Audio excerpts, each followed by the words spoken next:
Today on Divorce Court. I'm here today because I want to know if me and this girl gonna make it the next week.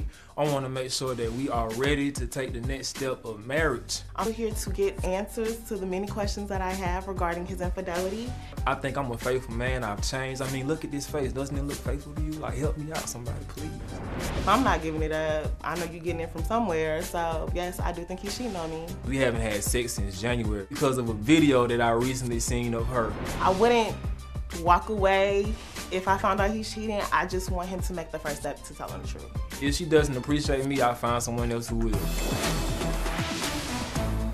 Divorce Court is now in session. Good day, ladies and gentlemen. I'm here today with Victoria Houston and Jonathan Morgan. I'm getting ready to do one of my favorite things, which is a Before the Vows. You two are 21 and 25, respectively. You have one child together. You are thinking about getting married, but there are complications and issues. So you came to me to talk about them. I got your compatibility test here, which I'm going to talk about in a moment. I also have your marriage license, which you gave to me with permission to tear up should I find that the union is ill-advised. I'm going to start with you, Ms. Houston. Tell me why you love him, but you're here and you're having problems. Tell me what's up. Your Honor, he is a liar. A liar. He lies about the smallest things. I always tell Jonathan, if I'm asking you a question, it's because 9 times out of 10, I already know the answer, and he still tends to lie to me. Well, what kind of things does he lie about? About the women in his life.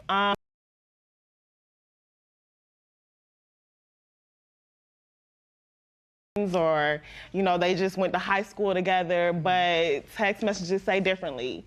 So, when was the first time you lost trust in him? That he did something you felt, uh-oh, I might not be able to trust this man? While I was 6 months pregnant with this child, I was away in college in Alabama. This was actually the first time we had been away from each other for up to 6 months. We had went from seeing each other like every day to, you know, being separated for to being separated for a minute. While I was in college, we used to talk every day. He had a job, and he would call me before he went to work, his lunches, his breaks. After he went to work, we would literally talk all day. So during my time in college, the text messages started getting shorter, the calls started getting less and less. And of course, my friends are putting in my ear, you know, girl, you probably cheating on you. And I'm like, Jonathan would never cheat on me, especially now that I'm pregnant. And plus, I never saw any signs of any cheating or anything because I never went through his phone. Well, what's the best evidence you have that he did in fact cheat on you during this period? Text messages. What did you see in the text messages that made you believe he was cheating? I have them right. I have. You have them. I have some, just a percent. This is just a percentage. Just a small. The text you're just gonna give me a little taste of what's going on. Mr. Morgan, while I'm looking at these text messages, why don't you tell me your version of these events? Okay, so what she's probably talking about is the girl that I was cheating on her with. It's plenty of girls, not just one. She was in Alabama. I've only had sex with one girl, and that's the girl that she's referring to. It's a couple of girls. But you know. But that was while she was pregnant and you were apart. Yeah, right. Yes, ma'am. And so you admit to that one. Yeah. Okay. Is that this one? Oh no, that's not even those two. These are just random women. That's just a taste, a sample of women. Yeah. It's text lingo, Your Honor, so take your time. Well, I know what that means. Uh-oh. So can you explain? I mean, these are sexual and flirty in nature. What are you doing sending texts to women that are like that? They're easy, you know what I'm saying? They're easy. What's easy? Oh, it's easy to do? I mean, it's easy to, He's basically saying it's easy to smash them, basically. So he's gonna go for it. They gonna go for it. No, you go for it too. So you are going to sleep, your intentions are to sleep with these women? Yes. You just said that. Yeah, that's the intention, but I've only had sex with one girl though, so that's irrelevant. That's irrelevant. Oh, you just didn't get around to it. That's your problem. You just say, you know, you're setting up circumstances to allow you to have sexual contact with these women. You just haven't gotten there yet. Most of it just conversation. They don't pull up or nothing. You know what I'm saying? But you want them to. But if they pulled up, you would, right? It depends on the circumstances. If I'm feeling it, nah. But now, Miss Houston, do you hear what he just said? Yes, unfortunately, yes. And it's been like this. When I first went through his phone, this is actually when I actually came back from college, and this is the first time that we've been dating for a year. But Miss Houston, you just ran over it. He's telling you, I'll have sex with other women just when I have an opportunity to do so. And I'm not trying to hide it. I'm not lying to you. Got some free radical women out there, and I will do it if I can. Why in the world are we here on a Before the Vows? I mean, I can put it in the simplest term, and that's simply because he's literally my best friend, and I love him, and we share a child together. And of course, in every woman's dream or every mother's dream, you want to be with the father of your child. The way to do that is to get married first, and then you watch it. You watch them for a couple of years after you marry them, then and only then do you share your gene pool with them. You can't just have a baby and then have to work it backwards. Yeah. Can I say something, young? Oh, go right ahead. I'm not like that now. I've definitely changed. How long ago was this? Right. I mean, you're 25. How long ago could it have been? I'm not sure which messages are those. I mean, but that's just a sample of them. There's other women Yeah, okay, yeah. Miss Houston, don't accept so little. I can't believe you're not more upset. I'm upset. I don't even know him. I mean, I was upset. I was. But now I'm at the point where, okay, you want to do what you want to do, so now I'm going to do what I want to do. So it's like, it's not that I want him to sleep with other women. His first step is just telling the truth. Just tell me the truth. He told you. Yeah, now, because we're in front of you. But when we're behind closed doors, everything is a lie. Everything is, I'm not texting, you the only one. I'm not texting other women. Well, Mr. Morgan, I want to get the spotlight off of you for a moment. I understand that you believe she is a cheater, too. So I'm going to let you tell me why you believe that she is, in fact, cheating on you. So I was going through her messages, and I went to one particular thread where she was talking to a guy, and I find a video, Your Honor, of her and the guy having sexual intercourse. Now, Ms. Houston, do you care to explain that?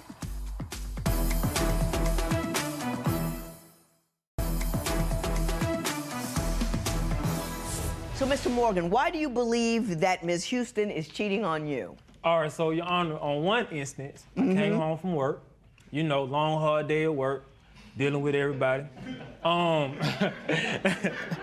You know how that go. Anyway, so while she was in the back sleeping with our child, I walked in and seen her phone, in the living room charging up. I usually don't go through messages because that's not me. Because you have no reason to. So what did you find when you did I that? was going through her messages, and I went to one particular thread where she was talking to a guy. So I'm scrolling through the messages, and I find a video, Your Honor, of her and the guy having sexual intercourse. Not only that, I kept scrolling up. Going back, she told me that a guy had put up to my house, and to our house, and she claimed it was her uncle. They were going out for brunch, and he was supposed to give her some money. So she came back to the house empty-handed, no money. Whatever her excuse was, it was what it was. So back to the messages. I see the video, I scroll down, come to find out her uncle, the one who pulled up to the house, was actually the guy that she was having sex with in the video. Now, Ms. Houston, do you care to explain that? What Jonathan fails to realize is everything that he's accusing me of is stuff that's happened after we've not only broken up, but stuff that's happened after he's cheated on me. So throughout our relationship, he can attest to it. I have been nothing but loyal to this man. Now, wait a minute. Are you together or not? We working on it. We together. You're telling me in the process. Now, Ms. Houston, don't videotape it.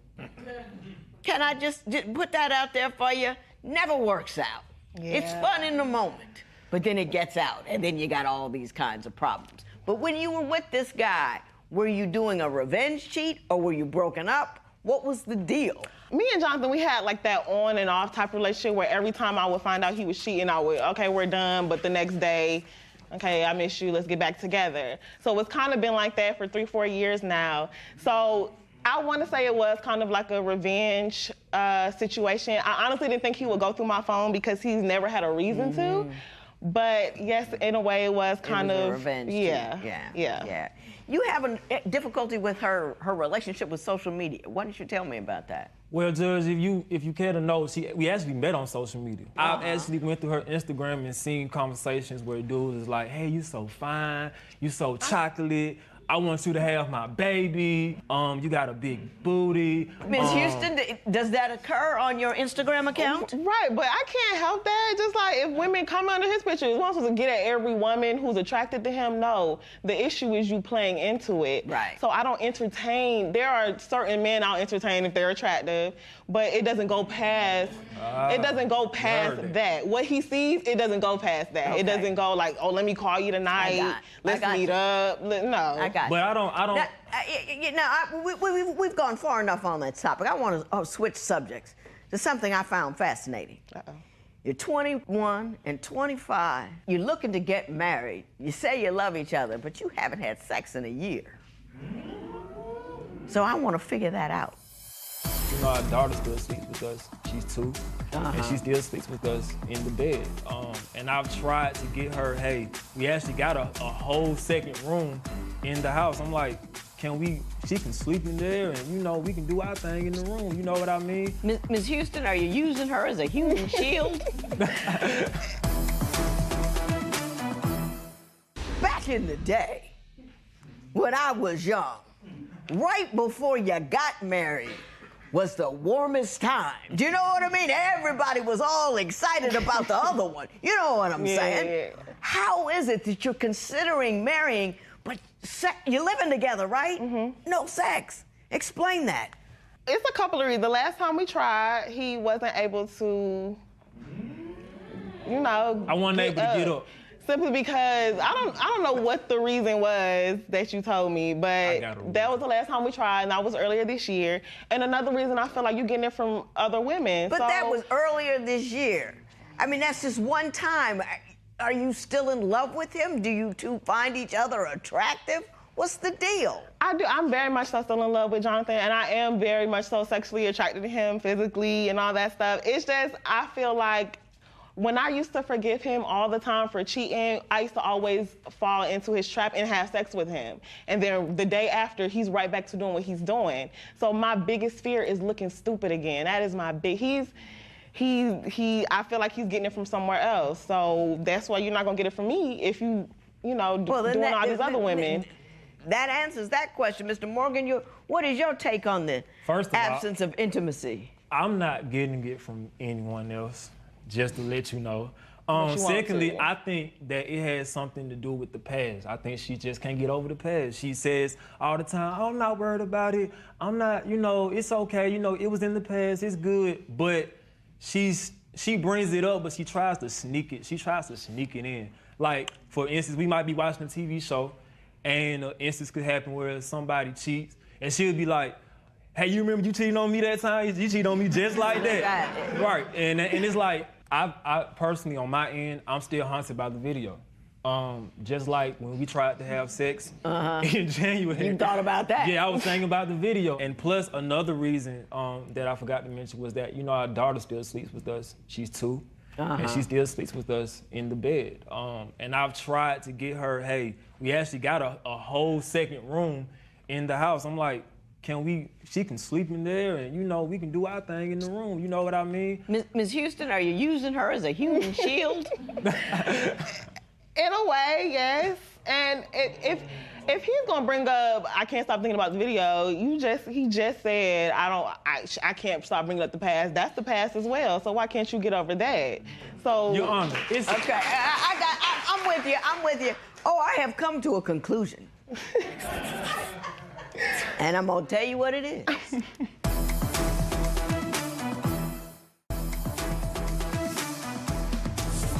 Sometimes women come in here, got a little piece of okay here, got a little piece of okay there, and then they have a baby, and then they want to make a life out of it. You've come in here telling me you won't have sex with this guy because you really don't believe he's faithful. You're really afraid you're going to get something from him.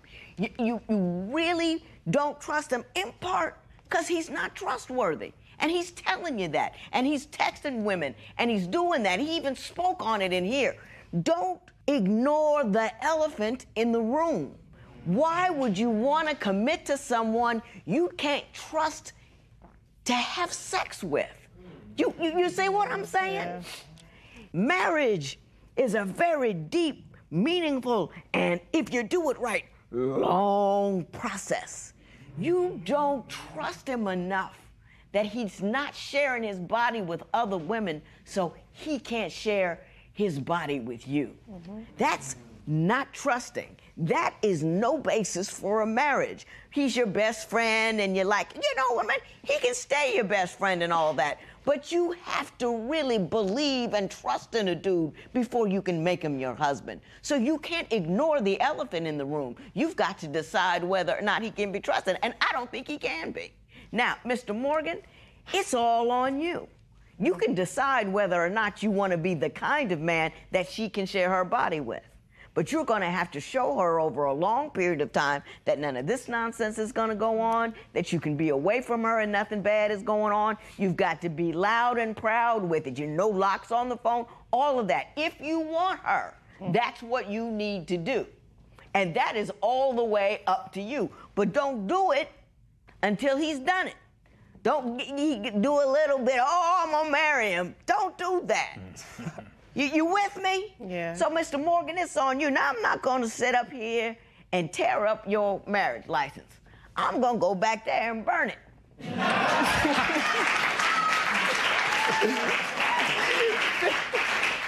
Because you two don't know how to have a relationship. The way to address a problem is to discuss what's going on, not to revenge, cheat, photo, have some guy pull you up, and that's all you're doing. So you got to grow up, and then you've got to demonstrate. You got to come correct for a period of time, and you don't get applause for coming correct. You don't get applause for not being that dude on the corner with every chick. That's not an applaudable moment. You understand? That's a man moment. I done told you what I'm gonna do. If the alarm goes off, it's just your marriage certificate. This matter is adjourned.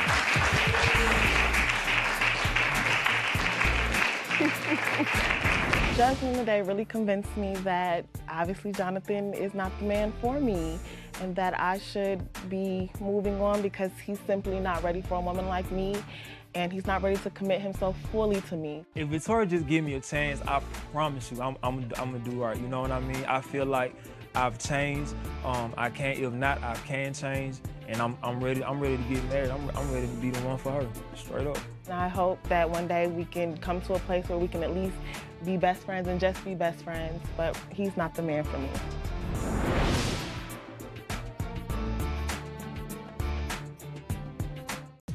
Today on Divorce Court. I'm here in divorce court today because I'm going to marry Gerald, and I want to work on communication problems before I marry him. We're learning each other's ways. We are abstinent, and it's been a 3-year long-distance relationship. Betty's temper can get out of hand at times. Gerald is a wonderful, wonderful person, but he is human. Sometimes Betty makes me feel low by the way she talks to me. If the procrastination would just kind of calm down, I think we'll have a wonderful marriage. Divorce Court is now in session. Good day, ladies and gentlemen. I have before me today Betty Bradley and Gerald Frazier. The two of you are here on a Before the Vows. You filled out my compatibility test, gave me your license with permission to tear it up should I think your union is ill-advised. You two got together late in life, but I understand that you had known each other from before. So Chaplain Betty, that's what they call you, right? Chaplain Betty, why don't you tell me the story of your romance? Gerald and I, our parents we came from separate churches.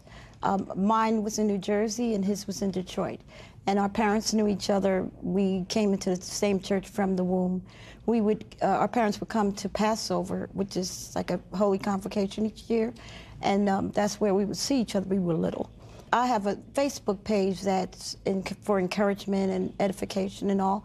And Gerald saw that, and from what he tells me, he fell in love with me, my picture, and what I write. And we were being church cousins, and that's what I was being, but he said at the time he knew he wanted to be my husband.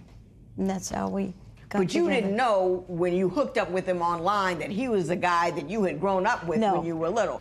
Mr. Frazier, is that pretty accurate? That's it. I had met her, I saw her picture, and kept following her page that she was writing on Facebook. So we kept talking and kept texting each other. Come to find out, we knew the same people, and we knew them from church. From back in the day. Yeah, From and back in the so day. we kept communicating back and forth with each other. And finally, I had been praying for a Christian woman, a Christian wife. We could walk up this way together. And this is how when I saw her and seeing that we knew each other, I just You said, knew, this you is knew it. that was it. That was it. Well, Chaplain Betty, why are you here? Why are you concerned about whether or not you should actually jump the broom? I'm 69 years old, and Gerald is baby. He's 68. And Baby. we're kind of set in our ways, and our worlds were totally different, but still are. And Give me some examples of how your worlds or the way you do business differ. okay, I'm a chaplain, Gerald's a deacon, and we both were raised in a church keeping the Sabbath and all, but I ended up in a Sunday church, and he still was in the Sabbath keeping church. And I'm also, I'm degreed and he's not. And, you know, and being a chaplain, my position is higher than his and that kind of thing. And there was a lot of things that I would say, speaking to my friends, and, you know, the way I talk, he didn't quite understand. And so I would use brevity, you know, because I'm in hospitals and all, and in jails and that kind of thing, and I don't have a lot of time during the day to talk. And so he didn't quite understand some of those things, but we've since worked that out. Mr. Frazier, she was saying that you're on different educational levels and that at some time caused a little bit of friction. Is that an accurate recitation of what went on? Yes, ma'am. Certain ways that she's been accustomed to living and certain ways that I have. And so we would kind of hassle back and forth with each other. Well, give me an example of something you would hassle over. Overwhelmed. When I had it in my mind that overwhelmed was when a person is happy, you know, and that they really but when she would tell me she's overwhelmed, she was talking about it being in a low stage. Yeah. And so we would kind of hassle out about that, you know, and So y'all fighting over the word overwhelmed. yeah. And it's pejorative meaning, but it's like, I'm overwhelmed with joy or Yeah. just overwhelmed by circumstance. Yeah. And like Who she- won that one? Well, she did. Yeah, okay. But the brevity, she was telling me that, you know, how you use your words, cut your words down. And so when she told me that, it's like you get the attitude where, man, you know, am I going to be able to cope with this, you know, because she's knowing words and saying words to me that I don't quite understand. Right. But as time went on, she has taught me. Did you get the feeling that she was trying to adjust who you are or mold you a little bit because she wanted you to be a little bit more like her? Not like her, but Kick your game up a little bit. Yeah. It's like taking the ghetto out to you. I never said that. Deacon Frazier says you trying to take the ghetto out of him. No. Is that true? No. He was speaking in his church, and he wanted to learn how to teach and all, teach the Bible and all. And I was saying use brevity, but also enunciate and use a little cadence. He was asking for my help. And so I was giving him, because I love Gerald. You told me I'd watch you twice a day, Well, every single day, other than weekends. And I also I counsel with relationships and all, and I use a lot of your stuff, almost everything. And you told me to when you get a man, I'm paraphrasing.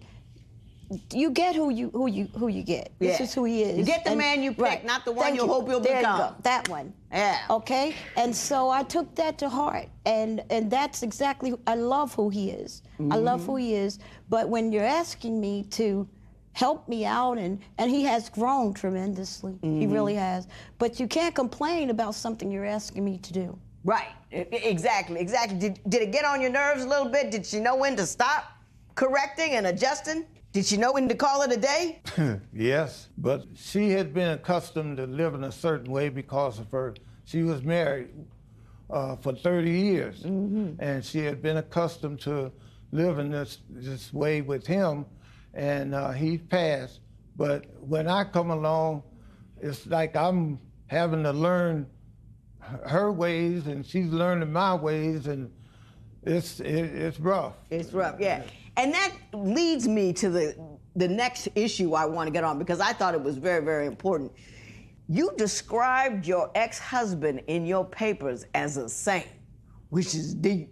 I did? I didn't mean to. Well, he was. Or at least you have that feeling about him, and I want to know how you feel now, how he compares to Mr. Frazier, and if you feel like that's any impediment to your ongoing relationship. Gerald has procrastinated on his license and other things, but the apartment issue is the really bad one because we cannot live in my home. Are you dragging your feet, Mr. Frazier? What's the problem?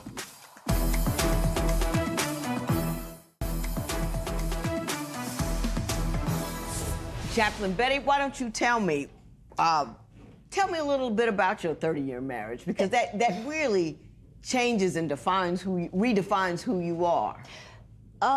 It was practically perfect. I was bedridden for totally bedridden for 15 of those years of the marriage, and had to depend on him to do everything for me, to lift my head, and to fix my hair, to do everything for me, to dress me. And then I was in a wheelchair for 12 of those 15 years. And this man, I begged him to divorce me because I was dying. And I knew that it wasn't fair to him. And he stuck in there and took care of me and my children and my grandchildren and my great-grandchildren, helped raise them. And I see a lot of similarities in Gerald. He would do the same thing for me. I know he would, because Gerald took care of my mother 3 or 4 times and was willing to marry me knowing we would have my mother. He's one of the most fantastic persons I know. But Gerald is totally different than Norman, and I like it that way. And when I met Gerald, I was still grieving, even though it was 12 years. Mr. Frazier, do you feel at all compared to her ex-husband? Because he sounds like a wonderful dude, and I mean, you're not in competition with him, clearly, but sometimes maybe you feel like you're in competition with the memory of him? Well, I know. The first time we had met, we went to a restaurant, and I asked her, well, it's for an engagement party, and they were going to give the engagement party at a restaurant. So I told her, I asked her a question, how much is the cost going to be? She said, oh, we don't worry about the cost. Our family just goes on and pays whatever it may be. Well, I got upset because I felt like, why am I going in here not knowing what I'm going to have to pay for, where she said they don't think about it. So we hassled out about that. Now, Chaplain Betty, did you do that? I mean, I don't care how much money you have. You ought to know how much stuff costs. Gerald is extremely cheap. And I admit I'm extremely extravagant, but I think that we're going to balance. He is extreme, and I think that we're going to balance that out, though, because I do need to pull back. No, what it really was is that we were originally supposed to go to. Well, let's not get all into the details of what restaurant you went to. My understanding is that you have a problem that he's procrastinating, and that he won't get an apartment so you can get married because you don't want to start your new life in a house where your old life was. Tell me what the problem is there. Yeah, my husband died in the tub there, and we have 30 years of memories there, but I want to make new memories with Gerald on our own, and it'll just be our So memories. what's he not doing? The original plan, we were supposed to get married in June, and he was supposed to have been in Kansas City, because he lives in Detroit, and I live in Kansas City. He was supposed to be there at least 2 months prior to our wedding, get an apartment, and we was, because there's plenty of them there, and we were supposed to move right into it. Gerald has procrastinated on his license and other things, but the apartment issue is the really bad one, because we cannot live in my home. Are you dragging your feet, Mr. Frazier? Or you just, what's the problem? Well, I'm not accustomed to moving from state to state. And when I had asked her, when she had said something about finding an apartment, I felt as though that was, she could find out more so than me, because I have never been there. Been there, and that's her territory. Yeah. She knows it. Yeah. She's got it together. Yeah. That sounds rational to me.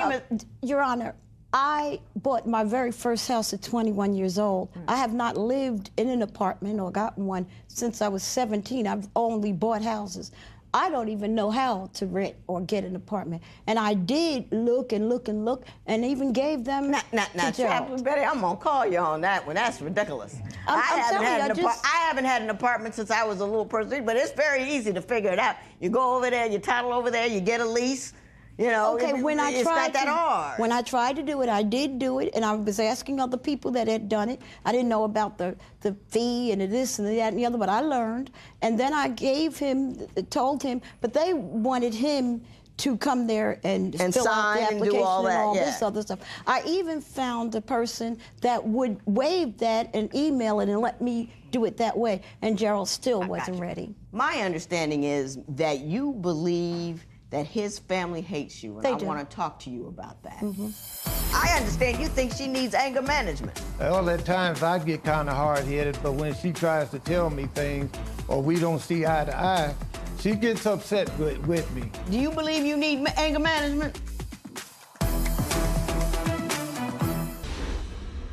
Why do you think his family hates you? You seem like an awfully charming woman to me. Because they felt that Gerald was supposed to stay in Detroit, and they wanted to know, out of all the women in Detroit, why did you have to get one in Kansas City and all? And so they don't deal with him that hardly at all, because if they did, we wouldn't have gotten as far as we did.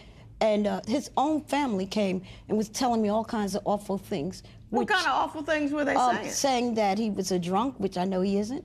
Saying that he just wanted me because my home is paid for and all, and he just wanted those kinds of things, and just saying just lies. And so let's let Mr. Frazier talk a little bit. Now, you know. Yeah, give him some room to breathe. Yeah, Mr. Frazier, what was your family saying to you? They wasn't saying it to me. They were saying it to her.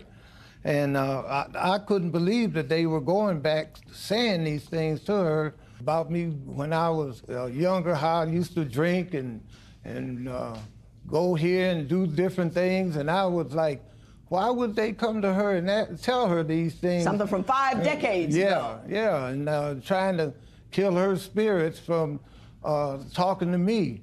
And then they would say, oh, you spending more time with her than us. But I've been there in the city for years, and I can't hardly get them to come by and see you. No. After a certain age, they don't drop by no more. Yeah. They leave you alone until you break, and then somebody has to take you. I understand you think she needs anger management. Yes. She seems pretty calm to me. Oh, yeah. How excited does she get? Well, at times I get kind of hard-headed, but when she tries to tell me things or we don't see eye to eye, she goes off on me. But she goes says, off. What does that look like? Well, she hollers at me. She gets upset with me. and then it leads from one upset to another upset. Yeah. And we're both at each other's throat. But when all said and done, we kind of see the eye to eye. You can figure it out. Yeah. Do you believe you need anger management? I didn't need it until I met Gerald. But no, Gerald yells. He gets, he doesn't mean it, but when he gets excited or he's loud. He's very defensive. And all. And I tell him, I love you. I'm going to deal with whatever it is. You don't have to be defensive with me. But he yells, and I don't speak loudly, never. And I can't stand the yelling. It makes me sick. It sounds like you're the one that needs anger management, not her. Yeah. And well, the way she describes it. But I'm going to leave you. I looked at your compatibility test, and I'm going to say a few things, and then we're going to call it a day.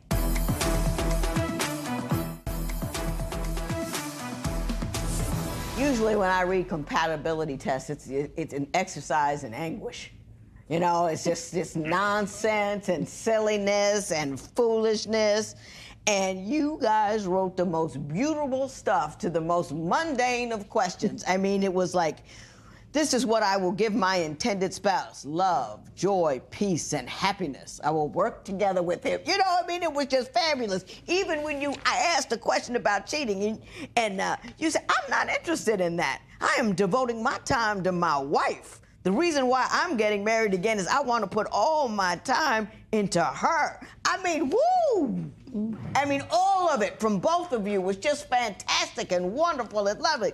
Now, Mr. Fraser, you know, you seem like you're doing all right, but you got no time to waste. Do you understand what I'm telling you?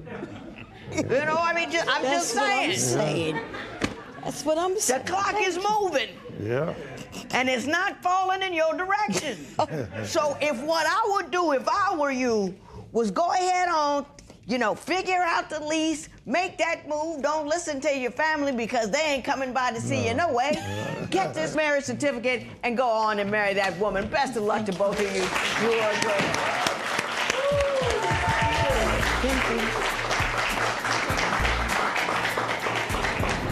I do need to work on my anger. And I do need to be a little bit more patient with you, but I do want you to move it up a little bit.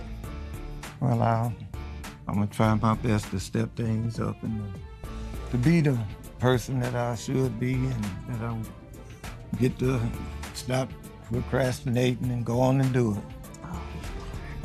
it. You are.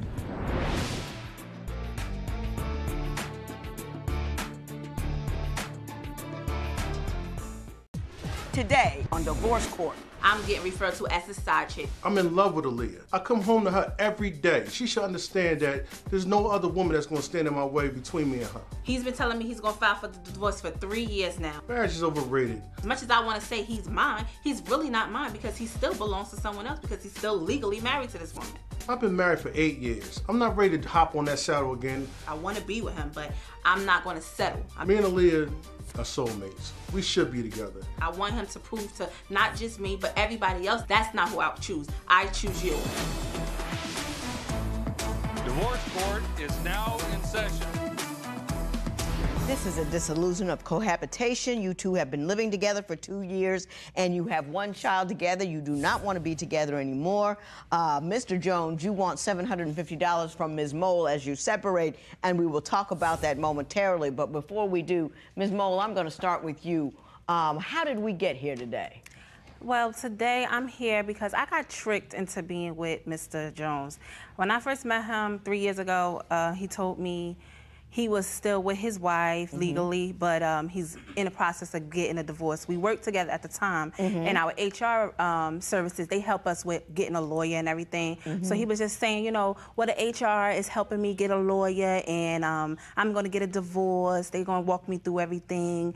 They've been separated before I came along for 2 years, living out of the house. So it was just a matter of paperwork. Right. So we started dating, everything was fine, everything was cool. A year later, we moved in together.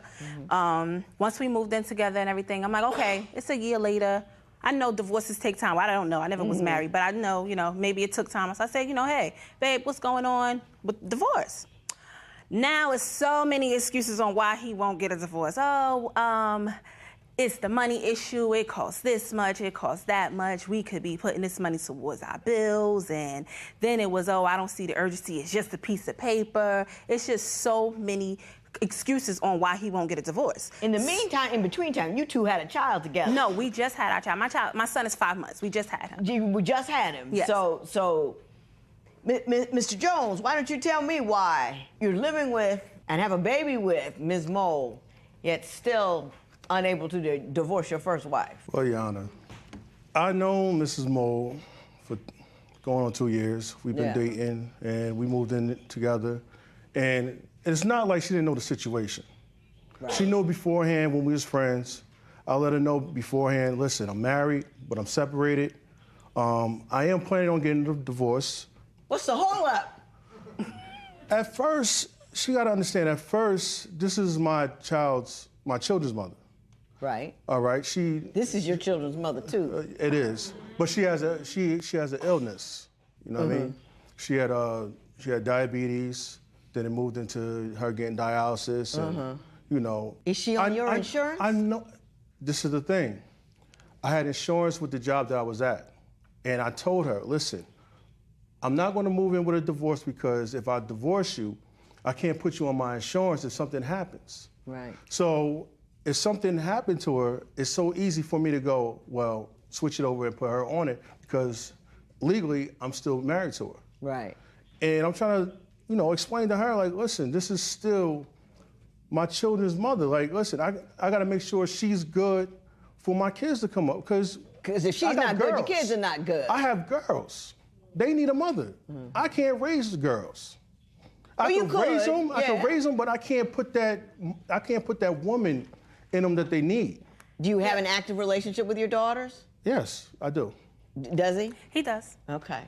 But can I just say this, John? Yeah. He's saying that, you know, it was for the insurance and everything. Now, mind you, I'm still at the job that we was working at. He left 2 years ago. He left the job. So it's not because of the insurance anymore. Insurance. He doesn't, it's not because of the insurance anymore. Now he doesn't have the insurance on her. And he's saying, you know, he needs to make sure she's good. Why won't she be good because you're divorced? He's saying he's catering to her feelings. This is an issue that we have. He's catering to the way. What do you mean he's catering to her feelings? He's scared because, oh, she's sick. Oh, she ill and she's sick and this and that and oh, because she's sick, you know, I can't divorce her. It's going to break her heart. You're breaking my heart by still being married to this woman. Well, let me ask you this, Mr. Jones. I'm right with you. If your wife isn't okay, your kids ain't okay. I get that part. But does your wife know that you're living with Ms. Mole and have a baby with Ms. Mole and moved on? She didn't move on. And, you know, she makes life a little bit difficult for me. You know, So she knows about Ms. Mole and the new baby, she knows but everything. she doesn't accept it. Exactly. She's still trying to get back with you. Exactly. And he won't put her in her place for trying to do those things. Hang on, Mr. Jones. At some point, don't you have to stand by the decisions that you've made? I have to stand by every decision I make. And I do. But it's not like I'm a secretive person. It's not like I'm running around here telling her one thing and I'm telling her another. I put my, well, what are we going to call it? Estranged wife or separated? Estranged. Yeah, estranged wife. I put her in her place all the time. What? Maybe not the way she wants me to. She wants blood drawn. Right. This is still my children's mother. I can't be out here disrespecting. But you're not with her anymore. I'm not with her. And if you're afraid of hurting her feelings, when you moved in with her and had a baby with her, all the feelings already got hurt. It's just a matter of paperwork now. I'm not afraid of hurting her feelings. I'm not afraid, because I keep it 100. So why don't you want to finalize the divorce? I do. Now, listen, we're to a place where, you know, it's just us. And I do want to, but right now it's financial. Divorces are as expensive as you make them. In other words, filing the paperwork don't cost much. Oh. You know what I'm saying? Now, if everybody lawyers up and there are a lot of houses and stuff, then that becomes expensive. But initially, all it is a filing fee and a service fee, which ain't that much. See, I'm going by, you know, when I'm reading little stuff and I'm listening to other people. See, anybody who's serious about taking any legal action goes and sees a lawyer. Exactly. See, he's not serious about it. I know why you're upset, because he's not serious. If you wanted to get a divorce, you would have talked to a lawyer by now to find out how much it costs. And just like he said, he put her in her place. He does not put this woman in her place. If I can approach, I have pictures, email of his phone. She calls him, she texts him 2, 3 o'clock in the morning. Oh, Jay, I miss us so much. I'm laying here missing us. He don't respond. He thinks because, oh, but I don't respond. She texts him, oh, Pookie, what you doing? What you doing, Pookie? He don't respond to her. Oh, I didn't respond, though. No, you need to say, stop calling me these names. Stop doing this and stop doing that. That's stopping it in their tracks. And he doesn't do any of that. He doesn't put her in her place at all. We're going to have to talk about these emails because this ain't right. Me and her took some pictures, some racy pictures. She sends them to someone, and the someone knows my wife. She sends the pictures to my wife, and that lights up the fire right there. Bonfire. Why would you send sexually explicit photos of the two of you to anybody?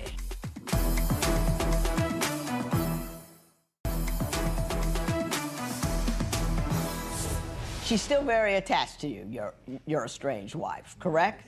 Correct. And you haven't really done anything to disabuse her, have you? I mean, because all of these texts go unanswered, and she's talking about you're living out your dream with another woman, I still love you, all of that is happening, and your response is silence.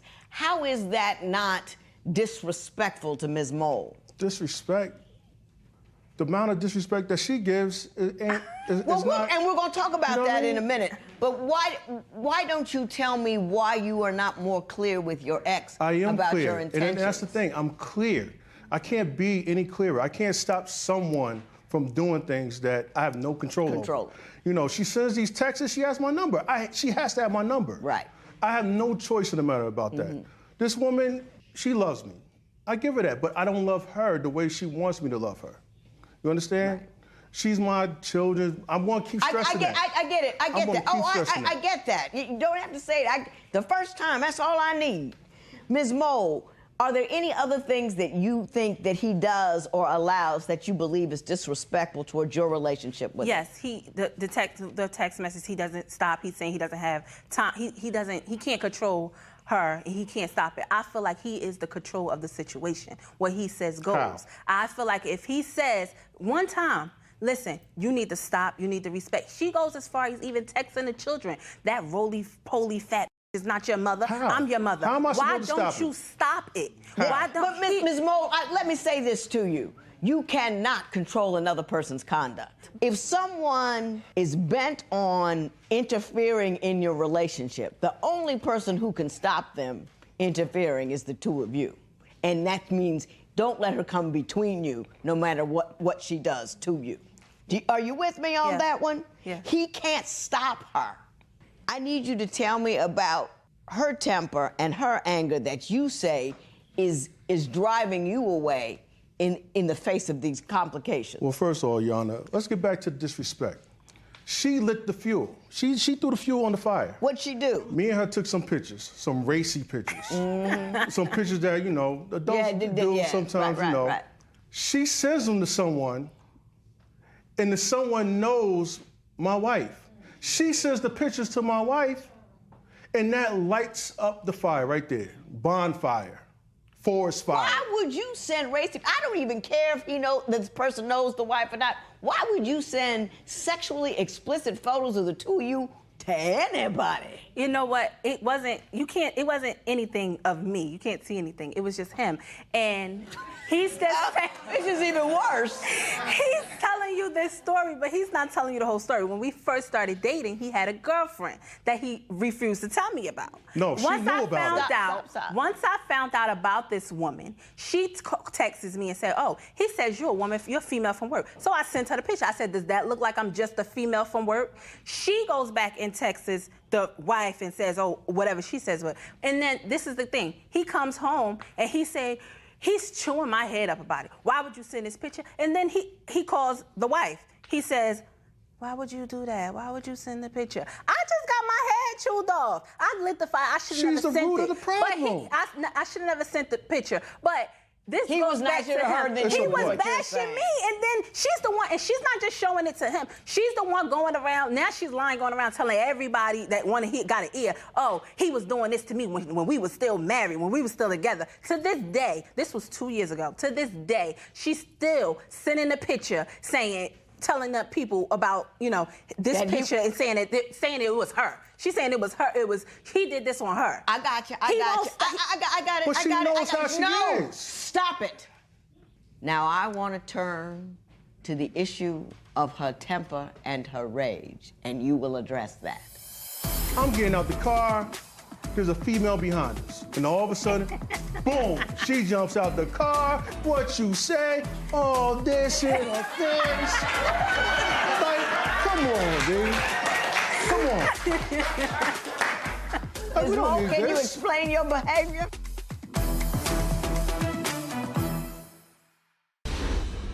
You say she gets grossly out of pocket when she's angry. Could you give me some examples of what she does?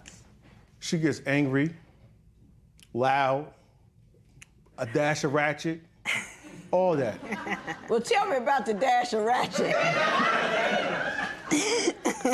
Say we pull up to the chicken shack. Uh-huh. You know what I mean? We pull up to the chicken shack. Right after work, we hungry. You at Let's the go get chicken some shack. chicken. I'm getting out the car. There's a female behind us, 2 of them in a car.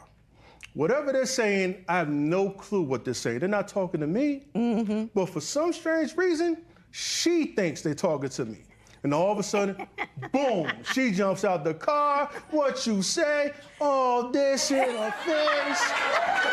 Like, come on, dude. Come on. And I've never seen the side of her before. This was my first time, and I'm like, and I'm standing there like, what to do?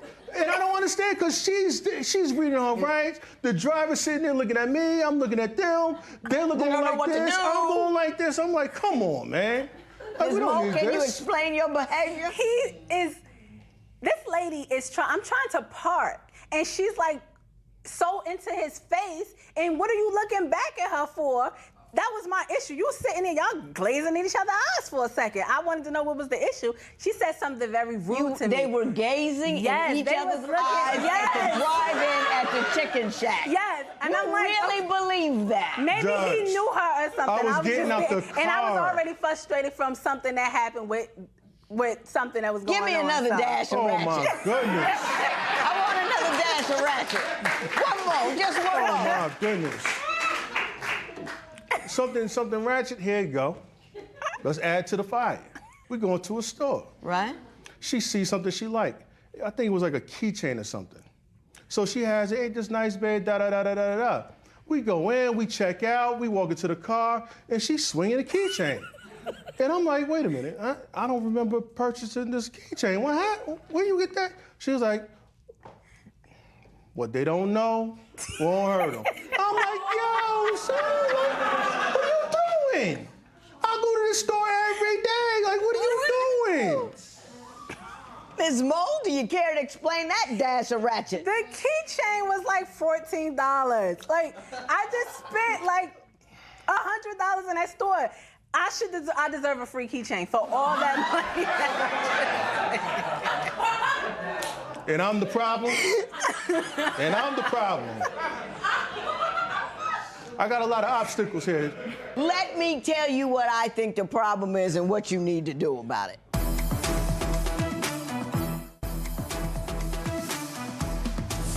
Ms. Mole, let me tell you the problem that we women have.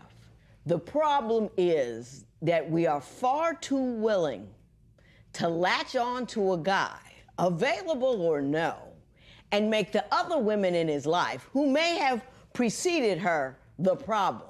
And any woman out there that might get anywhere near him are a problem. And you become a crazed individual trying to secure this guy, and you believe that the rest of womandom is going to snatch at him like you did when he had a wife and a girlfriend. That's how your world runs. So you'll always be afraid and you'll always be angry. And the woman at the chicken shack will always make you mad because We have a certain system in which we have failed to respect and dignify one another.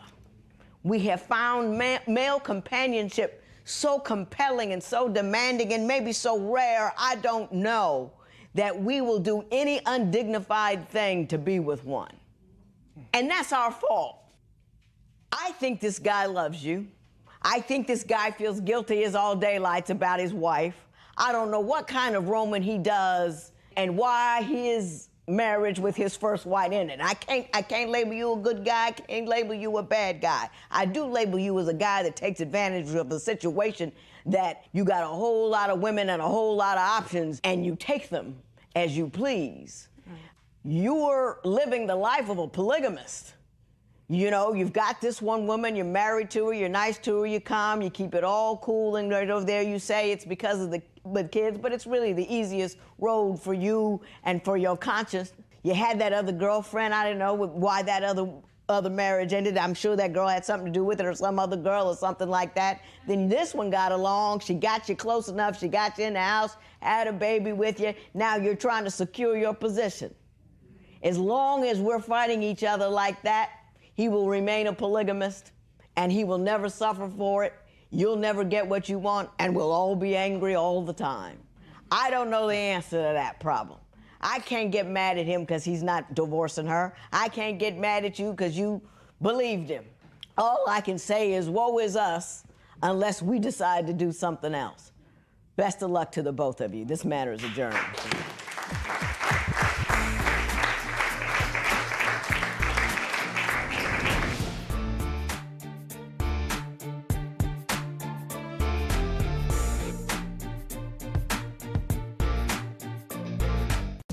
Today on Divorce Court. Taquan and I are having a baby. I do not understand why Taquan would reach out to another woman. I feel the need to flirt because I don't want to feel like a caged animal with talking to nobody. Taquan is a sexist. My mom always did most of the things for her man, so I believe Tanasia should do the same. I want the judge to give us guidance in our relationship to see if we have a chance to fix it, and also to make sure that he wants to be in the relationship, especially before the baby comes. If we don't stay together, we'd be the best co-parents ever. Divorce Court is now in session. Good day, ladies and gentlemen. I'm here with Tanasia Harris and Taquan Swaby. The two of you have been dating for 14 months. You're 6 months pregnant with his child, and you're here on a before your vows. You want to get married, but you're concerned as to whether or not it's the appropriate thing to do. So you came to me, you filled out my compatibility test. I read it, passed out. Joe put some water on it, got back up, then I came out here to see you. You gave me your marriage license with permission to tear it up should I think your union is ill-advised. Ms. Harris, I'm going to start with you. Why don't you tell me a little bit about your relationship and why you're here today? Okay. Taquan and I met at work. At first, when I first met him, I didn't really like him. He was the new guy, very arrogant, stuck up. Technically, nobody liked him at the job because of his attitude. So I actually got to know him on our way commuting home. I met him knowing him outside of work, learned more about him. I still didn't want to date him because we were at work. But once he told me that he was transferring jobs, I decided for us to start dating. He was open that he was in a previous relationship before, and I told him I was dealing with someone as well, but it wasn't working out. So for reinsurance, we were in the car, and he contacted the female he was dealing with. On speakerphone, he told the female, he had to end it. He met someone that he wanted to, deal with on a different level. She started crying, begging, please, why? And he was explaining to her that, he met someone new. She was crying, yelling. He hung up the phone. We continued the commute. She kept calling. I did feel a little bad, so I told him to answer the phone. She was basically saying, what could she do to make things better? She could change. And we ended it from there. That hurt me. And I'm over here. Mr. Swaby, I take it that's an accurate recitation of that event. Yeah, it is. Actually, this female, she just doesn't want to stop. I mean, she will call me nonstop 900 times throughout a day. It's ridiculous. You said in your paperwork that this particular woman who keeps calling has a lot of disposable income. and as a function thereof, will pay you $200 to $300 to speak to her, and that you take that $200 to $300. Yep. Is that accurate? Yes, Yes. it is. Yeah. So that's why she keeps calling. I'm just telling you, you can't act annoyed But if you're taking money from her to see her.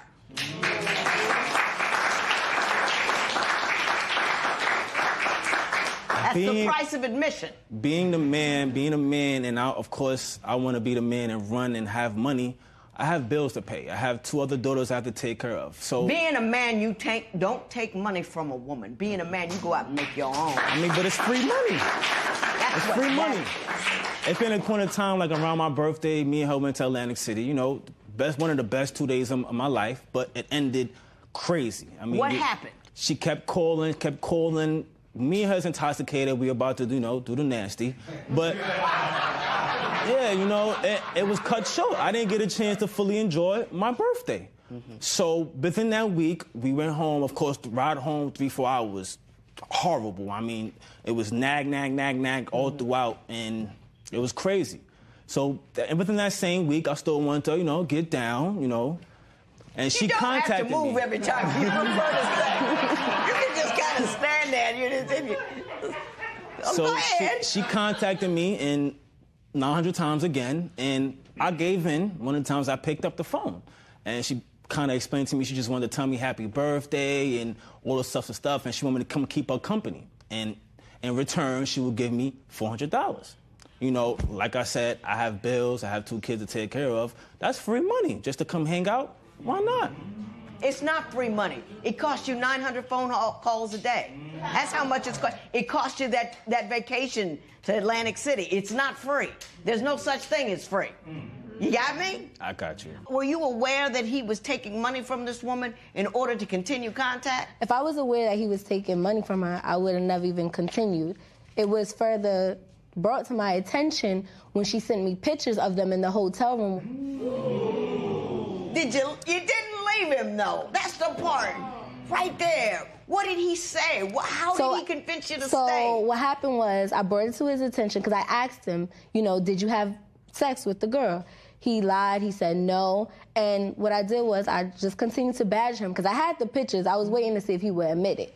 So I showed him the pictures. Yeah. And then he started to admit it, and he told me about the money situation, and I did the same thing you did.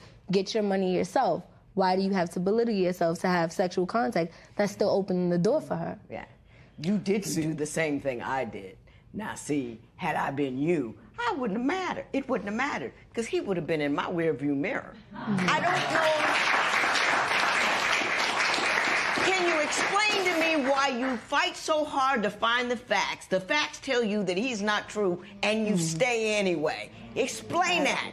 I don't know. I thought, it was if you're gonna play a fool, why no? True. You know what I mean? Why you keep looking? If it's not gonna do anything, it's not gonna prompt you to leave. What you looking for? True. I mean, I believe I'm irresistible.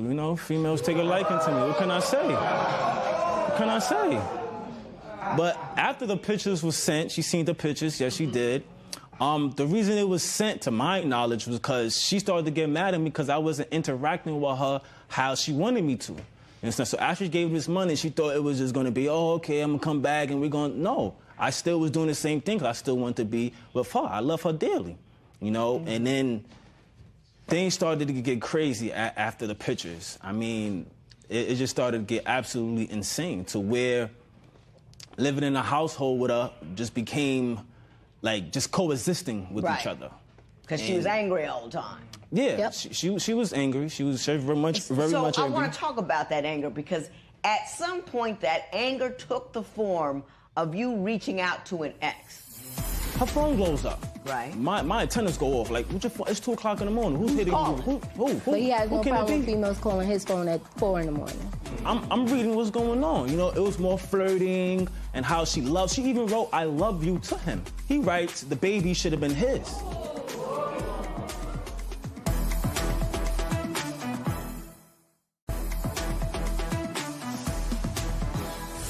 So tell me about reaching out to that ex. Why and what happened? So, of course, I was upset that I found out Taekwon was dealing with the ex. So I reached out to a guy that I was dealing with via text message.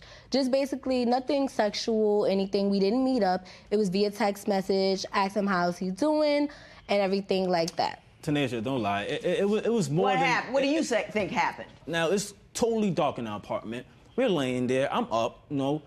Her phone glows up. Right. My antennas go off. Like, what's your phone? It's 2 o'clock in the morning. Who's hitting calling? you? Who? But he has no can it problem with be? females calling his phone at 4 in the morning. Okay. Go ahead, Mr. Swabby. Go ahead. So 2 o'clock in the morning, it's 2 o'clock, and then I look up the phone. She didn't know I had her password, so I kindly put it in, and I'm reading what's going on. You know, it was more flirting and how she even wrote, "I love you" to him. No. And that completely took me off. On top of that, then he writes, because she is pregnant, he writes, this recently just happened, he writes, the baby should have been his. Now, I can't control what someone texts me, and if you've seen the messages, I told him to stop. Don't say anything like that. No, that's wrong. Her response to that, after he wrote that, was LOL. Laughing out loud. Meaning she was laughing at the situation and didn't really nip it in the butt. The reason why I wrote that, because I didn't want to be too mean, so I just was like, LOL. But I understand that you talked to him. Did you not, man to man? Man to man. How did that conversation go? Where I come from, we handle things man to man, you know? Right. So, yes, I spoke to him man to man, and I explained to him, listen, y'all two don't have no ties together. Not like you have a child or y'all live close, y'all see each other. No. So there's no reason y'all have any communication whatsoever. And he was like, yeah, but there is no but. Just don't talk to her. How can he say something when he's the one still speaking to his ex? Let's ask him about that. Yes. See, there's a double standard there, yes? Yeah, it is. Okay. Do you stand by that as a principle that there should be a double standard? Because that may be your belief system. Yes, that's it. That is my belief system. Growing up in a home, I believe a female is not supposed to do certain things and supposed to do certain things. Now, in that particular situation, I'm a male. You know, we don't take our feelings into stuff that happen, like cheating or something, flirting or stuff that happened. Females, y'all put y'all love into it, y'all feelings. So them texts wasn't sent just to send a text. It was sent with love into it. That's why she wrote, "I love you." And I saw the passion behind it. Yeah, it's just a text, but I saw the passion, and it hurt me. I have feelings too. How can he say that when, lastly, a couple months ago, if I wasn't mistaken, wasn't there another female that you reached out to? Yeah, you did mention that in here, Mr. Swabby. Can you tell us what happened with this other young lady? I did it solely because at home, it's like she doesn't to my needs. So I feel like I have to go out and find it. What needs is she not fulfilling? For one, she doesn't cook. 2, I get no oral sex. I love oral sex. Your Honor, I love it. In the beginning of our relationship, I disclosed to him that I wasn't into that. So he had the opportunity But she to turn did it around. once when I kissed up to her, when I kiss up to her, she'll eventually, you know, gotta kiss her with the roses. And she'll eventually, you know. I understand completely. Do you two live together? Yes, we do. Okay. I'm gonna go to the compatibility test because I passed out about that, and then I'm gonna say what I got to say. I asked him to list 5 things he didn't like about his intended. Not a cooker, not sexual, simple-minded, and she loves attention. Marriage is forever. He thinks you simple-minded, and he don't want to give you no attention.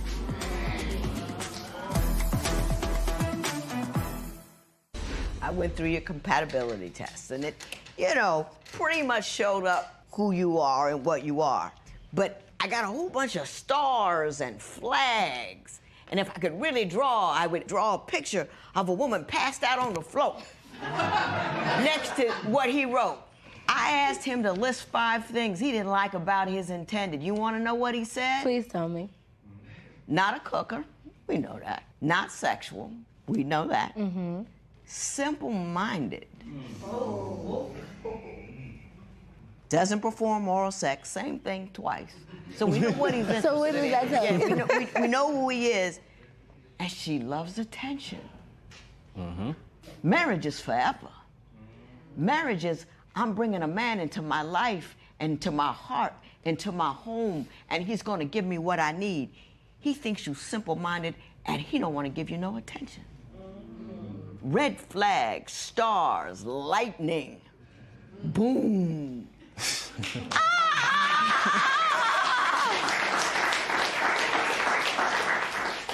That said, that wasn't the deepest thing I saw.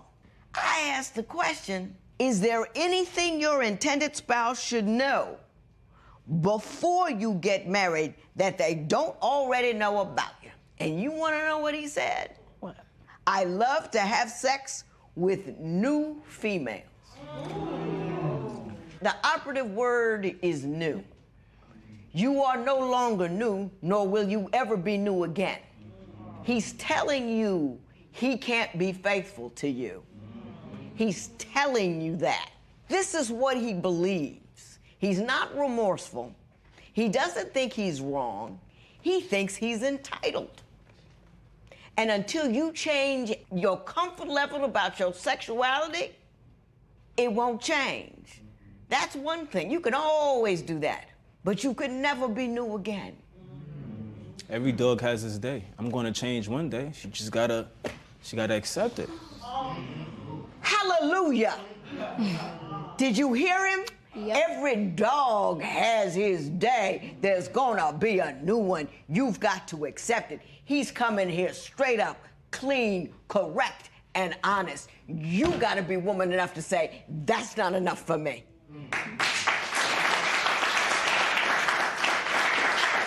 You gotta be woman enough to say, I'm not gonna do that. Mr. Swaby, you're having a baby with her. I don't know if it's a girl or if it's a boy. It's a boy. My first boy. I love it.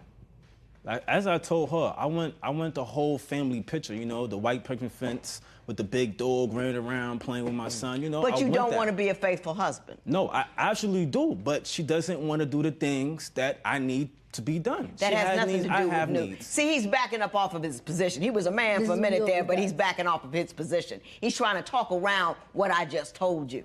And he's trying to talk around what he told me 3-4 times in this piece of paper. Now you know. Now you know who he is. The question is, what are you going to do about it?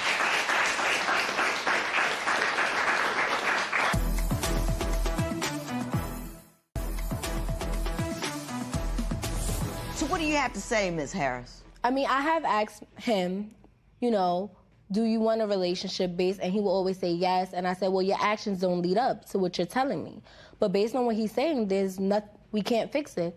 I told him from the beginning what I wasn't going to do sexually. And if he can't understand that, then the best thing for us to do is just co-parent. Yeah. You do know he has 2 children with 2 other women. Yes. Yeah. This is a pattern for him. This is a pattern. He gets a woman, he gets involved, she gets pregnant, he stays connected, and he keeps moving. This is what he does. This is who he is. Now, when he leaves here today, he's going to tell you it ain't like that. He's going to sell you the picture of the picket fence. He's going to tell you he can be a right guy. He's going to tell you all that, but ain't none of it true. I got the gift of gab, Yana. I got the gift of gab. And he thinks it's funny. Do you see what I'm saying? Mm-hmm. He thinks your heart breaking is funny, because I know your heart's breaking. I can feel it from here. He don't feel nothing. And he thinks it's humorous. Mr. Swaby, if history is any teacher, you are going to go from pillar to post knocking up girls who don't know any better. You're going to have a whole sea of kids out there that you're not really taking care of because you got too many to take care of. And you're going to stand around and you're going to call yourself a man and you're going to feel like a man. But let me tell you something. You're a boy with a bad idea. You're a boy with an image of what it is to be a man, but you'll never get there. A man denies himself what he wants and what he needs, so he takes care of what he has to do. He worries about his people, his life, his family, his culture, his race. He worries about all of that.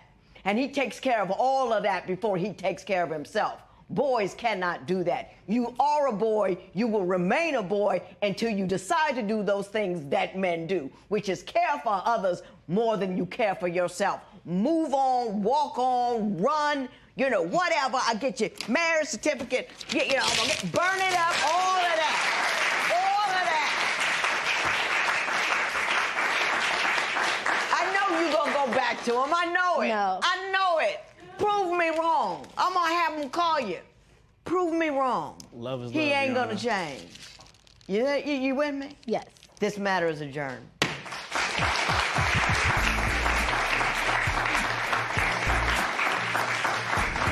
The judge thinks I'm going to stay. I'm definitely going to prove her wrong. Based on everything that was said, there's no way I could stay, baby or not.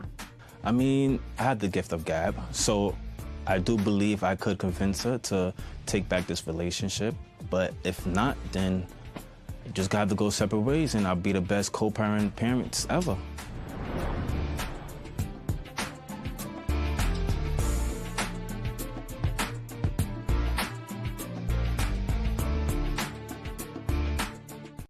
Today on Divorce Court. I'm here today because I want the judge to give Holly a different perspective about her workaholic ways and her enabling her sons. My boys do live with me. They don't pay any bills because I want them to use their money when they get out of my house. Because you know what? There is no coming back to my house. And she works entirely too much. And once we're married, there's no way that's going to continue. If I drink one beer, that's a problem for her because she doesn't drink at all. I'm a little hesitant because he does drink a lot. He calls it being nice. I call it being drunk. Divorce Court is now in session. Good day, ladies and gentlemen. I'm here today with Alvin Owens and Holly Bundley. The two of you have been together for 3 years. You've been engaged for 9 months. You are concerned about whether or not you should actually jump the broom, so you have come to me. You have filled out my compatibility test, which I have read and I'm going to talk to you about momentarily. You've given me your license with permission to tear it up should I think this union is ill-advised. Mr. Owens, I'm going to start with you. Why don't you tell me a little bit about your relationship and why we're here today? Well, Your Honor, we're here today because my fiance, who I love dearly, is an enabler and a workaholic. Enabler and workaholic, okay. Yes, ma'am. She has 2 adult sons, 25 and 22, and she doesn't require them to contribute anything to the household whatsoever. And she's also works 2 full-time jobs, 80 hours a week, and that's why we're here today. So you got 2 sons, 25 and 22. Yes, ma'am. And you think she enables them and babies them? Absolutely. Give me an example of some of the things that she does that concern you. Well, for one, like I said before, she doesn't require them to contribute anything to the household. She does all that on her own. They both work, and up until recently, she was still paying for the cell phones and the car insurance. Ms. Bundley, is that accurate? Yes, ma'am. Do you feel like you're not allowing them to grow up and be responsible for themselves, or do you think Mr. Owens has it wrong? I think he has it wrong. I know he has it wrong. Okay, explain it to me. What's your thought? Well, my thought on the issue that he brought me to this show for is that, I mean, Look at me. Yeah. Oh, I don't take care of them. I did pay their cell phone bills up until less than a year ago because they were not ready. We have a plan in place. Mm-hmm. They don't pay any bills in my house, but they have a townhome that they're moving into at least before Thanksgiving. Mm-hmm. So I wanted them to It's also a gift. So you bought the townhome? That's a yes. Yes, a yes. Are they both working? They are. They are. What do they use their money for? If you paying for the phone and the lodging, what are they using their money for? I don't pay for any of that now, but I don't know. I honestly can't answer that. But I don't pay for their food, anything they need for themselves. Only thing I really did for them was a roof over their head, and that's it. But you bought them a townhome. That's a big deal. Well, I didn't buy that townhome for them. I already had that. Uh-huh. So instead of renting that out to somebody else, both of them are going to move into it this year. Rent-free. Well, that's costing you money. You know that, right? No, ma'am. Because if somebody else moved into it, they would pay you rent. Well, it's paid for. I understand that. Yeah. But if somebody else moved into they would pay you rent. That goes on your bottom line, net profit. Right, that's true. So you're sacrificing that profit for them. I'm not saying that's necessarily a bad thing. Mm-hmm. I'm just saying I see his point of view. Yes, ma'am. Okay. Wow. Go ahead, Mr. Owens. I'm sorry. All right. Well, like I said, she's also a workaholic. She works 2 full-time jobs now, 80 hours a week, and she's always dead tired. She sleeps. She literally goes on 3 or 4 hours of sleep per night. Mrs. Bundley, do you work 2 full-time jobs? Yes. Okay. Do you just enjoy working, or are economics such that that's necessary to survive? It's not necessary. Do you have expensive tastes? I have expensive taste, but what do you pay over there? She's like a dude when it comes to her toys. Explain that to me. She has a motorcycle. Oh. She has a convertible. She got a sedan. And other than that, she doesn't really have a real expensive taste. She's not really concerned about having the latest gadgets and all. Well, yeah, gadgets. She's a gadget girl. Right. Absolutely. But I mean, as far as clothes, other than handbags. You have a lot of expensive habits? No, I don't go out. I get my hair done every 2 weeks. Well, you Not work all the every time. week. You can't go out. Oh, well. You work 80 hours I don't a like week. that answer, you guys. Now, Mr. Owens, it's nice to have a woman pulling in money. Do you enjoy the fruits of her labor as well? Well, I don't necessarily see the fruits of her labor. I don't ask her for anything. I like to see more of her as Right. opposed to the fruits of her labor. Ms. Bundy, you're talking about whether or not to get married, and he's talking about time. He wants to spend his time with you. Would you ever consider cutting back on it? Because it doesn't seem that you have to work that much. It's just you may enjoy it, but to adjust to a marriage, would you cut back a little bit? Sure, I would. I wouldn't work that second job. Once we tie the knot, she's not going to be working 2 full-time jobs. That's absolutely out. I agree with that. Okay. I agree. I Okay. want to do it. You're not thinking that you can tell her that, are Well, you? no, we've had this discussion before, so we've come to an agreement about that. Oh, already, okay, ahead of okay. time. Ms. Bundley, we've been talking about you this entire time. What concerns do you have about Mr. Owen? He drinks a whole lot. When you say he drinks a whole lot, how much does he drink? Every day, I'd say. No, that's a negative. How much every day? I know you don't agree. I don't, How much every day? I can't say how much every day, but when I'm drinking water, he's probably drinking beer. Example, I went downstairs from the hotel today to get some hot tea. He was drinking a beer. Corona. That's his girlfriend. Not true. Is that your girlfriend? No, that's my girlfriend. She get more kisses. No, she get more kisses than I do, Judge. No. Do you believe you have? How often do you say you drink? Judge, I submitted a picture. A picture of what? Okay. Well, he calls it getting nice. Yes, I I don't get drunk. I get nice. You get nice. Yeah, I stop before I get drunk. Okay. Oh, you nice right there? So if you, I don't know see if it in the eyes. Yeah, see, I don't know if y'all see that. Your Honor, that was New Year's Day. It So doesn't a matter. little niceness is to be expected on New Year's Day. Exactly, my point. Exactly. I got you. Now I want to ask a very serious question, Mr. Owens. Mm-hmm. She's been married 4 times before? Yes. You're concerned about the number of marriages, and I want you to tell me what your concerns are. You've been married 4 times before. Have you figured out what went wrong, and do you see how it's different with Mr. Owens? I do. And to speak to what he's saying, when I said it's easy for me to walk away, if you cheat, we have no conversation. Right. This relationship is over with.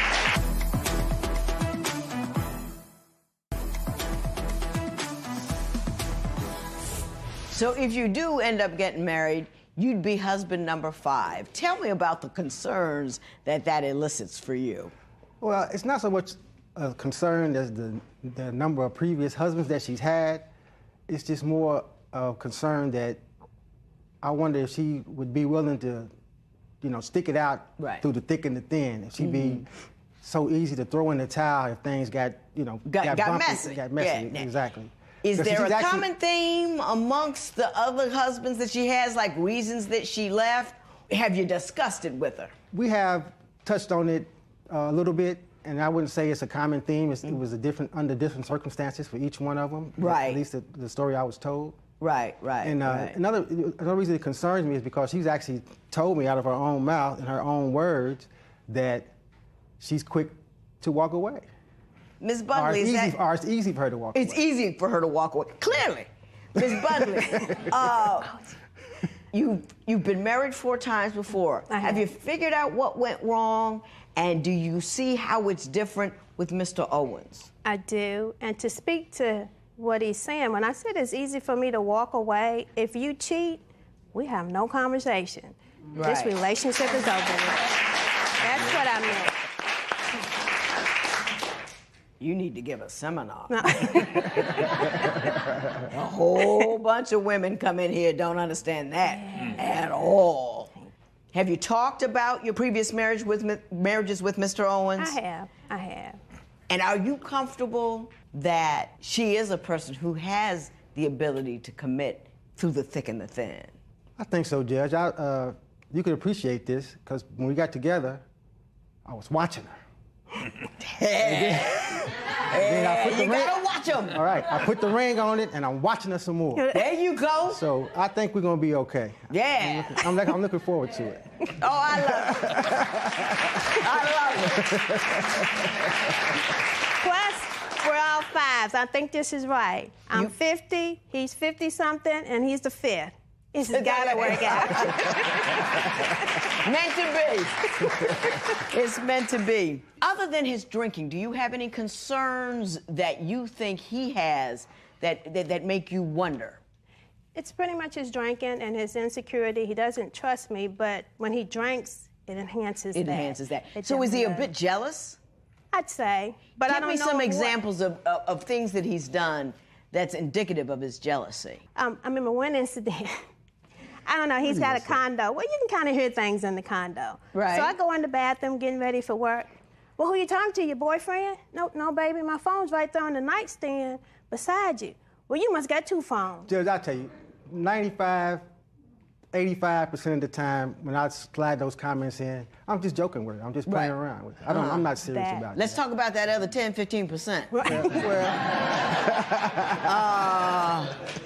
Are you worried at all? I mean, is there anything she's done or said that makes you believe you have a reason to be jealous? No, she hasn't. I can't say that. She's been pretty good. She's been pretty cool. Good. She has. Okay. The excuse that he told me, he met me at the hospital. He was a patient at the hospital. But that shouldn't be a problem because if I met you at the gas station, does that mean I can't go pump gas? Right, You know? right. Yeah, but you're not at a gas station 8 hours a day, though. The best thing I've ever seen in any compatibility test is what Mr. Owens said. My intended is not any of the negative Tolerisms that I've seen on your show. He watches Divorce Court with you. You can't get any better than that.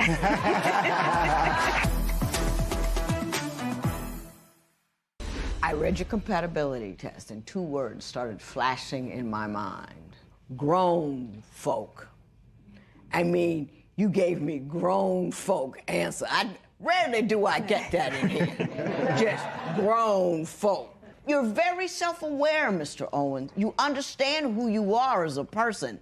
I can be a bit jealous, just a little bit, but not much. You understand, even if it's a small bit, you gotta be aware of it. Right. And you know that about yourself. You say you're moody and could exercise more patience. I bet you're hard on yourself. I think that you are a man in charge of his own emotional life and capacity, and you want to be the best man you can be. So you scan yourself for your weak spots and you discern them, because I don't think these are really huge, but you know that they're there because everybody's got some weird in them. Right. So you know what I mean? So I think that's extraordinary that you see these small correctable things that you're aware of. Need to get used to not always putting my needs and wants first. Ooh. You know what I mean? I've been single a long time and, kind of on my own a long time without, not having a wife, obviously, or fiancé. And so I need to be, more constant of that and put her first and consider her needs and wants ahead of my own at times. Every married person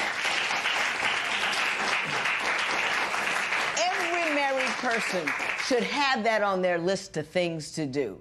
Because it's got to be Big E, Big E, Big E. That's my husband, me. And for him, it's got to be Lynn, Lynn, Lynn, Big E. Because that's how a marriage survives. So, woo! But you want to know what the best thing I've ever seen in any compatibility test is what Mr. Owens said. Side note. My intended is not any of the negative Tolerisms that I've seen on your show. This is a man who's paying attention. He watches Divorce Court with you. You can't get any better than that.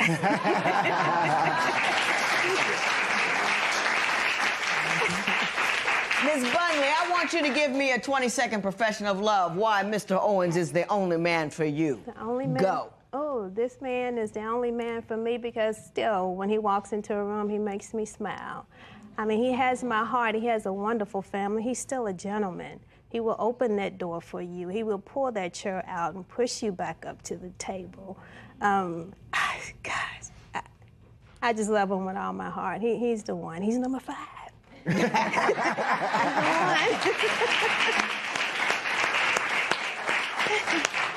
You got your work cut out for you, Mr. Owens. That was an A+. 30-second profession of love with respect to Ms. Bunley. Go. Well, first and foremost, I love her with all my heart. She's kind, caring, considerate, charming. She got a beautiful smile that I love. I love that laugh. There's nobody else for me. She's the one, and I can't wait to watch her walk down the aisle to me and become my wife.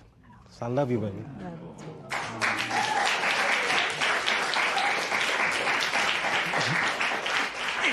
And she's beautiful. She's beautiful on the inside and out, Your Honor. And she was even prettier than she is now before she started working all these hours. See? You know, I don't know what to do. I mean, I gave her an A+ and you even beat her. So I don't even know what to give you on that. So you just extra credit. All right. Well done, well done. So I'm going to give a moment, get a Kleenex, and then tell you what I think y'all need to do.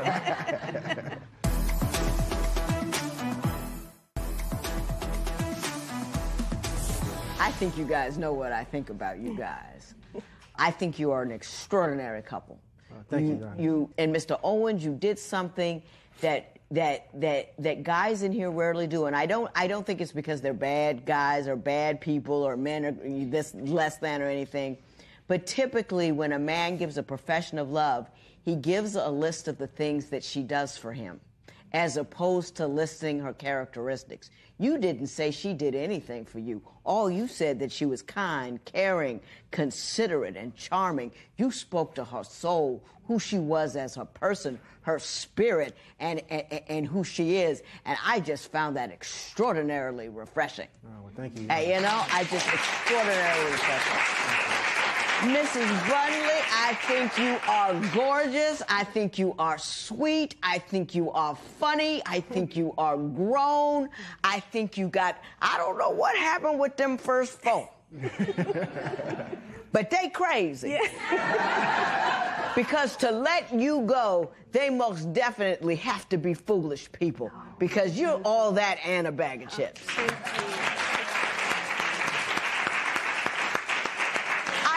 So extraordinarily tickled to have met you. I am so honored to be able to talk to you. I'm flattered that you know the Tolerisms. It's just, I'm just having a fabulous time. What you want to say, Mr. Owens? The Tolerisms I was speaking of is that she's not a radical ratchet, traveling all around a disassembled community, paying the stupid tax with no more compass. You got it down, Mr. Owens. You have got me down.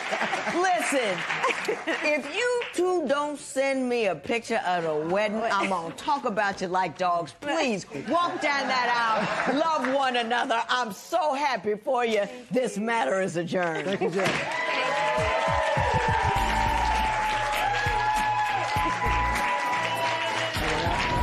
Yeah, it was a wonderful experience for me. I was looking forward to meeting Judge Toler. I'm glad that she gave us her blessing, and we're looking forward to the future together.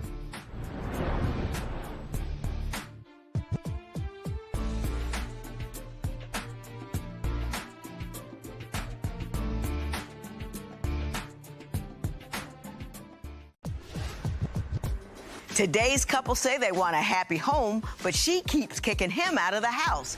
His offenses don't sound drop-kickable to me, but let's find out why she's so quick to show him the door and why he keeps coming back. Divorce court is now in session. The Honorable Judge Lynn Toler presiding. Good day, ladies and gentlemen. I'm here with Sule Latif and Diane Parks. Mr. Latif and Ms. Parks, you have been together for a year and a half and been living together for a year and a half. Mr. Latif, I'm going to start with you. Why don't you tell me a little bit about how you got together and then how we got here? We met working at a call center together. I was liking her, she was liking me. Yeah. But she did tell me I need to back off. But it was because she said that she was really liking me. And I took it as, okay, you know, back off, and I backed off. So it gave me a chance to, like, know her, get to know her for 3 months. Right. I just watched her and, you know, got to know her. And then when I found out that she really did like me, it was forward movement from that day. Ms. Parks, you liked him, but you told him to back off. Why? I just moved to Vegas. I wasn't really looking for a relationship. When I moved to Vegas, it was just more on, I need to rebuild myself. So it wasn't, I was looking... Say it again for the people in the back. I needed to rebuild myself. Ladies, did you hear what Ms. Parks said? A guy liked her, but it wasn't her time. She wasn't ready. She didn't have to jump on it. She didn't have to grab him. She didn't have to bring him in the house and lock him down. She was being the best her she could be and didn't need a dude at the moment. Hallelujah. Yeah. So, once you realized she liked you, what'd you do next? I told her, I said, yeah, I want you to be my girlfriend. I didn't want to, I already knew what I wanted from her and already because I've been watching her for months. And by that time, we went out on a date and we went home, and I think I've been there since. He took you over there and introduced to the other women he may have been talking to, let her know, like, up, it's done, this is the one. He did that? Yes. Did they take it well? Oh, yeah. Oh, okay. All right. Yeah. So far, so good. Yeah. I'm liking you people. Let's keep this going. What's concerning you now? I mean, you're here on Before the Vows. You love each other. You obviously have decided that you're the one for each other. Why are we here? What's the concern? We broke up the other day because her fish died. And I guess it was my fault that I wasn't the one that was there to help with the fish. You know what I mean? I did come in there to help get it out, but I was actually packing for the show and getting everything ready. And the fish died, and she broke up with you. Yeah, basically it was, if she would have had somebody else there, then the fish probably wouldn't have died. It's my fault. I need to go back and do this, and this is, yes. Ms. Park. Yes. Did you break up with this man because your fish died? I do. I lashes out. When stuff don't go right in my life, I'm going to lash out at him. It's not right, but I would tell him anything. Like, you didn't save my fish, so, okay, we don't even need to be together. You can't even pick up the fish out the sink. So I know it's wrong. I'm working on myself, Your Honor. But, yeah, that one. Mr. Latif, you also say that not only does she break up with you all the time, that she's always threatening to get a new dude to replace you. That this is a constant refrain. Give me an example of a time where she threatened to get a new guy on you. What happened? She was going out of town, going to California, her and her sister. She tells me at the last minute, I'm gonna go spend the night at my sister's house so that when she gets off, we can go to work. Go to California. No problem. I said, well, if that's the case, I'm gonna go with my brother tonight and just, you know, his birthday weekend, hang out with him. The moment I said that, it was a whole thing. Well, if you're gonna do that, this, and this. And I immediately said, okay, well, calm down. I'm gonna go do this real quick. If you wanna change your mind, because I know that she can go overboard, you know, I'll give you time to change your mind. But about 12 minutes down the road, I get a text that's, you know, I done lost my house, lost my girl, lost everything in the house. Yeah, everything, you know what I mean? And the new guy is gonna be there when I get back. Ms. Parks, did that happen? Yes, Your Honor, I do. Why were you angry? You were going with your sister. Why can't he go with his brother? What sparked the anger? This is the thing. Before, we had issues with him going out to the club. And when he go out to the club, it's not just going out to the club. He's coming back home the next day in the evening, around 12 o'clock the next day is when I'll see him. So it's like, okay, well, I know what you're going out to do because I'm not going to see you. Well, let me ask you this. You were going to California with your sister. Did you expect him To lock himself in the house and wait till you got back? I mean, what exactly did you expect him to do? Well, I did expect him to go. I did expect him to go out, Your Honor, but... And he's going over a family member's house. I mean, that's true. Wait a minute. Anything? No, because like I said, when he goes out, it's not just to go out. He's not coming back home. I don't see him for a minute. So it's like, okay, what are you really doing? But you're leaving town. Yeah. Going to another state. And then he didn't say, I didn't leave town that day. Once I found out he was going out with his brother, I said, you know what, I'm not going to go. I'm going to stay and we need to make something else happen. So he said, I'm still going to go out with my brother. So that lets me know, what are you going to go do? If I decided I'm going to stay home, you're still going out with your brother the next day. And I hear what you're saying. And what I'm going to do next is find out who hurt you and why you're so afraid. She'll ask me, would you like breakfast this morning? I said, yeah, that would be a good idea. As soon as I said that, she said, that's what I'm talking about. I was wrong for agreeing that you wanted to cook for me. You know what I mean? Did you go there? Yeah. Can I respond to that? Let me take this one right here.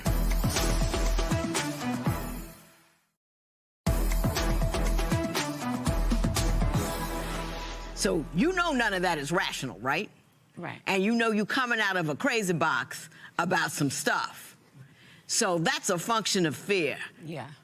Have you had a lot of abandonment or mistrust or cheating in your background? Yes. Yeah, and they laid those pathways for you. Mm-hmm. They still working in the back of your head. If there's any possibility of an inkling of a maybe that he might do something, could be wrong one day, you're going to end it today so you don't have to see it tomorrow. Mm-hmm. Did I get it? On the nose. You say she's disrespectful to you and selfish. Give me some examples of that. Selfish. I can go to work all day, come home. If there's a time that she's not working and I love to cook and I say, baby, will you cook something? She'll have an attitude. Or she'll ask me, do you want me to cook? That was just the last week. She said, would you like breakfast this morning? I said, yeah, that would be a good idea. And as soon as I said that, she said, that's what I'm talking about. I was wrong for agreeing that you wanted to cook for me. You know what I mean? You know? Did you go there? Yeah. What did you want him to say? I don't know. It's a lot of emotion that go through my head because I'm used to working with Sule. So when I'm not at work with him, it's like I'm at home not doing nothing. So when he come back home and it's like, oh yeah, were you gonna cook? I did say that earlier. No, but you asked. Yeah, exactly. Once On a I said Saturday it, morning. because he takes my word, he runs with everything I say. So if I say I'm gonna do something, I do have to live up to it. If something happens later on in the day, if I don't feel like cooking no more, he'll get mad about that. So it's like, okay, I don't feel like cooking because I wanted to go to work with you all day. I'm used to being to work with you all day, so I don't know. Can I respond to that? No. Huh? I think you might want to. I got one worse than that. Okay, I will, but let me take this one right here. If you ask a man or woman or anybody if they want something, be genuine in it. Don't be asking them to find out, is he going to take me up on it so I can say to blah, blah, blah, and he's always want me to do something. If you don't want to cook him breakfast, don't offer. But you're his woman, and you want to make him happy, and you said, do you want breakfast? And if he says yes, cook breakfast. Now, if he ain't making you, he ain't asking you, but you've got to have a different mindset. Yeah. What you got to say, Mr. Lateef? That's not true what she just said, because it doesn't matter whether we work together. You take Thanksgiving last year, okay? We work together. So because we work together, we make real good money. I told her, I said, you know what? Don't worry about that. You know, I love to cook. We both do. I said, but you work as much as me. You know, you've been putting in all this. I'll just buy Thanksgiving, okay? So you don't have to do that. Right. Okay? Bought the whole Thanksgiving. Do you think I ate? No. What happened? We're sitting there. We had to go to work that night. I said, I was sitting outside with my brother. We sitting there talking, and she says, baby, do you want me to come out there and you want me to make your plate to take to work? I said, yeah, no problem. Make the plate. Get to work. Did you make my plate? No, I forgot. Now she got an attitude because I'm telling her, you know, well, where's the plate? And she's like, well, we'll just go over there at 3 o'clock in the morning when we get off and go get the... And I'm like, I don't want to go to nobody's house 4 o'clock in the morning and bother them just about a plate, you know? Right, so, right. And I paid for the whole dinner for everybody. And couldn't eat none. Ms. Parks, talk to me. We were all partying that night. Everybody had drinks. We were just laughing, chilling, having a good time. So it slipped my mind to make his plate. And then when we made it home, he was like, well, did you make my plate? I forgot. Why you didn't make your own plate? Because I didn't even eat that night. I was too busy drinking, partying, having a good time. So I didn't have time to make no plates, and I forgot. It slipped my mind. But did you get mad at him for it? I mean, you said you were going to do it. Because he threw it back in my face. Like, did you make it? Okay, I forgot. Calm down. But he has a right to ask, did you make it? You said you were going to do it. I don't have a right to ask. Mr. Lateef, I understand that she puts you out on the regular. I want to talk about that. I called him immediately and told him, you know what, just get your stuff and get out my house. You better not be there when I get back home. Did you ask for his side of the story first?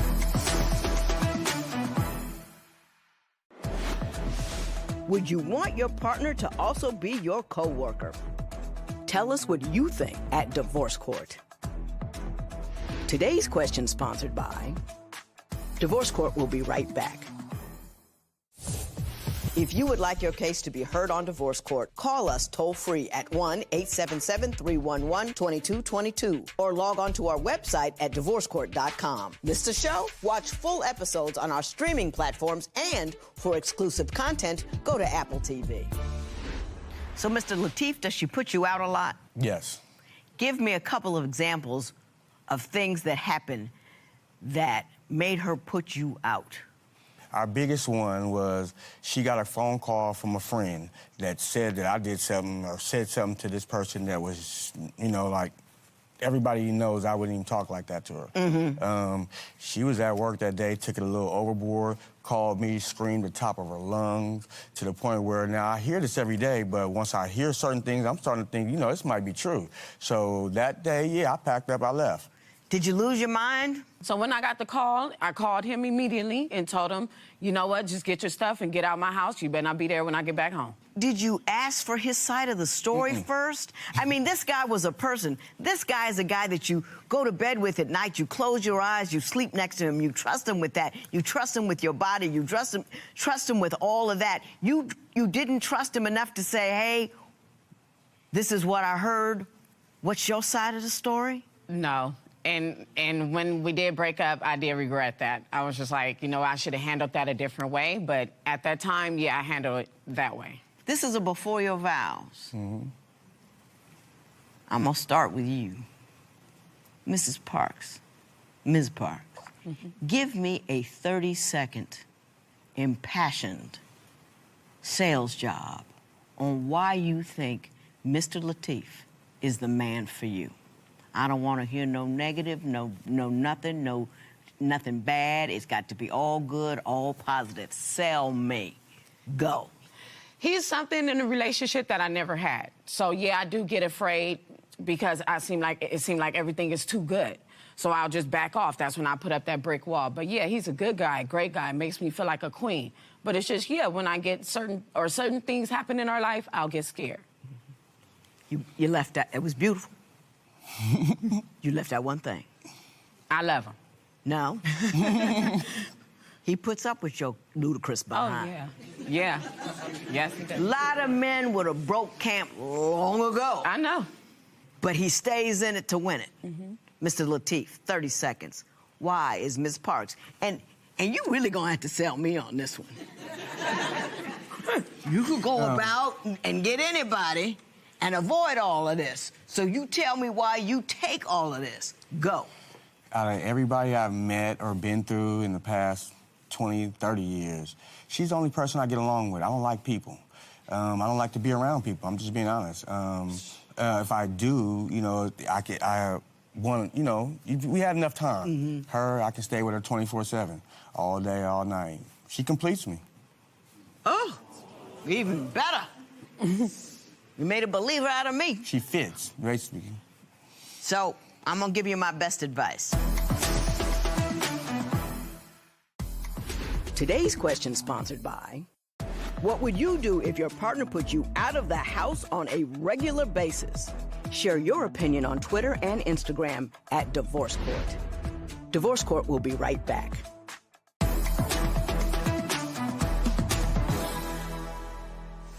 I'm going to address the remainder of my comments to the gear that is loose.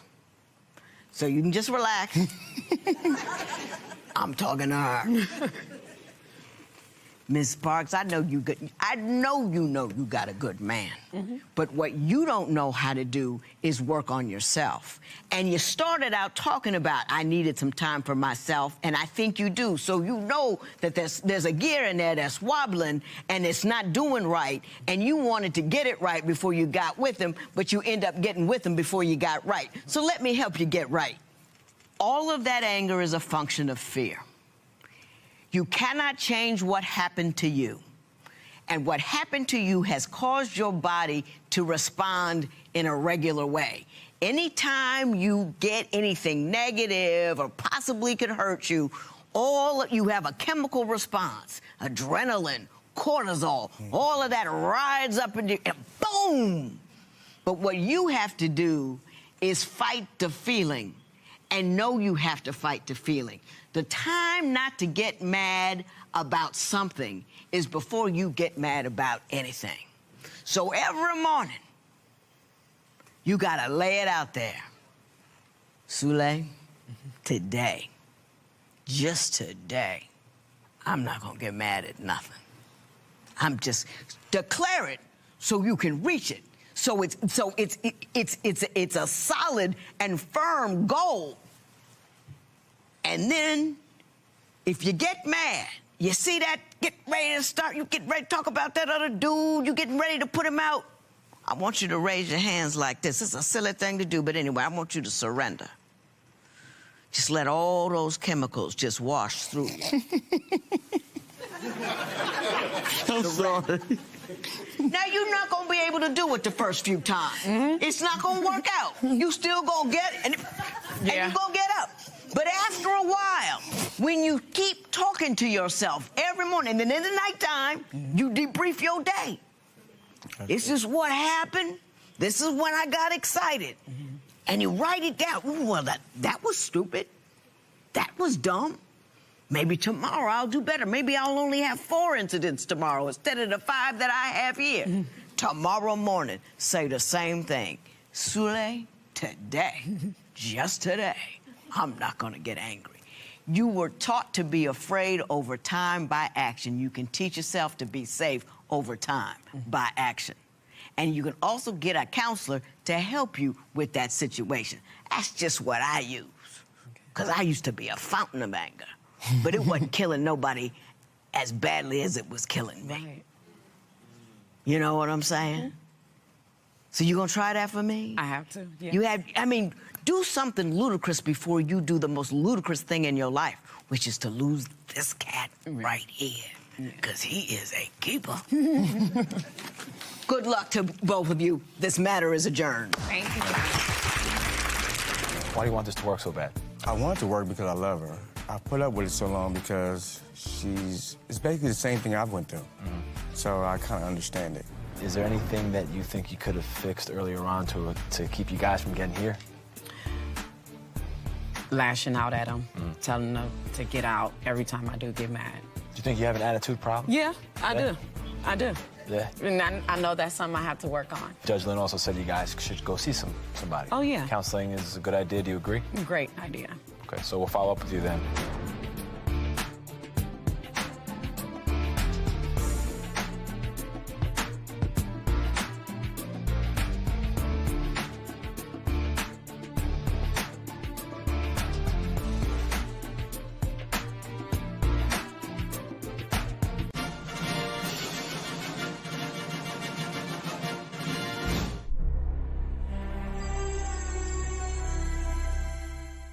Today on Divorce Court.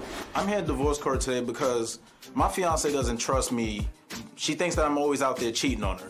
Doug is a liar and a cheater because I have found multiple messages of him with talking to other women, and there's been other things going on, and I just can't trust him.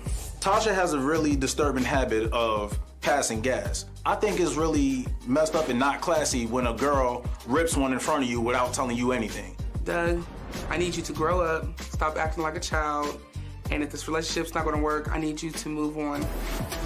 Divorce court is now in session. The Honorable Judge Lynn Toler presiding. Good day, ladies and gentlemen. I'm here today with Doug Counsel and Tasha Peoples. The two of you have been together for a year. You've been engaged for 10 months of that past year, but you're not quite sure whether or not you should go down the aisle together, so you've come before me. You filled out your compatibility test, and you want my opinion on your impending nuptials. So I'm going to start with you, Mr. Counsel. Why don't you tell me, I understand you have Mrs. Peoples has trust issue with you. She thinks you had an affair with a patient on your job. Why don't you tell me about that? All right. I was a driver for a company, a non-emergency driver. So I pick up patients from their home and take them to their appointments. Correct. Well, with this one person, I was in the middle of, I don't have any friends in town, so I decided to make a friend. So as I'm driving all day, going every which way, I'm a little tired, so me and the patient spoke for a while. When I dropped the patient off, Tasha called me and she was crying after about 15 minutes of me dropping the patient off. And I asked her, what's going on? Why are you crying? She told me that somebody got in contact with her, telling her that I was, sleeping with her and doing all these things with her. And when I went to Tasha's job after I got off, I went to go talk to Tasha. But Tasha didn't want to talk to me. She pretty much pushed me away from her the entire time. Ms. Peoples, who told you what about him? His client that he had picked up, who he was not supposed to friend, because you're not supposed to friend your clients on your job. How did she get your number? On social, she didn't find my number. She messaged me on social media. How did she do that? She became friends with him on social media. Were you friending the clients in the back of the car? I friended the client simply because, like I said, I didn't have any friends in town. So with her telling me, okay, well, make some friends, I figured, why not? I didn't think anything was wrong with me friending the patient or anything. So, I didn't do anything wrong. It's when she called me and told me that, she thought I was cheating on her is where I'm like, why would you think I'm cheating on you? Did the woman say she was cheating with him? The woman told me that they have been intimate since February. And she even sent messages. I have the proof here. Let me see the messages she sent. Now, this is a big lie to tell if you only just chit-chatted with her in a car. Well, all we did was chit-chat and that was it. I don't want to cause any problems. But did you get fired about it? Yes, I did. So your boss believed it? No. What happened was a few weeks went by, and I thought things was good. Well, my boss calls me into her office, and she tells me that she has evidence that I was talking to the client and that the car was being traced the entire time I was driving. Well, if you knew where I was at picking this person up, that's all I ever did was pick that person up and leave after dropping her off. I called his boss myself. And what did his boss say? And she told me that I should get a lawyer because he's been telling people that we were married, and that I should get a lawyer because the messages between him and this client were very sexual. But I've never sent any sexual messages out. Well, I'm sorry. That's not what that says up there. Which I'm clearly showing her, hey, if you want to go through my phone, I'm more than welcome it. I've always told her she can go through my phone. Go through my phone. All right. All right, I got you, Mr. Counsel. What is your primary complaint about Ms. Peoples?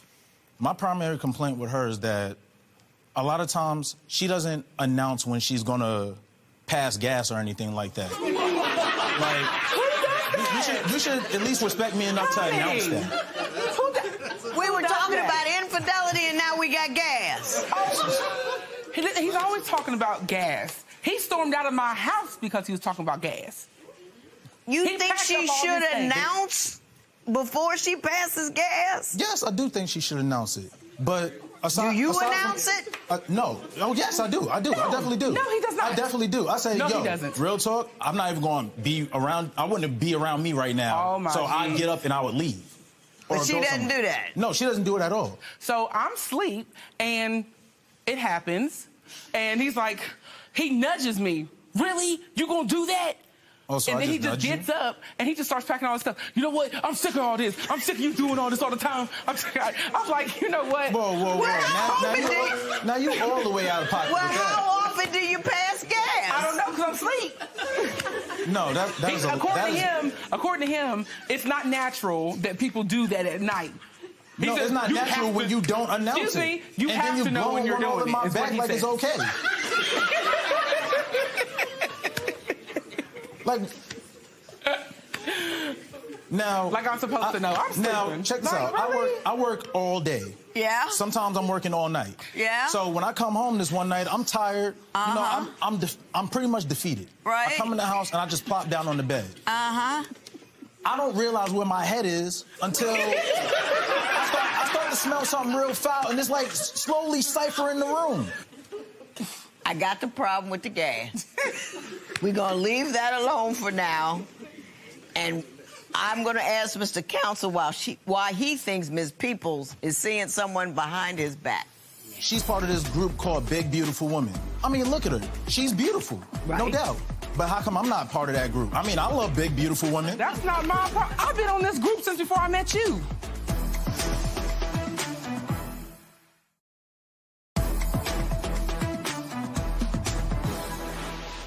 So, Mr. Counsel, why do you think she's seeing somebody behind your back? Okay. One day, I'm sitting in the house. I'm not even working this day. I'm off. So I was like, you know what? She's at work. Normally, she doesn't eat at work. So I said, you know what? I'm going to go ahead, get some food, and bring it to her job. Well, I get to her job with the food and everything, and I notice she's off in the corner FaceTiming somebody. And when I ask her about it, she's grabbing the phone, fumbling with it, trying to put it down. And when I ask her who she's talking to, she's like, oh, it's none of your business. Oh, since when do you care to do anything for me? Like, I haven't been bringing you food to your job since I've been here. Does he bring you food to your job? When he asked, normally he texts me, are you hungry or have you eaten? Yes, no. Whatever. But this day, he decided he was going to do a pop-up visit to my job, and I had already eaten. So he just comes on into my job, and I am FaceTiming my best friend, who I talk to almost every day. Is he a guy? Yes, he is a guy. Does he know who this guy is? is? I introduced him to him. Yeah, all of late.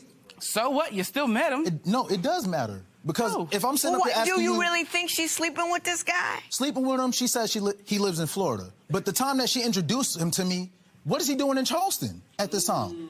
He's not allowed to come up to visit me? It's not about him coming to a visit. It's the fact that you bought him. You had him come to another state where you are. To see you. He's in Florida. That's he came to visit me. Came to visit you, but you even still, how are you talking to this guy, but you admitting that you're talking to him on levels that I don't understand? You don't. He's smarter than you. Oh, Ms. Peoples, you say you talk to him on levels that your man can't understand. What do you mean by that? He's older. He's in his 40s and he's married. Uh-huh. So, and you brought a married man out of state to chit-chat? No, he was already coming out of state. It wasn't just to visit me. He works. So he's passing through. So he stopped to visit me. He was only here for like a day. Like, legit a day. He was gone at 5 a.m. Gone. All right, apparently, she's part of this group called Big Beautiful Women. I mean, look at her. She's beautiful, no doubt. But how come I'm not part of that group? I mean, I love big, beautiful women. That's not my problem. I've been on this group since before I met you. Well, you can join if you want to, can't you? Yes. No, she's never told me about this. And I asked her, look, if you part of this group, send me the invite. He has never asked me that. I did so. I did so. Well, then let me ask you a question about big, beautiful women. My understanding, and I could be wrong, is that it's a site for men who like big, beautiful women. Mm-hmm. So isn't that kind of a dating site? Not really, because no one's really dating. There's a lot of married couples on there who are there together, and most of the time it's just upload. Well, what do you do? What do you do if you're married? Some of them are single, some of them are married, some of them are not. I mean, some of them find love on there, and some of them just there to, talk. What do some they women talk get about? down about. So there's a lot of women who get down about being big, so they're there for comfort. Oh, I see, like support group. Like a support group. But there's a lot of people in that group, and I've been in this group since 2009. So I mean.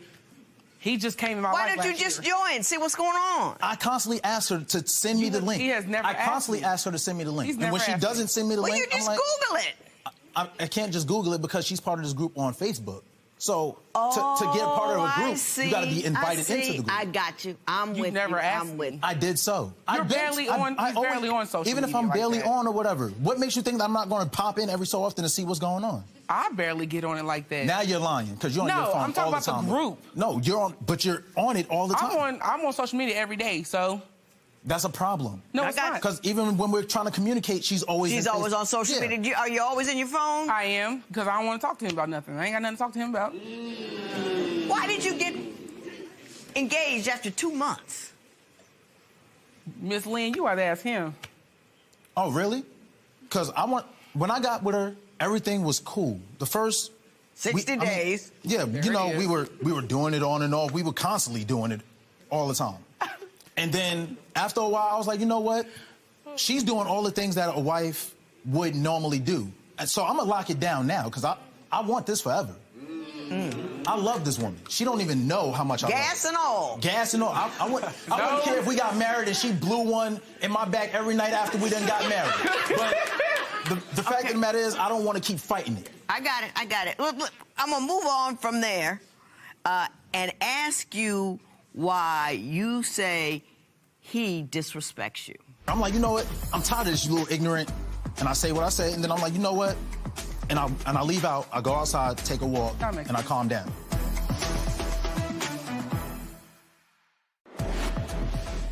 Do you and your partner need to belong to all of the same social media groups? Tell us what you think at Divorce Court. Today's question sponsored by Divorce Court will be right back. If you would like your case to be heard on Divorce Court, call us toll-free at 1-877-311-2222 or log on to our website at divorcecourt.com. Miss the show? Watch full episodes on our streaming platforms, and for exclusive content, go to Apple TV. Mrs. Peoples, you say that Mr. Counsel is disrespectful to you in front of your daughter. Tell me about that. Yes, ma'am, he is. There have been occasions where we could be in the car and maybe I passed gas in the car and he has legit stopped in the middle of the road or pulled over in mid-November and let the windows down while it's cold outside and left them down while my baby is in the back. So you mean to tell me this is still about gas? I thought this was a whole new subject matter. No, it's always an issue about gas. And then when he finally packed up and left. How old is your daughter? 8. Do you let the windows down in the cold with the 8-year-old in the back seat behind some gas? Do I let the windows down? Yes, but it hasn't been extended periods of time. Like she's sitting up here trying to make it sound. Like, if we're going down the highway and you let loose in the car and the car is filling up, I mean, it's hard to focus on driving when you got that smell mustering in your brain. Like, I can't focus with that smell ciphering in my nose. Well, going back to you being disrespectful, his favorite word to call me is ignorant bitch. That's his favorite thing to call me. He gets mad and tells me I'm a stupid, ignorant bee. I'm just like, wow. And if you can talk to me like that, how do you talk to your mother? Like, really, you're talking to me rudely. Oh, wait, you ain't gonna bring my mother into this because I respect my mother. Miss Peoples is hurt. I heard it in her voice. Do you call her that? I have called her that a few times, as a matter of fact. How do you make that okay in your head? I'm not making it okay. It's about the intensity of the fight. Like, if she comes up to me and I can bring up one time, I'm sitting downstairs, I'm minding my business, playing my game like I normally do. And she comes in talking about something completely off the wall. Normally, I put the control down, I'm listening to what she's saying. But what she's saying is real ignorant. And I'm like, Tasha, stop. That sounds ignorant. Why would you even say something like that or whatever? And then she would go into something else, and the fight would get bigger and bigger. I'm like, you know what? I'm tired of this, you little ignorant. And I say what I say, and then I'm like, you know what? And I leave out, I go outside, take a walk, and I calm down. That doesn't even make sense. He called me this once when I was picking him up from work at 12 o'clock.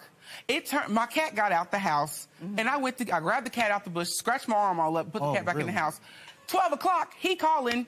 Oh, so you're just not gonna come? You're just not gonna come? That's fine then. Stay right there where you are. When I come home, I'm getting my stuff and I'm leaving. Comes in the door, he's like, you know what? You're just a stupid, ignorant bee. Goes upstairs and starts unpacking his stuff. I never and did then that came night. downstairs, put all his stuff downstairs, and was getting ready to leave that very night. We were up till 5 or 6 in the morning. Arguing? Yes, ma'am. About? About me not picking him up at 12, not being there at 12 o'clock when his job was legit maybe 5 minutes down the street. And Yeah, 5 minutes driving. And it's midnight. No one's really out on the road. That's 40 minutes walking. So did you forget to pick him up? Were you late? My cat, I was just late. The cat had got out the house. I grabbed the cat. I didn't want him out there. And it turned 12 o'clock on the dot and he calls. Do you call her these names in front of her daughter? No. Yes. I don't sit up here and call her these things in front of her daughter. He has. Realistically, In the car. Realistically, when her daughter is there, I refrain from using certain words he around her. doesn't. Like, I may be getting loud when her daughter's around, but I've never deliberately just Do you cursed her get out. loud and curse in her direction when her daughter's around? Yes. No. Sometimes, like one time Now listen, you have been all loud and brash since the moment you got here. The only thing that you've said softly was your denial that you're loud in front of her to her daughter, and I think you are. That's enough for me. Today's question sponsored by... How do you handle disrespectful comments from your partner? Share your opinion on Twitter and Instagram at Divorce Court. Divorce Court will be right back.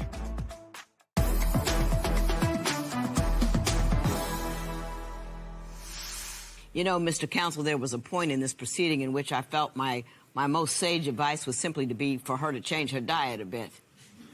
But I don't think that's what I'm going to talk about now. What I'm going to talk about is that look on her face. She was out here having a good time, even if you were talking about her passing gas. But when she got on that issue of disrespect, her face got dark, her eyes teared up. This thing is real to her. Let me tell you what you do when you beat up a woman with your words. You make her small. You make her feel inadequate. You make her wonder what's wrong with her, because that's what we do mostly, is internalize it and wonder how can I make it better, wonder why it's so wrong, wonder why it's so ugly. And deeper still, you're doing that to her mother, to a woman in front of her daughter. Do you know how small you're teaching the daughter to be? Do you know what you're teaching your daughter to take when she grows up? Yeah, men yell at you. The guy that you love, the guy that you sleep with will curse you out, will yell at you, will call you dumb and ignorant and all that because I'm a woman and that's the best it gets. I've never... You know, oh, you did. No. Well, she's not crying for no reason. She's crying because I hit her in her soft spot. And it was a spot that you made soft with your criticism. But how cut about it when out. she speaks to me then? Hey, cut it out. You pass all the gas you want to. You tell this brother that he doesn't have any right to call you any kind of names like that. And next time he does it, you bounce. Don't teach your daughter to take that. You're a big, beautiful woman. You don't have to put up with any nonsense like that. No name calling. It's small. It's low. It's classless. You hear me? Yes, ma'am. Not again. This matter is adjourned.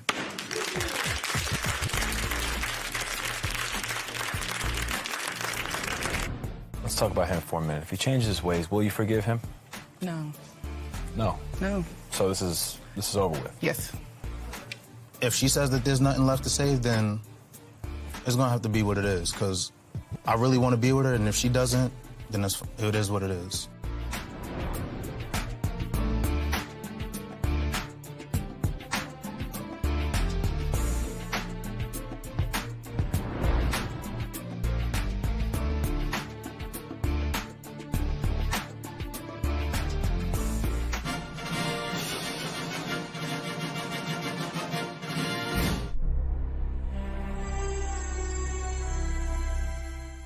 Previously on Divorce Court. I'm very controlling. I don't want him to have a phone. I don't want him to go out without me. I understand that she has, in fact, cheated on you. One day when I was opening up her phone to go to my Facebook, I clicked into her Snapchat, and she had sent naked pictures to another man. Did you do anything more than send those pictures? I did meet up with my ex and have intercourse with him. She clapped in my face and then grabbed me by my hair. What am I supposed to do? Clap one more time. I said clap one more time. Exactly, clap one more, and then that's what you did, right? Divorce court is now in session. The Honorable Judge Lynn Toler presiding. Good day, ladies and gentlemen. We are reconvening this matter of Grant versus Grant. I have Mrs. Miriam Grant here, her husband Scott Grant, who is 18 years old. She's 25. We also have Mr. Grant's mother here, Ms. Olson, and his sister, Tiffany. We were fussing and arguing when we were last here, and I went out on a limb and said I thought I could fix this, and B, stated that the one person who's at the center of this thing has said the least, and that would be Mr. Grant. What do you think the real problem is between the two of them? I think it has to do with both of their egos, honestly. They both have to have the last word. Last word. So even if it was trying to be neutral, it's always going to be something because one thinks they're better than the other. Let me ask you this, Mr. Grant. Does your mom ask you for money all the time? She asked me for money on a quite normal occasion, especially after I was leaving. She asked me to help her with some of the other bills or if she needed help with food here or there. How often do you end up giving her money? Maybe like twice a month, maybe. Twice a month? That's a lie. That's a lie. Mrs. Olson, don't you feel somewhat odd about getting money from your 18-year-old son? Not getting a job. The money I asked for when I was leaving was because he punched holes in several walls and doors in my home. He has not given me anything since he moved out of my house. That's her and his problem, not mine. Did you punch holes in your mother's walls? Yes, I did. Why? Me and my mother were arguing, and rather deal with her anymore, I slammed my door shut, and I slammed it shut so hard that I pushed my hand into the door, and it created a hole. What were you arguing about? Me missing work a couple of days, and she had a problem with that because I was going out and hanging out with my friends. Drinking.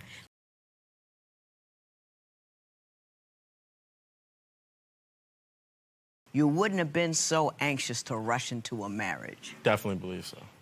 A lot of anger and aggression was brought towards me and around the house. Okay. You were given up at some point. Yes. When did you return home? Okay, you want to. Mrs. Grant says that you gave him up because you wanted to be with someone and that someone didn't want a child around. What is your version of that? At 11, I let him because he wanted to go to his father's to live. Then he came back. Then he was calling me all kinds of disrespectful names, and CYS was called. And that's where that went from. Because she was dating another woman, and the woman's needs came before mine all the time. Exactly.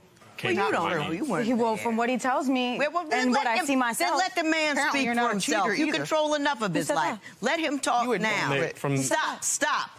She was dating this other female, and every other day they were arguing, and I was at the center point of their arguments, and she was always told that if your son's going to act that way, then I don't want to be with you. I'm breaking up with you because of your son. And then she would get angry at me because I was the reason they were getting broken up. And that went on for about 2 years. Is that true? I'm going to ask Tiffany. Is that true? Yeah, they did argue like that a lot, actually. About him? Yeah. And pretty much Maida did say that way more than she should have. What? Do you believe that? And honestly, Tiffany, because I'm trying to help everybody out here. So far, you as close to reasonable as I've gotten. So I'm going to work with you for a minute. Do you think that the household situation between your mother and your brother left him feeling abandoned or uncared for? Yeah, and that's why I was always there, and I don't understand why she thought it was appropriate to say that I wasn't. I was the one that was helping him. He wasn't the only one. It was me too. You said you were being picked on too? Yeah, it was both of us. You're not bringing up what he was doing. Well, what was he doing? You tell me what he was doing. He was stealing from stores. You're not supposed to be doing this stuff outside and not think you're going to have to pay any repercussions for it. And then I would be fighting with that woman over him. There was so long that I took so much because of him. And I would go and visit him. And I didn't take every single phone call, but I took phone calls. He thinks I should have been at his beck and call. That's what a mother does. Not a mother don't just give up her kid for another female. Let me ask you this. Hey. Do you feel like she rescued you from an unpleasant situation? Is that why you're willing to put up with all the stuff she does, which even she contends is uncool? I wanted a new start for myself and to start a new life with a new family and be able to be there for her kids because as we were dating, we went on a lot of mutual events together, and I grew a love for them. I hear what you're saying about that. But I want you to take a moment and think about the way she treats you. And then I want you to, as eloquently as you address the issue with your mother, to address the issue with your wife about how controlling she can be. You just found out that she cheated on you today. Do you have any feelings on that you would like to share? I feel really disrespected, and I also want to know why. But what was I doing to you that was so wrong that you wanted to go with another man?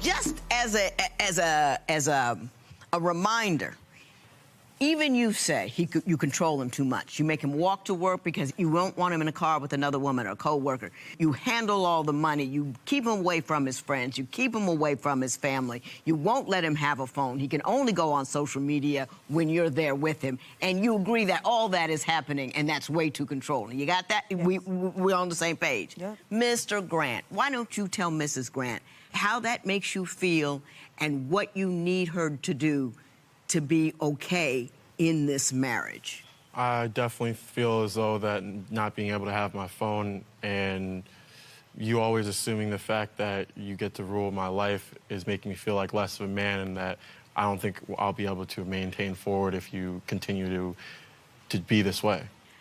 You just found out that she cheated on you today. Do you have any feelings on that you would like to share?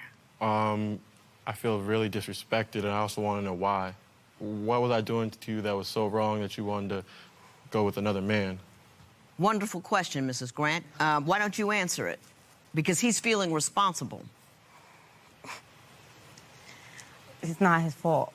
That's like the only thing I can say. Then explain why you did it, so he can know it's not his fault. I was still in love with my ex, and I didn't want to be with him.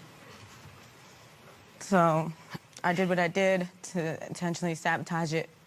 Deep down, I knew I would leave from the guilt, but then seeing how much he loved me and the kids is what made it harder to tell him. Then we got married. Then it was even harder. Yeah. You know, then it was just like, how do I say something like that when I just married you? Have you gotten over your feelings for your ex? Yeah.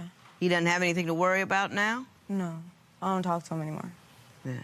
At all. Yeah, that may be true, but do you still have feelings for him?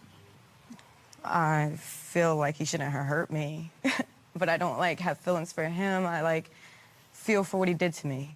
I'm still in pain from what he did. I'm not over it. So it was a controlling and abusive relationship towards you, and it's difficult for you to get over that. Have you ever talked to anybody about how you feel and why you feel the way you do and why you need to rush into relationships so quickly? Have you ever talked to anybody about that? Mm-hmm. What'd they tell you? They suggest childhood issues that I don't have.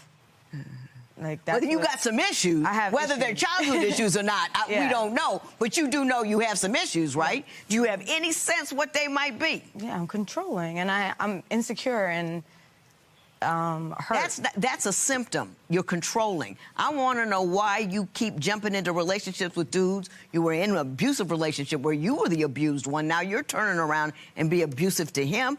Do you know what's making you do jumping into these relationships that aren't cool? I don't know. Don't you want to know? Yes. I feel as though she should take counseling. At the very least. Did you tell your mom that?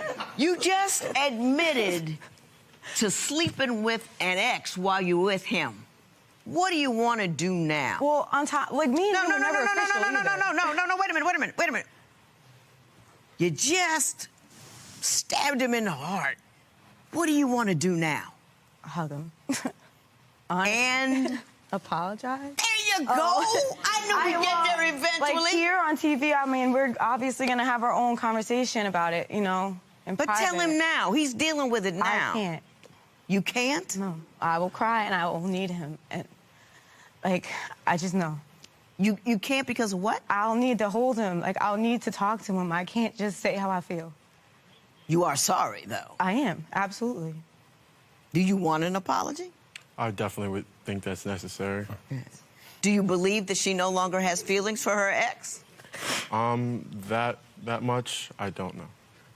Did you guys get angry when you found out about? Well, you guys found out about it today. Tiffany, your feelings on it? I almost started crying. Let's talk about what everybody wants to get out of this. I want to talk to each and every one of you about what you want to happen from today forward. You're going to give this man a telephone. Like a flip phone? No, he gets a real deal phone. He got a phone just as good as yours.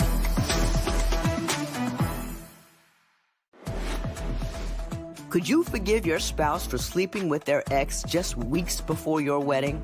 Tell us what you think at Divorce Court. Today's question sponsored by Divorce Court. Will be right back. If you would like your case to be heard on Divorce Court, call us toll-free at 1-877-311-2222 or log on to our website at divorcecourt.com. Missed a show? Watch full episodes on our streaming platforms, and for exclusive content, go to Apple TV. I'm at the point where I want to ask everybody what they want to get out of this, and then I'm going to try to get you as far down that road as I can. You're scared to death all the time, aren't you? Mm-hmm. And instead of being vulnerable, instead of crying, it's much easier to be angry, to push, to shove, and to control. Yes. You want to stop that, right? Absolutely. But you understand that fear and insecurity is the base of all of that. Does it bother you that you just cried right now? Yes. Why? I don't like to look weak. I feel like I've cried more than enough in my life. Let me tell you something about crying and anger. Anger makes you look weaker than anything else in the world. When you cry, you're showing that you're hurt. And everybody gets hurt. And there's nothing weak about being hurt or acknowledging that hurt. What's weak is the anger. And I want you to believe that. You're a beautiful woman who's been through a great deal. And all I ask for from you is to remember not to allow someone who abused you to make you abuse someone else. Do you see what I'm saying? You're gonna give this man a telephone.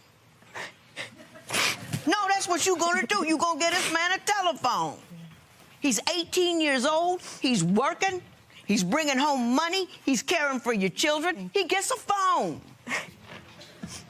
Like a flip phone? No, he gets a real deal phone. He got a phone just as good as yours. But who he got to talk to? Because he's paying the bills. Let me tell you something. Every time you try to control him, I want you to say this out loud. That's a fear move that man is not going to make me do. That's a fear move that man is not going to make me do. And when I say it out loud, say it out loud. You have to fight your feelings. You don't fight them, you don't fight him, you don't fight that other dude. You fight how you feel. And then once you're in command of how you feel, you can behave in any manner you want to.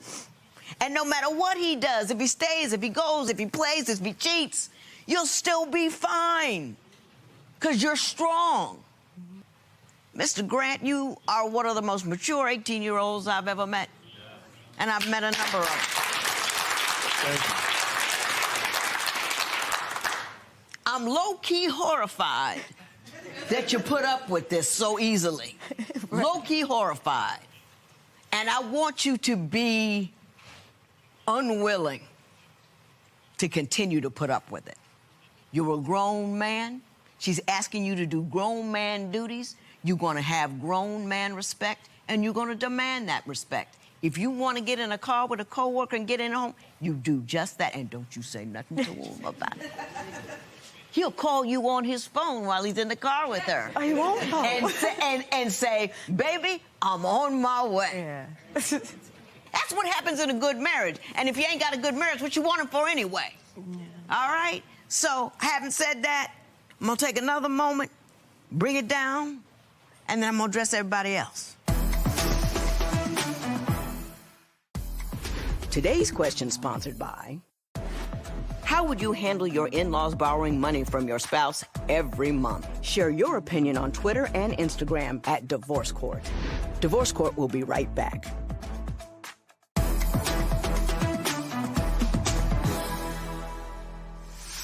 Mom, Mrs. Olsen, sorry. At the end of it, I really just want him to be happy. Yeah. But I don't want to. No, this is all me to you. At the end of the day, that's what you should want for your children. You should want them to be happy. I think you need to acknowledge the hurt you did him when he was young. No. When you're a mother, that child comes first before everybody else. And he didn't get that, and you need to acknowledge that. That's the best way to get a relationship back with your son, because you love him. I apologize to my stepchildren because I didn't think I was a very good stepmother. That allowed us to love one another in a free and open manner.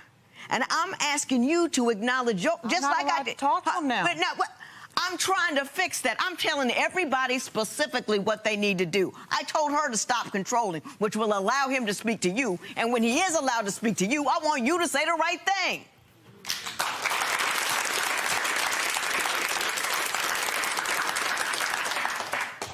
Tiffany, I think you've been hurt too. And I think you see what's going on. You understand why your brother made the decision that he did, and you can't blame him for it. His family from today forward will be support for y'all. And if the only support you can give is being quiet, I would ask you to engage in that. He's married. He's made his choice. I'd be hysterical if I was his mother. But once the decision's made, I'm supportive. Because at the end of the day, the destination is always the same: happy. So do what you can to make him happy. Be civil with this chick, because that will make him happy. No, you a grown woman. You a grown woman. I live in fear of her now. First of all, I think you can handle yourself. I ain't worried about that. And number two, she gonna behave better, aren't you? Yes. Both of you have to step up and be grown women. This is not beef that can't be squashed. And if you can't squash it, just be quiet and let him live his life. All right? Tiffany, you okay over there? Yeah. Does anybody love and care for you? I think so. Scott Maybe does. one time. Yeah. And do you let him talk to her? You know, he can talk to his sister. Her. Does he? Her. But that's his decision, not yours.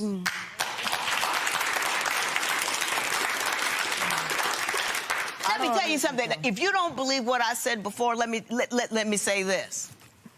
You keep it up, you're gonna lose it.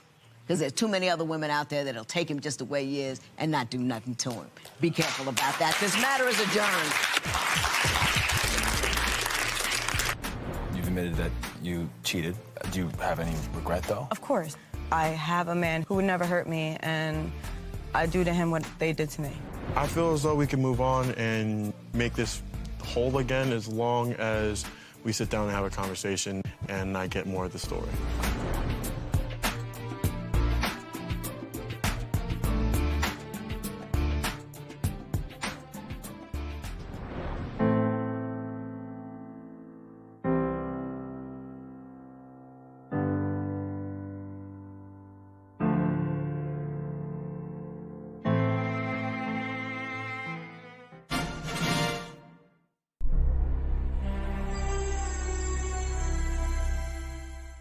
Today on Divorce Court. I'm here on Divorce Court because my fiance needs to quit being weak and set boundaries when it comes to his kid's mother. I haven't set boundaries with my baby mama because of visitation from my children. I'm afraid that they will be taken from me. I believe his baby mamas use his kids as pawns. She's so aggressive that I don't be able to get anything out, or I just shut down. Sometimes I am aggressive when it comes to Reginald. Sharita, I need you to calm down a little and act like a lady. Reginald, I need you to quit being weak, and I need you to start treating me like the queen I deserve to be treated like. Divorce Court is now in session. The Honorable Judge Lynn Toler presiding. Good day, ladies and gentlemen. I'm here today with Sharita Armstrong and Reginald Banks. The two of you are in love, want to be together, want to get married, but you have boatloads of baby mama drama, and you want my opinion as to whether or not this is a wise union given the problems that you have. Having said that, I'm going to start with you, Ms. Armstrong. Why don't you tell me what's going on? All right, Judge Lynn Toler, the biggest problem that I have with Reginald is that, to me, he's weak when it comes to setting boundaries with his kid's mother. Give me some examples. Well, one particular time, we had one of the kids over, and it was around like 10:30, 11 o'clock at night. Reginald was asleep, and the next thing I know, the son goes in the room where Reginald is asleep, and I hear the mom on there, you know, like, time for you to come home. And I'm like, you know, it's 11 o'clock at night. I know he ain't finna get up and take him home. So I hear Reginald talking to the mom, and next thing I know, he's getting up, putting on clothes. So I'm like, where you finna go at 11 o'clock? Man, she want me to drop him out. I'm like, you know, it's 11 o'clock. You should have told her, hey, he could lay in here with me, and I'm gonna drop him off in the morning. But instead, it's like he gets up whenever they call, no matter what time of the night, and do what they say. And I feel like it need to be some boundaries. Mr. Banks, do you agree with that assessment, or do you think she's missing something? I agree. But the only reason I did was try to keep down the confusion between the baby mama and... Can I ask you something, Ms. Armstrong? And I just want you to back up off the emotion of the situation for a moment. When you were dealing with that little one, were you dismissive at all? No. Because sometimes you got to be over the top with, yeah, baby, I love you, gotcha. Give me 2 seconds, you know, in order not to feed into that negativity. Do you have a good relationship with the kids? Yeah. Y'all get along? Yeah, we get along. Okay. All right. Give me another example of a time when Mr. Banks did not set appropriate boundaries with one of his baby's mothers. When we had first got together, he was dealing with one of them. And when we finally did decide to make it official, I cut off who I was dealing with, and he slowly cut off who he was dealing with, but she couldn't handle it.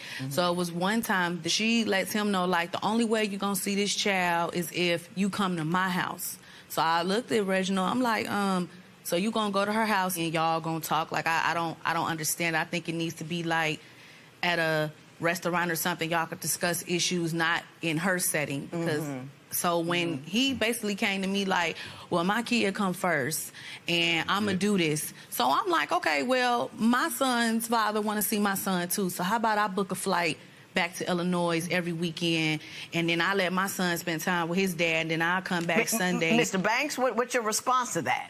I love my kids, so I want to be there for my kids, and whatever it is that I have to do to make that work. Do you believe Mr. Banks still has feelings for that one baby's mother?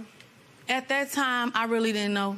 We were only like maybe 2 months dating, and I know he's a good father, and I want him to be in his kid's life, but I just feel like the parents know they can use the kids as pawns. I get that. You know, I'm going to advocate on behalf of Rational here. You got a dude for 60 days, and he got a baby somewhere. You got to be super cool. A mother's not going to give up a 6-month-old, not hand him over. Nobody, I don't care who they are, going off with my 6-month-old. He goes over to the house to see him. Either he's your dude or he's not your dude. Either you can trust him or he's not. That's not the time to assert yourself and tell you 60 days in where he'll see his baby. Not that time. Not that time. Do you understand what I'm telling you?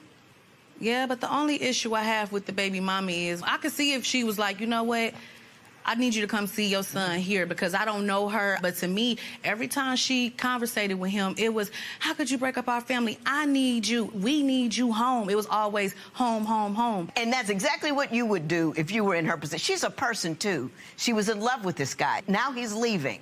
So there's going to be a certain amount of hurt feelings there. And somebody's got to be a superhero in the situation. And that's your job because you're the new chick 60 days in.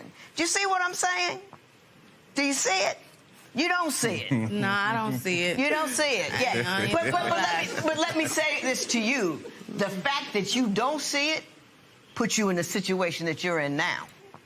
Mr. Banks, you feel stuck in the middle. Tell me why you feel stuck in the middle. I feel stuck in the middle because dealing with 4 different women, there's 4 different attitudes. Right.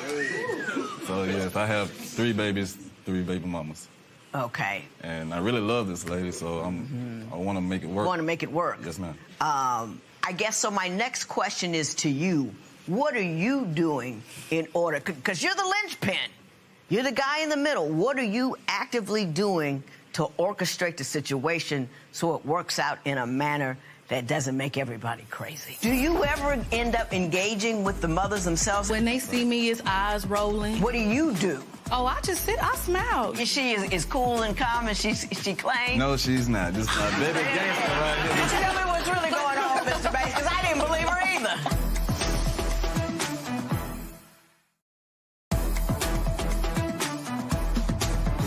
So what are you doing to orchestrate the situation proactively? Say this one might call, I need you to get him this weekend. Okay, so I answer that. This one might call, I need you to come to the game. I answer that. But Sharita, she's just like, you're doing whatever they need you to do, and it's affecting our relationship. No, not to those calls. Going to a game, that's fine. No problem. You need to get them for the weekend, that's fine. But all this calling, like it was one time he was supposed to get one of his kids, and we have set times that we get them, and it's a process. Like he'll let one of the kids know, like, hey, I'm coming to get you. All right, I'm gonna let my mama know. Things will be ready. But this one particular time, nah, you ain't getting them. Then 10:30 at night, oh, you feel like coming to get them? That's the type of stuff that make me mad. Like, why can they call whenever they want to call, 11 o'clock, 10:30? Like, first you say, nah, you ain't getting them. Then when you feel like maybe you want to go out tonight, 10:30, oh, let me call it. Hey, you can come get your child. Now, and in response to that, what happens? What do you do? What does he do? I look at him, and he goes. And I let him know how that makes me feel. But I have a reason why. Hang on. Yeah, he do tell me I could go, but I have a reason why I feel like that with the kids' mom. JR is a good father. When he got his kids, excellent. They love him, you could tell. But there's a history with these kids' mom. You know, he was dating one, high school sweetheart, whatever, and cheated on one with the other, got a baby. When he was dating the other, cheating with the other one. So I'm like, well, how I know you ain't gonna do this to me with them, with all of them? So that's why I feel the way I feel. And he was honest enough to let me know how his past life was.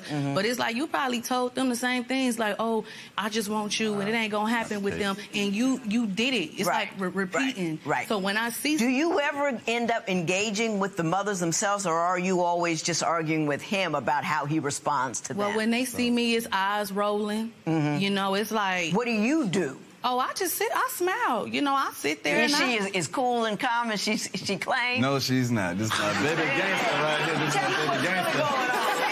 Tell me what's really going on, Mr. Bates, because I didn't believe her either. I didn't believe it at all. Go ahead. Oh, man, she's very aggressive, but at the same time, she's a crybaby. So give me some examples of some responses of hers to baby mama drama.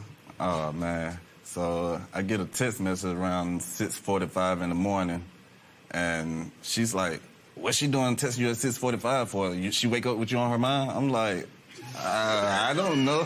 I can't control when she texts me or called me, but I didn't respond to anything, so that's one. And then... was there an argument behind that? Yes, or it was. It was the argument. Why would you argue with him about the fact that she called at 6:45 in the morning? She's saying This is why it wasn't the fact that... It is the fact she called, but... When I talk to my son's father, JR has a big issue, and I could be right there in his face, and all right, hang up on him. What he want? Hang up on him. When those conversations happen, I let him know, like, hey, his daddy just called. Right. So he normally does too. Hey, man, she just texted me. But this time, he didn't tell me nothing. So I'm looking like, well, you tell me about any other time. Why you didn't tell me about this time? Yeah, I got it. I want to talk about how secure you feel and why you feel as insecure as you do. When it comes to these kids' mother, it's like, I gotta jump to this, I gotta jump to that. He doesn't get up for the baby's mother. He gets up for the baby. That's what you don't understand. Would you marry a man who had multiple children with multiple different mothers? Tell us what you think at Divorce Court. Today's question sponsored by Divorce Court will be right back. If you would like your case to be heard on Divorce Court, call us toll-free at 1-877-311-2222 or log on to our website at divorcecourt.com. Missed the show? Watch full episodes on our streaming platforms, and for exclusive content, go to Apple TV. You do understand that you're insecure, right, Mrs. Armstrong? Yeah. And you also understand that you have a bad attitude. Because you're in here describing all the circumstances like they're all lunatics and you're all calm and rational. Oh, no. And you know that's not the case, no, right? I know I have an attitude problem. Yeah, I know it all. And the reason is really not all him. It's just past stuff that I've dealt with and me just having to guard up. And I know I need to let it down and be more calmer, but I just feel like in some situations he don't make me feel like, okay, you could let it down, Sharita. Everything's gonna be okay. How can I come at you when you're always grouchy, though? I had you fill out a compatibility test because this is before your file, so I want to know what's up. And I always ask people, list 5 things that's wrong with your intended and 5 things that's wrong with you. You listed 5 things that were wrong with him, and then for her listing what's 5 things wrong with her, you know what she said? My attitude, my attitude, my attitude, my attitude, my attitude. So you know you're a nuclear device. You know this. Take your time, You know this. You know this. And every time I discuss your attitude, you explain to me why you have it. That, to me, is a person that's lacking insight on the ability you have to respond however you feel like to whatever incoming gets to you. So that's the conversation that we're going to have. Give me the worst example of something she's done. So one day, we're leaving work with the coworkers. They're like, all right, let's go to the bar, have drinks or whatnot. So we get to the bar or whatnot. She's with a homegirl, so I hear discussing something. I guess she had 1 too many drinks. So, yeah, I ain't finna be dealing with this guy. He listening to his baby mamas and all this. So at one point of the night, she just gets up, storm out the restaurant, like, somebody take me home. I ain't getting in the car with him. So it was just embarrassing. Just a hot mess. A person's angry response is usually inversely related to how secure they feel. Why are you so insecure? Because he don't show me enough attention. I could wear something sexy to bed and it's just a rollover. You know what I mean? Don't even make me feel like I'm what's important. Really? But when it comes to these kids' mother, it's like, I gotta jump to this, I gotta jump to that. But when it comes to me, it's like, okay, you here. You who I put the ring on your finger, so that's enough. And that's not enough. Gotcha. It's not enough. I'm with you. I know what... She's a robot. I'm not. She can be up from 6:30 in the morning, go to bed at 12 at night. So by the time 12 at night, I'm tired. I'm exhausted. Right. But your baby mama could call. I get in bed at like 10:30. He doesn't get up for the baby's mother. He gets up for the baby. That's what you don't... No. That's what you don't understand. He gets up for the kids, not for her. She's being obnoxious. She's being a problem, but he gets up for the kids. You got to remember that. Well, I can't be with somebody who go to bed at 12:30. I got you. I have an answer for you. Today's question sponsored by... How would you react if your fiancé always accommodated the mothers of his children? Share your opinion on Twitter and Instagram at Divorce Court. Divorce Court will be right back. You love her. Yes, I do. And you want to keep her. Yes, I do. And you also want to keep her quiet. Yes, I do. Now, let me tell you what you need to do. Yes, ma'am. She's insecure as all get out. In part because you're so worried about the other baby's mothers not really allowing you to have access to your children that you're a bit at their beck and call. I don't blame you for it. I ain't mad about it. I think you should try to have a conversation with each and every one of them alone and make some kind of parameters about what you would like to do. Whether or not they follow that, there's no telling. But to have a rational conversation alone with them and trying to put together some boundaries is something that you can do. That's number one, to to ease it with them and to ease it with her. Number 2, she's just scared about losing you. You know what you can do? You talking about a long day, that's fine. 5 minutes a day you can make a woman feel loved. 5 minutes a day. Call her when you don't need to call her. Hey, baby, thinking about you. Text her. A couple of hearts and a kiss. Come home. You know, smack her on the behind, kiss her on the neck. Missed you all day long. You know what I mean? And when she wants to talk to you, huh? I don't know if that's enough. No. But if you do it as a constant thing, it will help. Ms. Armstrong, you are the biggest problem you got. You're allowing your fear to push away a great guy that you love. He's got baby mamas, and they're going to do what they're going to do. Either he's going to leave you for some chick or he's not. Why make yourself miserable every day on the off chance he's going to leave you one day? Why would you spend your time allowing these women who score a point every time you lose your mind in his direction? Because you're making this union less strong and less able. Don't get angry. They can't control how you feel. You control how you feel. You support him in what he does. You support him in having a rational response to these women, but don't get angry. It doesn't do you any good. And if I were you, I'd go see somebody about how to control my anger. You have a situation in which a lot of people would be angry, but anger doesn't help. It don't solve nothing, doesn't change anything, doesn't change how they behave. And every time you get angry and respond in anger, you know, they're spiking the ball. That's another touchdown for them because they're putting irritation in your relationship, which makes it just that much more likely that he might waddle off and go back to them. Or even if they think you're the home wrecker, they're at least saying, well, at least she's not going to get him because I'm going to make it so bad and I'm going to make her so crazy that he's going to walk off. If you respond to all of this nonsense with calm and cool and love and support, you win.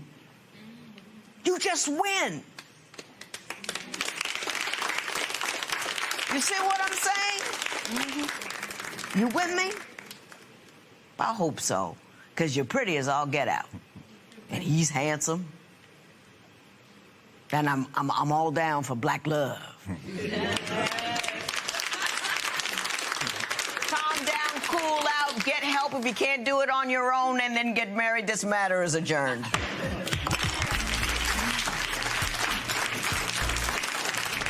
Judge Lynn said that you're the biggest problem that you have. What's your reaction? I just feel like, okay, sometimes you can hop up, but sometimes tell them like, hey, it's 12:30 at night. I'm gonna come get my baby in the morning. That's all I'm saying. Set some type of boundary with it. What advice stuck with you today? I think I'm gonna straighten my baby mamas out. I'm gonna put them aside one by one and have a deep conversation with them. And let them know that it's nothing between me and them, and that is my fiance, and they're just gonna have to respect that. Do you think that Judge Lynn got through to your fiance in regards to the insecurities and working on that? Yes, I believe she did. Yeah. I believe she did.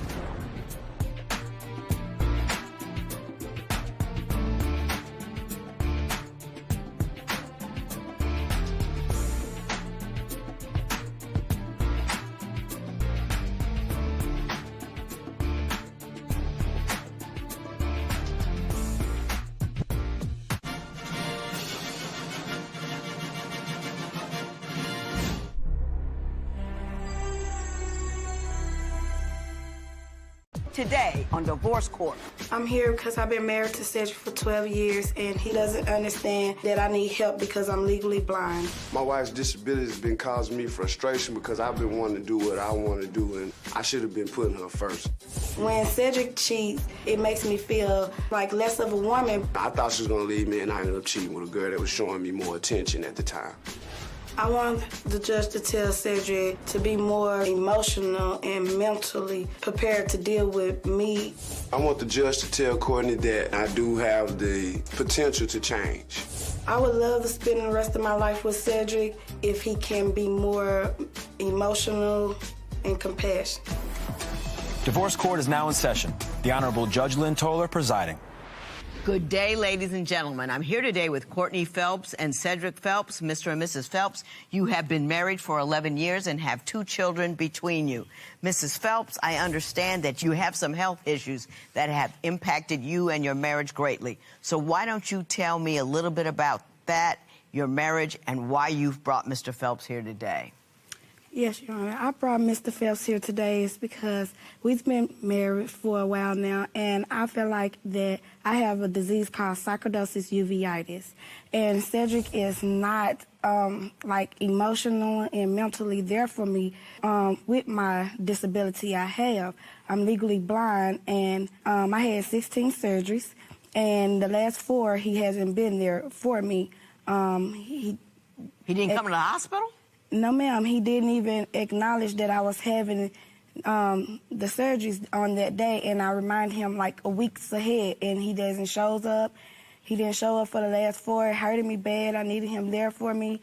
Let me talk to Mr. Phelps for a second. Mr. Phelps, is that accurate, first of all?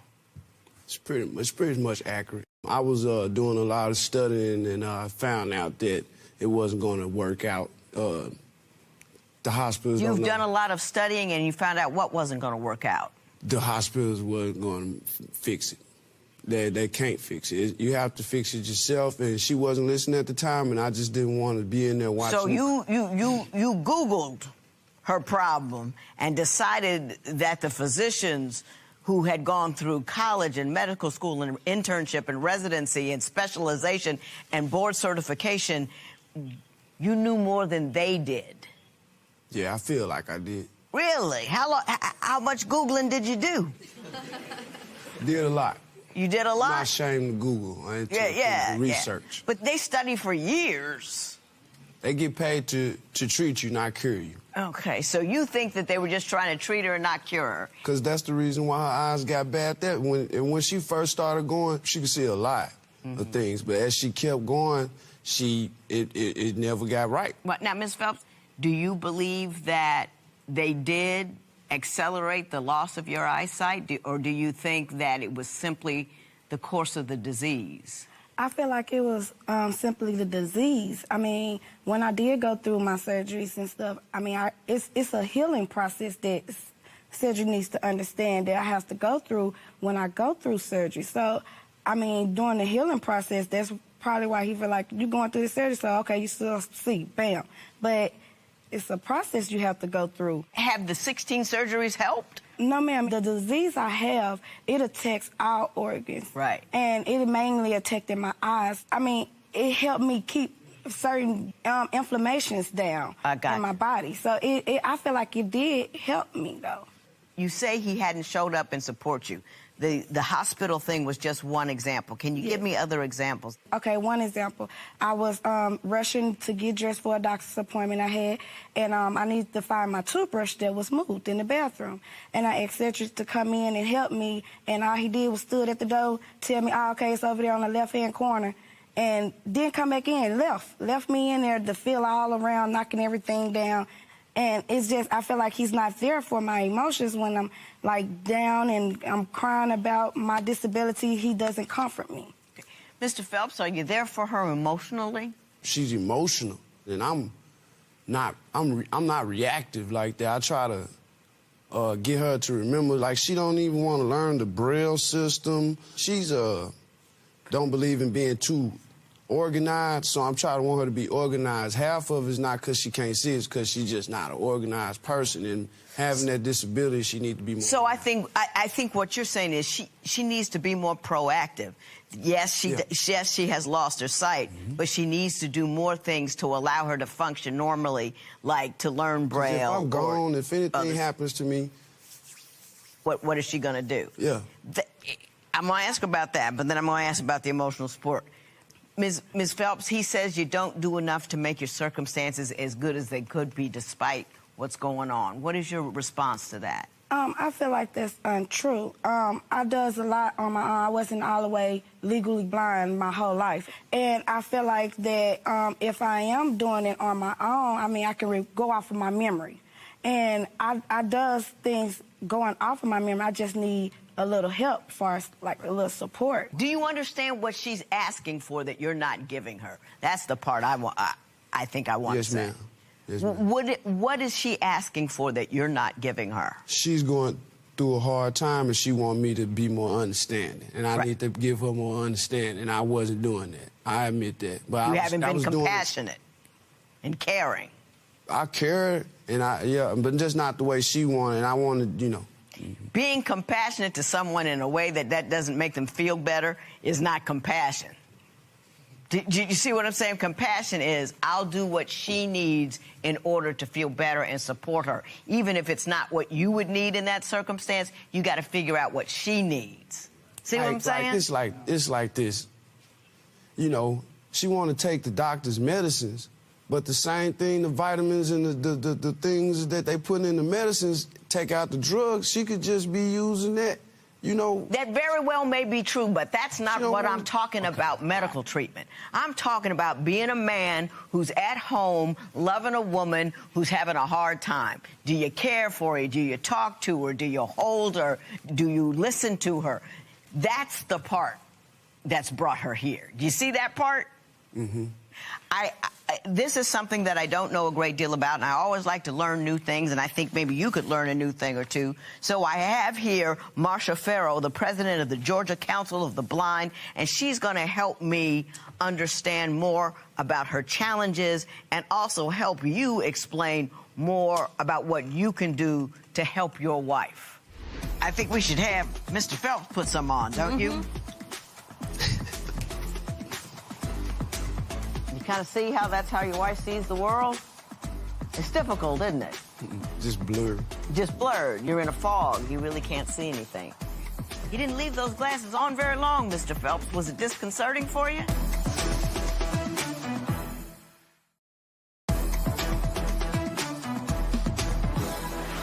I've been talking to Mr. and Mrs. Phelps about the challenges and coping mechanisms of having someone who has the disability of being blind. So I thought I'd go to an expert, Ms. Marcia Farrow, president of the Georgia Council of the Blind, and I'd like her to come forward, please. Nick, if you could bring her to the witness stand. Thank you. Thank you. Ms. Farrow, this is Judge Toler. Thank you so much for coming. I appreciate your presence here and your expertise. You've heard what we've been talking about with Mr. and Mrs. Phelps. Can you enlighten us at all about some of the things you know about the challenges and the coping mechanisms that may help them in their marriage and issues? I'd just like to share that I am visually impaired. I have retinitis pigmentosa, which is in some ways very similar to what Courtney has. First of all, I would just like to offer up these glasses for you, Judge, just to get an idea of what it is like a little bit to have your vision distorted. Distorted and impaired. Now, what's on these glasses that does that for me? That would be some Vaseline. Vaseline, good for everything. Mm-hmm, that's right. Wow. But, yeah. Wow. How is that for you, Judge?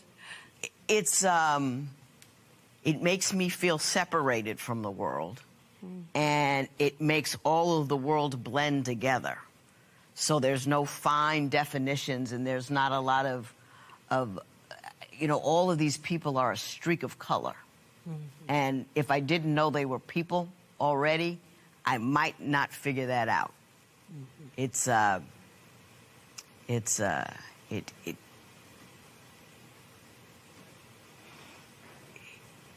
halting. It makes me feel disengaged, I think, is the word I'm looking for.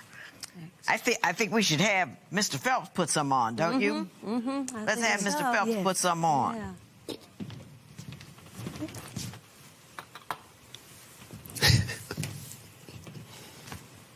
You kind of see how that's how your wife sees the world? It's difficult, isn't it? Yeah, it's pretty, just blurred. Just blurred. Yeah. You're in a fog. You really can't see anything. Ms. Merrill, is there anything that you would like to tell Mr. Phelps about the things and he can do and the ways he can help his wife cope, or anything you would tell Mrs. Phelps to help her cope? It's so important to have a support group, others that understand what it's like to be visually impaired. And, you know, Cedric, you need a support group of men or women who also understand how it feels to be married to a person who's visually impaired. There's nothing wrong with that. Thank you so much, Ms. Barrow. I never would have had that information without you, and I appreciate you coming, and I appreciate you enlightening both me and the Phelps very much. I'm going to have Nick escort you back to the seat. You didn't leave those glasses on very long, Mr. Phelps. Was it disconcerting for you? It was hurting. It was crazy. I tried to leave it on, but I you know, that's crazy.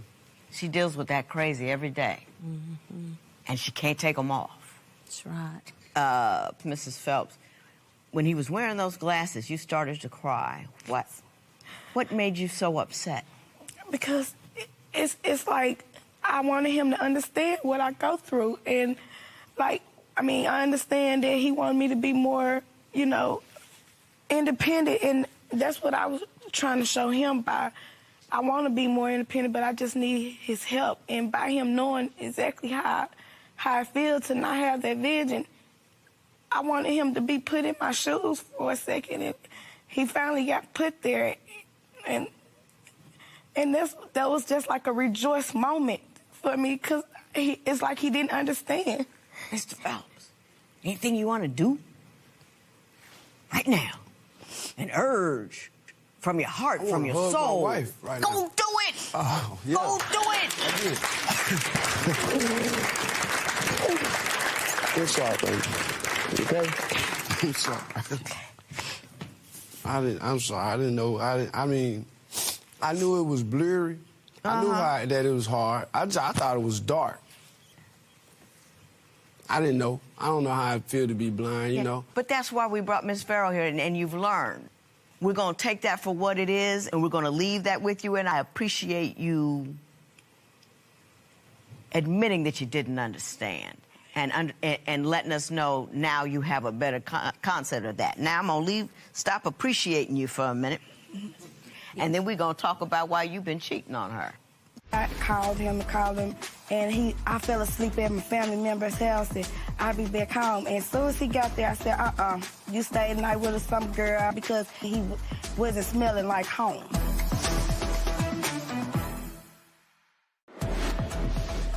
Would you want your partner to be dependent on you if they became disabled?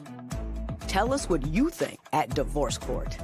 Today's question sponsored by Divorce Court. Will be right back. If you would like your case to be heard on Divorce Court, call us toll-free at 1-877-311-2222 or log on to our website at divorcecourt.com. Miss the show? Watch full episodes on our streaming platforms, and for exclusive content, go to Apple TV. Mrs. Phelps, did you find out that he was cheating on you at some point? Yes, ma'am. Tell me about that. Well, this how it happened. Well, since I've been dealing with my disability, I haven't been more sexually involved with him at that time. And, you know, it brings my sex drive down a little bit by me dealing with my disability. And Cedric feels the need if ain't nobody showing him, you know, affection in the area, he goes out and he go get it on his own. Have you caught him at it? He had to be honest with me, because he lied to me first and told me that it wasn't like that. And until I kept calling his phone, he don't answer his phone for me. When he leave with his partners and stuff, he doesn't answer his phone at all. And that particular day, I called him, and I fell asleep at my family member's house, and I'll be back home. And as soon as he got there, I said, you stay the night with some girl. My stomach already told me. Let me know who. And from there, he thought someone told me. So he just went on, like, okay, I did it, and I'm sorry. But that's how he came about. He had to be honest with me, because the face expression of how he came in, his vibe and everything, and then he wasn't smelling like home. Wasn't smelling like home. Wasn't smelling like Mr. home. Phelps, what do you want to say about First that? of all, that was around when we just knew each other for 3 years. That was the beginning of the relationship. Her eyes was not that bad around that time, and it was her friends and that was keeping her out for a while. So I had ended up feeling neglected a little bit, and that's how that happened. That's how that happened. Yeah. And you know, she said, you know, you're not trying hard enough, because I didn't believe in getting a job. I wasn't in there working. I wasn't a father. I just started being a father, so I had my faults and I messed up. Okay. Leveling up here, Mr. Phelps, leveling up here. But my understanding is you say she cheated on you, too. Did that happen, that Mrs. Phelps cheated on you? She never cheated on me. She just was saying it. Right. Like at the time, she said, all right, you're not trying hard enough. I don't think this. And I was talking to a guy like 3 years into our relationship, and I felt like crap because I was broke, and I felt like nobody wanted me. And she said that, and then come to find out, she said I was joking or something. So I don't know. You have I got it. I think I know what's going on here, and I think I'm going to say what's going on here. Today's question sponsored by... How would you cope with your spouse becoming disabled after marrying them? Share your opinion on Twitter and Instagram at Divorce Court. Divorce Court will be right back.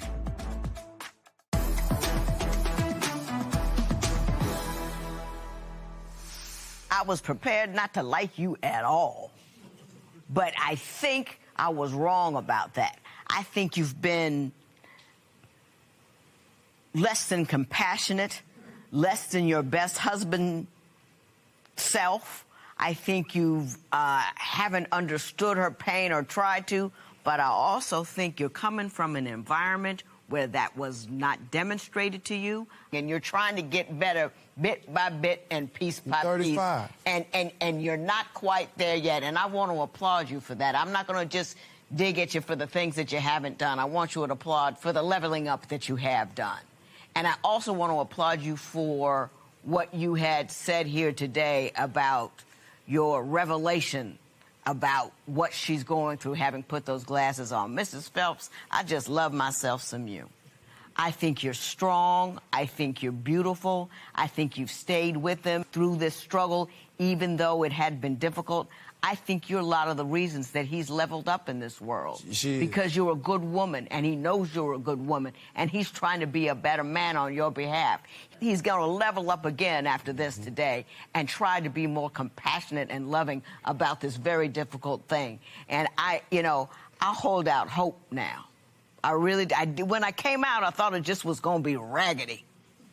But it's not raggedy. You a strong, good woman that a man wants to change for, and I think Mr. Phelps is just the man to do it. Am I right? Yes, ma'am.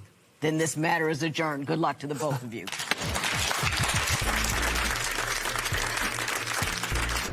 You were in her shoes for a moment there. How'd that make you feel? I never looked at it. I put nothing on my eyes to see. I never knew how it looked, so it was kind of the experience into her world. So, can we forgive him, and how will we move past this? I can forgive him, and we can move past it as long as he acknowledges me.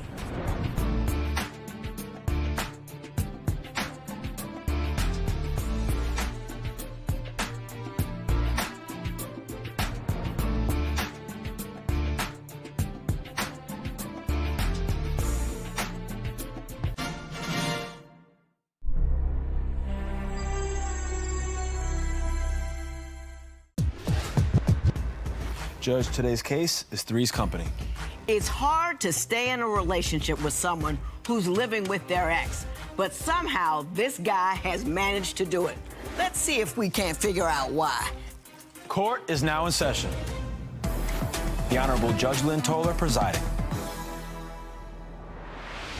Good day, ladies and gentlemen. I'm here today with Shanika Pettigrew and Rodney Lovett. The two of you have been together for 3 years. You do not have any children between you two, but you both have children from previous relationships. You are here today, Ms. Pettigrew, seeking $520 for bail money and a lost day of work, and we will talk about that momentarily. But before we do, I'm going to start with you, Ms. Pettigrew. Why don't you tell me a little bit about your relationship and why we're here today?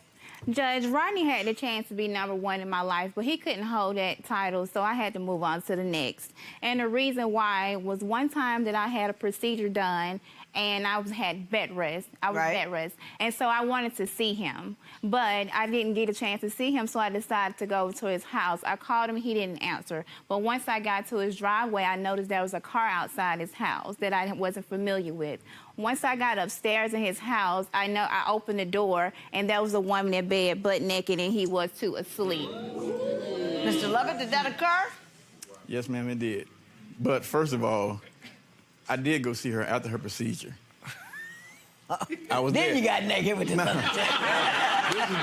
This is before. I went to see her before I went to work that Friday morning. I stayed a little while because I had to go to work. She got mad because I didn't stay long enough. So she blocked my phone for like 3 days. Rodney, that's not true. I didn't. Hang on, Miss Pettigrew. She blocked my phone for 3 days. I called her for 3 days just to check on her because I know she just got out of surgery. So when you don't return I'm blocked. I just figured like, okay, well, I thought you done with me. Blocked or not blocked, you know, she just had a procedure. You can't get a hold of her. Did you roll through it to see if she was cold? She wasn't even home. She was at her mom's house. That's where I went to see her. Did you roll through her mom's house to see if she was cold? No, I didn't. I did not. I figured once you blocked me for no reason, I mean, I was there. Tell me some other things that he's done that made him no longer your #1. But Judge, before I even go into that, with that same story, once I got upstairs in his room and he was butt naked again with this other woman, and I asked him, "Do you love me? This is how you show me that you love me?" And he stood there butt naked still with her and said, "Yes, I love you." But then I asked him, I said, "Can you escort her out there?" I was about to leave, but I turned around. I'm the woman. Why should I leave out of the house? So I asked him to escort her out of the house. He escorted her out of the house. This is in a house that you share with her? No, she's got a key to my place. I don't have a key to hers. Uh-huh. She has a key. How wise is that to have a woman in there naked when you know your woman that you with got a key? Because we was not together like that. We were just friends at the time. Friends with a key? Yes, I gave her a key to my place. I didn't have a key to hers. So there's been a time that I went by her place and I seen somebody that she used to deal with. I seen their truck outside of her place at 4 o'clock in the morning. They wasn't in there eating cereal. So there is an ex involved on her part that you think she's been seeing. Yes, actually, she moved him in with her. When did that happen? About 2 years ago. Ms. Pettigrew, can you explain that one to me? Mr. Lovett is aware that my kid's father did move in. I had discussed that with him. So, yes, he was there because he moved in. We are co-parenting my kids. And living in the same house? Yes. Okay. And that was Did you know that? She made me aware of it, but that don't mean I like it. Right. If we're supposed to be having That's pretty deep. Yeah, if we're supposed to be having something together, and then you want me to be, don't talk to or deal with nobody else. And you got your ex in the house with you. That's a lot to swallow, Ms. Pettigrew. Judge, I'm not saying my ex. Those are my kids' father. So he was down, so I helped him out and let him move in. Rodney being my man, I talked to him and asked him, was it okay? He agreed that it was okay. But for you to say we wasn't serious, you told me you loved me, you gave me a key, but now we're not serious. Okay. Did he give you that ring too? Not at all. No, he did not. Who gave it to you? The new person that wants me, that wants to take care of me, the person that doesn't want to cheat on me. Is the new person also the ex? Yes. Yes, it is. So how is he new how is he new? Yeah. The thing is, Judge, Rodney had his time. He's cheated on me with numerous women. Not even the time about the woman in the bed, but the second time was, well, not even the second time, but a second scenario was when I had to go to a party. I went to his job, and I knocked on the door. He wasn't expecting me to come to his job. The door was locked. He came to the door, opened the door, and he looked pretty surprised. But it was a lady sitting in his seat at his station. I was like, why is she here? He said, she's getting her eyebrows done. I looked up and said, look like her eyebrows done already. For me, why is she still here with the door locked? And later on, the lady said that I can be cordial. So right then I knew that here we go, here's another woman involved, you know, and so I said, Rodney, can we step in the back? What is going on? And he goes to say, well, I can't let her go. She's out of town. I want to make sure she's good. And I'm like, really, Rodney, you doing this to me? You just said you love me. We were just together this morning. So he proceeds to put me out the shop for her. But your ex was still And then living he with you. said, I said, so you're telling me, I said, if you're putting me out and you're choosing her, that means we're done. He says, yeah, we're done. Mr. Lovett, did that happen? Yes, but her ex was still living with her. Right. What it seems to me is a lot of assumptions have been made, but nobody's really had a conversation about the status of your relationship. You know what I mean? Okay. What did you think the relationship was? I'm thinking it's more than what she said is. She says there's nothing going on between them two. But, her and her ex? Yes, but he lived there.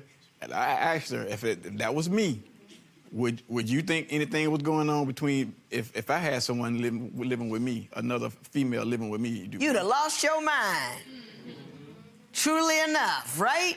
Judge, But yet still, truly enough, yet I would not like that. But I've been open and honest about the situation. If that was his kid's mother, I would have to understand that. When did he go from being down on his luck baby daddy to the cat who gave you a ring? When did that happen? He also brought her a car. That was just recently, Judge. He also I just brought her a got car. this ring recently. That wasn't before during this time. He also brought you a car. Is that true? He bought you a car? I had to be in a dependable ride to get around my children, yes. But he down on his luck. Right. I'm feeling you over there, Mr. Lovett. I'm right there. I hear you. Good day, Miss Barbara Kelly. Hello. How are you? I'm not doing too great today. Okay. Now, Miss Kelly, what do you have to say about this relationship?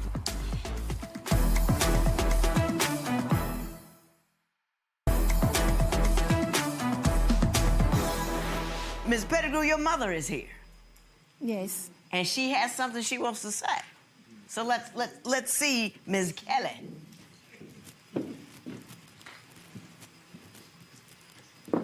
Good day, Miss Barbara Kelly. Hello. How are you? I'm not doing too great today. Okay. Now, Ms. Kelly, what do you have to say about this relationship? Well, about this relationship, I do not like because he is a cheater and been hurting my daughter for too long. How long has he been hurting her? And he been hurting her, as I know now, it's been 2 years. 2 years. It been hurting me a long time. But you know that she's living with her ex, Antoine. What do you feel about that? I didn't know nothing about that right now. What I feel about that right now, her ex, who she was with, he is a good man. Uh-huh. He's a very, very good man that I do love. Would you prefer that your daughter be with him than him? Yes.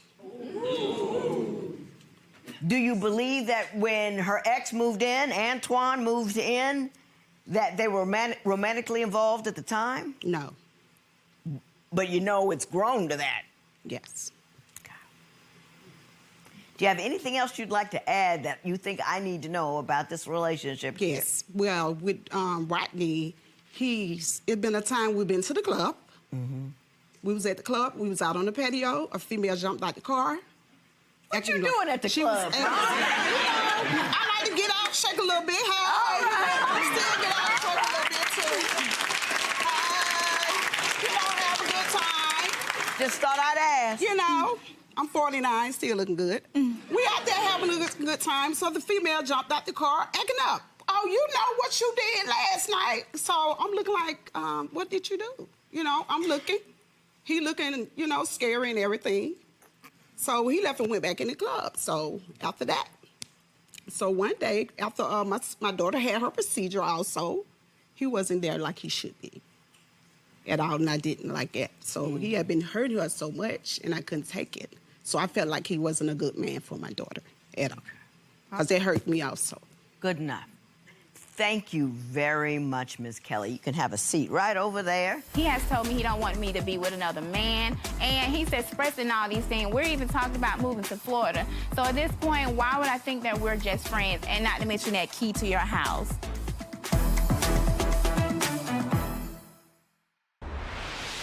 So what are you going to do, Ms. Pettigrew? Are you completely done with Mr. Lovett?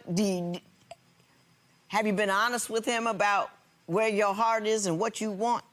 Judge, I have been honest, but it's still things that come up with him. Like, we're good communicators, but just recently, like, I seen his car out at a hotel with another woman. And so, like, I love him, but every time we come together, we talk about where we are, a woman pop up.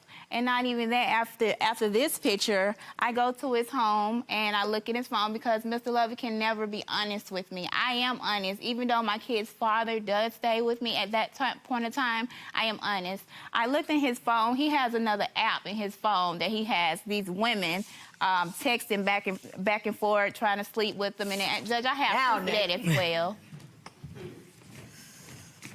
That he lied about, that he's no longer sleeping or talking to anyone else. What did you understand the nature of your relationship to be with Miss Pettigrew? Because I gotta tell you, I'm not quite sure. According to her, we are just friends. And that picture is old. Yeah, I was at a hotel with somebody. I'm not gonna lie. But it don't matter when you got somebody laying up in your bed or your house, period. So how were you able to swallow that? Him being at her house, no matter the nature of the relationship, how were you able to deal with that? He's been around before me, he's been around since me, and he's gonna be around after me. That's the only problem that I have. She have done things. She have been with other men besides me and besides him. But out of everything, I deal with it because that's just how much I love her. Is he accurate in that regard, Ms. Pettigrew? As far as him loving me? No, as far as you dealing with not only your ex, but other dudes while you were with him. Judge, that is false. Mr. Lovett is a good-looking man, but I'm also a good-looking woman. So men, I attract a lot of men. So I didn't see you with someone at the club. You and your mom were there together. I took off work. I got off work early. You be clubbing with your mom, don't you? Oh, mean. I got off work early that night. And she didn't know I was coming. It's a little popular spot that we hang out at. She didn't know I was coming. So when I walked in, I seen her, all up on the dude, with a hand, with a hand all on his neck, and I'm just standing there looking like, for real. Did she ever notice you? No, she didn't notice me until I came and spoke to her mom. When I walked up on the stage where they were, I came and spoke to their mom. She just looked at me. She didn't say a word, period. Do you recall that event? Yes, Your Honor, I do. Did it happen like you described it? Not like that. Not like that. You tell me how it happened. Well, I was at a club, and of course, people do dance, and I was dancing around, and there was another male there, and we were dancing. Rodney did come up. He said hello, and I spoke. That's all it was to it. You did not say anything. Mm-hmm. Did you consider the two of you together at the time? Yes. The reason why I say we have been together, but today we're just friends. This man has told me he wants to marry me. He has met my children. He has met my father, my mother, and my family. He has told me he don't want me to be with another man, and he's expressing all these things. We're even talking about moving to Florida. So at this point, why would I think that we're just friends, and not to mention that key to your house? Okay. That's easy. Well, explain to me. That's easy. For one, yes. I met your kids not too long ago.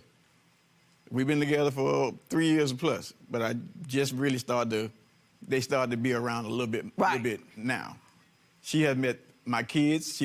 She met my family. She done been to my family functions, my grandma's birthday, Thanksgiving, whatever thing that we have going on, she has met all my family. Has he brought you into the fold that is the Lovett family? As well as I have to my family as well. Yes, his family knows me, not as his friend, but as his woman. Thanksgivings, I done spent a Thanksgiving by myself while she was at home cooking for her kids and her ex. Did that happen?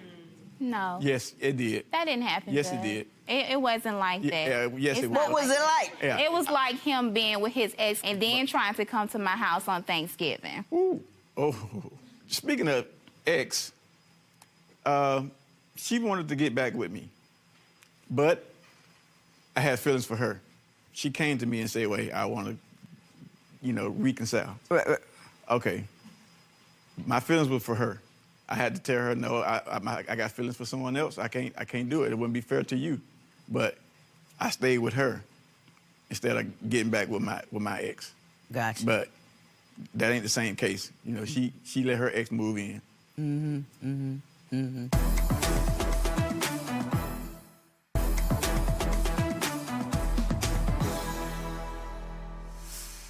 You say you want $520 from Mr. Lovett for bond. You had to for getting him out of jail and the amount of work you missed while you were getting him out of jail. Tell me about that.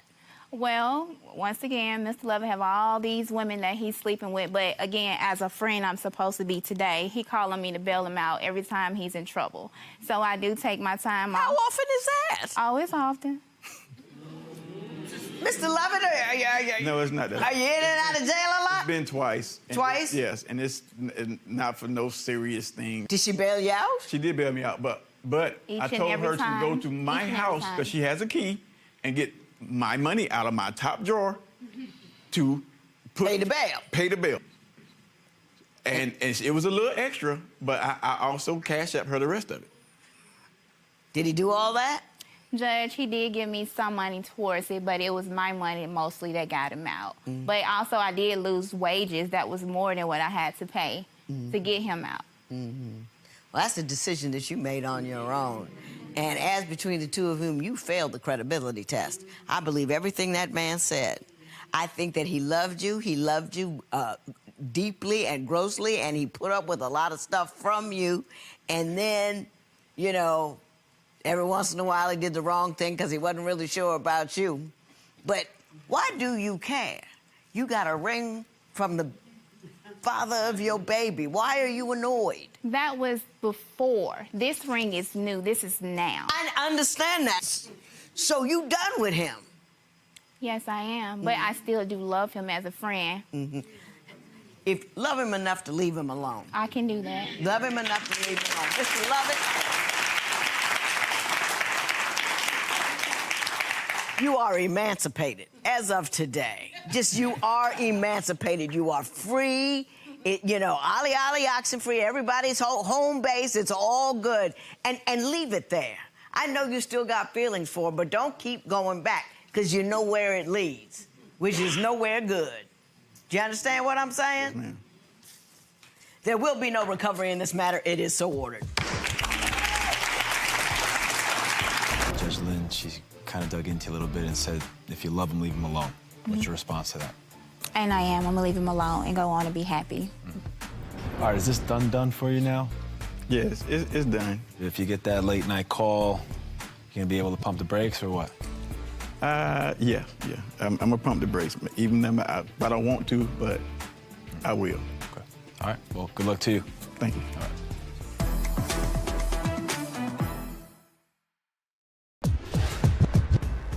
Judge, today's case, everlasting love.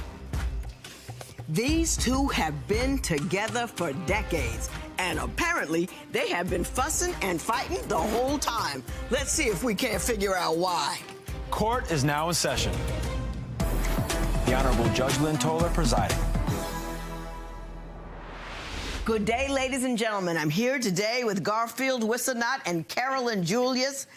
Nick, they have been together for 22 years. Wow. But they have come to an impasse, so they've come before me. Mr. Wissenot, you say you want her to pay you almost $1,000 for repairs on a car, and we'll talk about that momentarily. But before we do, Mr. Wissenot, I'm going to start with you. Why don't you tell me a little bit about your relationship and why we're here today?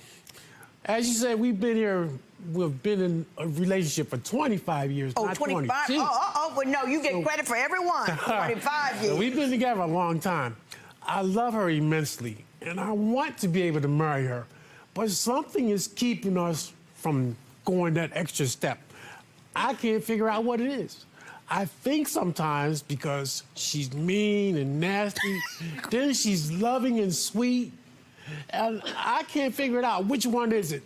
I gave her a ring 5 years ago. I got on my knees in a jewelry store and asked her to marry me. We're not married yet. Why? Why? I don't know why. You don't know why? You want to get married? Yes. I love her. I love her. Is there something keeping you? I mean, you've obviously popped the question. Why can't you go that next step? I understand the importance and the commitment that marriage is. Right. I've been married twice before. So I don't want to get married again and go that same path. I've been with her a long time, so evidently there's something special about her. But I can't figure out why both of us can't make that decision to walk down the aisle. Well thought out, Mr. Wissenot. Ms. Julius? Is he accurate about what he said to me, that you both are hesitant to actually marry one another, though you've been together for a quarter of a century? Yes. And why do you think you're hesitant to marry him? I'm not. I told him, let's go down to the courthouse and get married. Let's do it. But he wanted to have a big wedding for what? He'd been married twice. Is that true, Mr. Wissenot? You're not sure, but she is? You know why? I wanted to get married in front of witnesses with her. She's so feisty and so quick to anger sometimes. If I got some of her family out in the audience saying, I see what you're doing and it's serious, you ain't gonna act up so fast. You're gonna behave yourself, you're gonna act like a wife is supposed to act.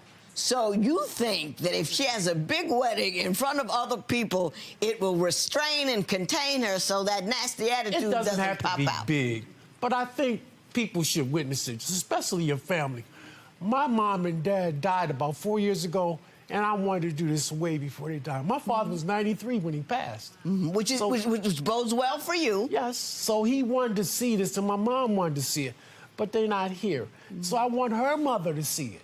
Her mother to say, look at my baby girl. Let me tell you what I did. I went down to the courthouse, married my man, took some pictures, sent them out, had him for 30 years. People signing off and seeing and flowers and all that stuff don't change a thing. I mean, not a thing at all. My mama wasn't even there. She was, somewhere. Asked me, she called me 3 months later, did you get married? I said, yeah. Your Honor, my mother said, go to the courthouse. Right. That's him wanting a big wedding. I don't need that. You say she has a feisty attitude. She's coming here all meek and calm. Now, I don't know if it's me, the lights, the audience, or the cameras. What is she like when she's not in front of all of this? Give me some stories. Man, I don't know if I want to do that. I might not be able to sleep tonight. Well, you have to sleep with one eye open. Give me the worst one. She's feisty. Lately, on the plane, flying out here, I didn't pay any attention. I just watched her to try to contain her behavior. We're on an economy flight. The flight is tight. People are tight. She ain't never really been on a plane like that before. So she's sitting there, I'm by the window, she's here, and it's a lady sitting beside her. I think the lady might have been invading her space a little bit. She started mugging the lady, and I was like, oh, God, please don't let her say nothing to this lady while we're on this plane. And it scared me because I thought she was going to go off. She didn't, but those are the kind of things I see when people invade her space, or somebody does something to upset her. He only seen one part of it, and that was this side of it. He couldn't see around her, and she had bumped me. That's why I did that. Well, he claims that you're feisty. I haven't heard feisty from him or for you. Do you agree that, in fact, you do have a bit of a fiery temper? No. Okay, so it's on you now, Mr. Wissenot. Give me a story where she didn't contain it and that fiery attitude came out. The second apartment we moved in together. I don't know why we were arguing this particular day, but I went to work and I came home. She went to the bank and took all the money out the account. And she took it all out. And when I went to the bank to try to get some cash, I'm like, where's all my money? I just got paid. Why ain't got no money? I gave him the money back. I didn't spend that dime. And I took the money because every time he get mad about something, he'd say, get out, and they want me to get out with no money. So, do you put Miss Julius out when you get angry? She ain't never went away a place.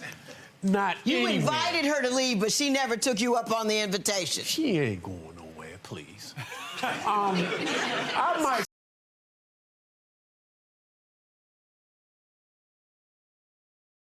Out, she gonna be crying. I'm gonna be patting her up, and she ain't going nowhere.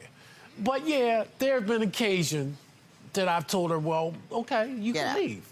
Miss Julius, give me an example of one time where he asked you to leave. It's always over something stupid, and then we'll get in an argument, and he'll be like, well, you can just leave.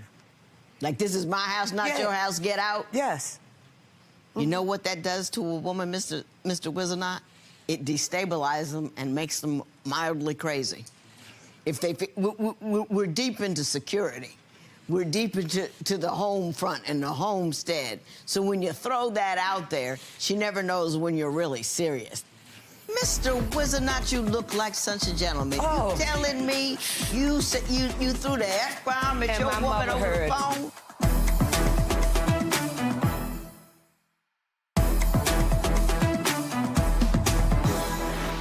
You say that the two of you don't have sex anymore and it upsets you. Tell me about that. I don't know, I guess because I gained weight. I don't know. You're not big. How much weight did you gain? I was smaller than this when we got together 25 years ago. Well, I mean, everybody's heavier 25 years later. Well, how much have you gained? He had, like, you're supposed to stay the same size. Now, Mr. Wizenot, I'm not going to inquire as to frequency, because I never do that to a dude. I think it's too much pressure. But I'll ask you, do you still find your lady attractive? See, now that's where she don't know her man. She don't pay attention to the things that I pay attention to.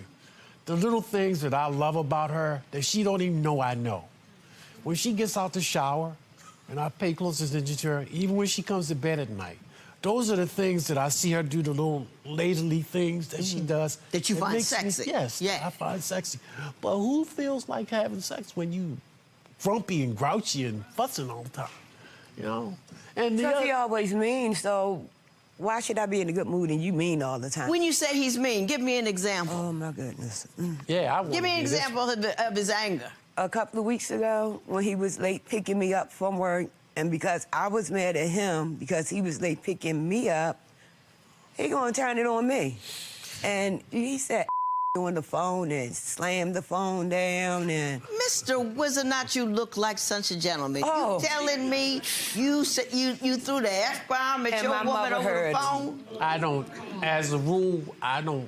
As a rule? But you don't, wait a minute, I don't disrespect her, but what she doesn't understand is we live 40 minutes away from where we work. Right. On days when the traffic's heavy, there are going to be times when I'm going to be late. Right. But she is extremely impatient. And if that car's not sitting out there when she come out that gate, just slamming and banging doors and a booming. Because you don't do nothing at home. How late is he?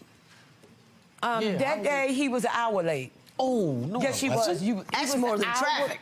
He was because he was an hour late because he swear he was I don't know what he said, but he was an hour late. I would have had something to say to my husband. An hour late. I'm telling you, Judge, I don't remember. He said he was at MVA. That's what it was. You said you was at MVA. What is MVA? Motor vehicle administration. But we know he wasn't at motor vehicle because it still wouldn't have took him a whole hour to come and get me. She don't drive that distance every day, so she really can complain about how long it took me this particular day, but she don't drive back and forth to see the traffic and... Okay, Mr. Wizenot, let me ask you this. You say that she makes poor money choices and does bad things with money. Explain that to me. Well, she just bought a car most recently. Well, they bought the car a year ago, okay? We bought the car, it ran for a year, and it rode pretty good. But I don't understand why you bought it because you driving my car anyway, most of the time. But the car went down, so I spent almost $1,000 to try to get it running again. After spending $1,000, it still didn't get running. We brought it home and it still was a problem with it until about a week and a half ago, I took it to another mechanic and I ended up spending another $250, $300 in it. Now it's running, but I think she should have used that money more wisely. I drive it, but I don't have to drive it. I have a car. Why don't you drive your car? First of all, he mad because I bought the car. Let's just put it out there. Be truthful about it. He mad because I bought me a car with my money. Were you mad because she bought her car with her money? No, I'm mad because she driving my car with the money she bought her car with. That's what I'm mad about. Let's keep it real. I got you. I hear what you're saying. You two sound like, I know it's an old reference, the honeymooners. You know, you just fussing and fighting and getting on each other's nerves and everything, but at the end of the day, ain't nobody going nowhere. You love each other, trying to get, you know, you get on each other's last nerves. Let's sew this sucker up and see if we can keep it together, okay?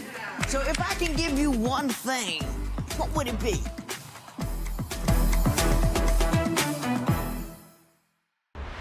Ms. Julius, if I could give you one thing, what would it be? From him, or to make this better? Because y'all too late to be starting over. Not talking about your age, but you know what I mean. There's stuff out there. You found each other, you've been together for 25 years. Let's sew this sucker up and see if we can keep it together, okay?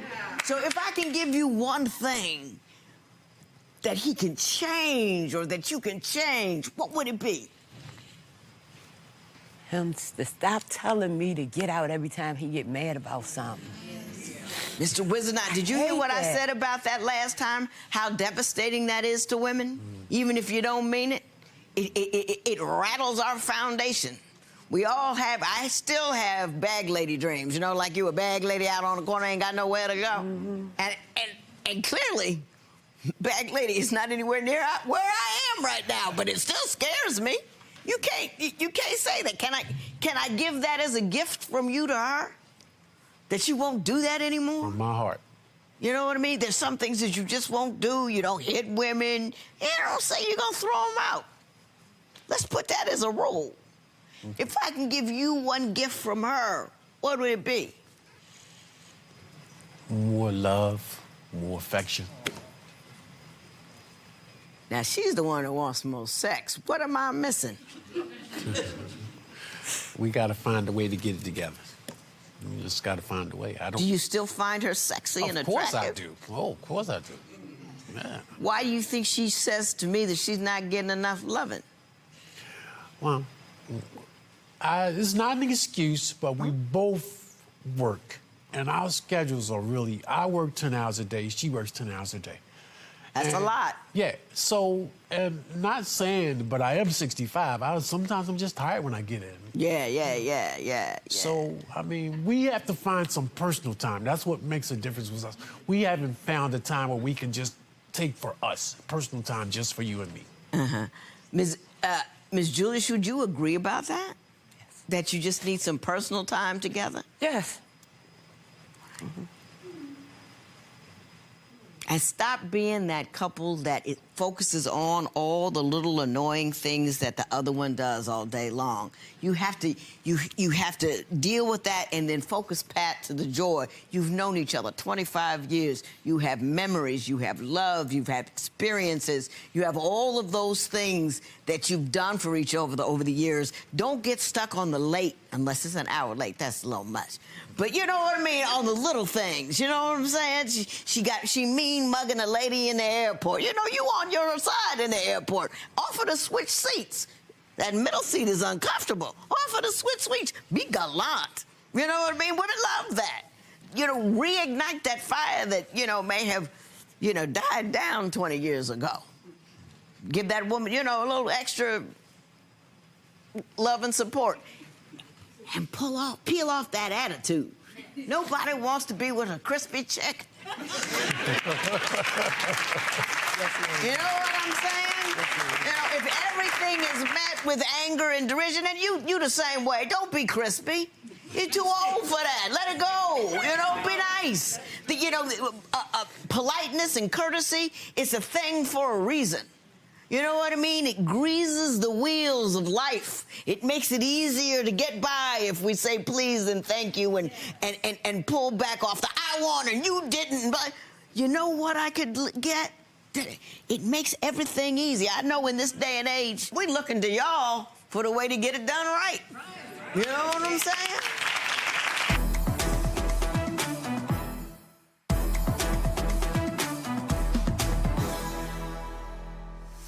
So tell me about this car she ruined. Now, The catalytic converter, which I don't know what that is. I know what a spark plug is, and I know what a tune-up is. Yeah, well... That car? The Volvo, yeah. It went Did down. she wreck it? No, it's not wrecked. As a matter of fact, when we leave here, I'm going to go do a little work. I'm going to clean up. We haven't been driving it for a while. But now it's back to running. I done spent enough money in it, so it's running now.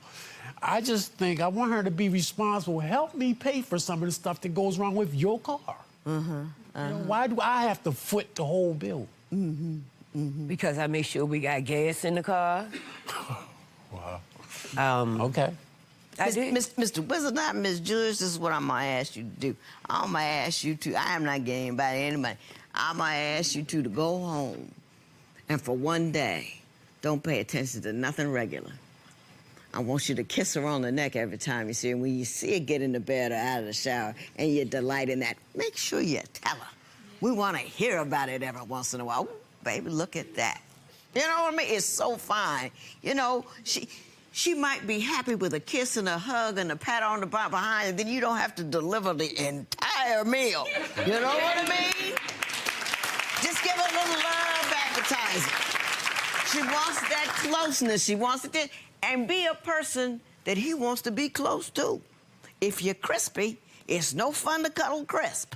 You understand what I'm saying? Yes, ma'am. Love each other, start all over again. You're a great couple. I want you to be that great couple all the way through the end. There will be no recovery in this matter.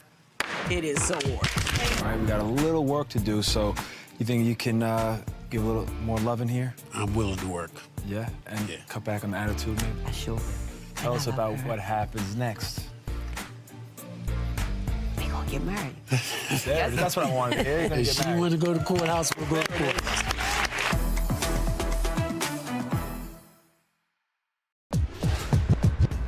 Judge, today's case is ungrateful. When this couple got together, one was playing and the other was paying. Now we have to see if we can get past that so they can stay together. Court is now in session. The Honorable Judge Lynn Toler presiding. Good day, ladies and gentlemen. I'm here today with Dante Leaphart and DeAndrew Leaphart. The two of you have been together for 2.5 years, married for 2, separated for the last 7 months. I'm going to call you Dante and DeAndrew since I have 2 Mr. Leapharts here. So, Dante, I'm going to start with you. Why don't you tell me about your marriage and why we're here in divorce court today? Your Honor, it's nice to see you, but it's not so nice to see DeAndrew. DeAndrew is a liar, he's ungrateful, and he is not attentive. Okay. Not attentive at all. At all? When I first met DeAndrew, he had debt out the wazoo. He had a mountain of debt. Yeah, he had a mountain of debt. I got you. Let me see how much debt he had. Well, Your Honor, this is just showing when I met DeAndrew, right? I had over $77,000 in my account. I took 5 of that, Your Honor, and gave it to DeAndrew because I know how it feels to be having something over your head. Right. DeAndrew's license was not together. Was not they were cool, suspended. yeah. No. So what I did... That's not true, Your Hang on. See, you're being rude and disrespectful now. That's what you do. No. That's what he do. Dante? Yes, ma'am. So you helped him get his life together. I did. You gave him $5,000. Yes, I helped did. him get his license together. Yes, ma'am. Then what happened after that? After I did that, it seemed like DeAndrew just wanted his, put his hands out. He wanted everything that he could dream of. I was trying to tell him, these are just some nuts that I'm putting away. He wanted to literally take my nuts, Your Honor. No. Literally. DeAndrew, Dante says that you were taking advantage of him for his money. What do you say? The little I had? I totally disagree, Your Honor. Well, what was happening? Was he generous with you in the beginning? I wasn't. Your Honor, he was very generous with me. But right. For a reason, because I am a generous person and I'm kind, and you know I was someone that he needed at the time, and you know I mean You told me that we wasn't going. You told me, yeah, you should have paid down everything, and don't bring it up again. That's what you said to me. DeAndrew, did you say that? Did you say that, DeAndrew? Oh yeah, you did. Something in those Something words, to that effect. But not to that extent. It's not to that extent. Looking back on it though, DeAndrew. Do you think that maybe you might have had your hand out a little too much? No, probably not enough. I mean... There you go. This is how I get treated all day, every day. We went to go get something to eat, and he said, yes. He was on the phone, and he said, I'm here with my financial supporter. Your Honor, I locked myself in the bathroom, I cried, Your Honor. Now, I cried. I cried.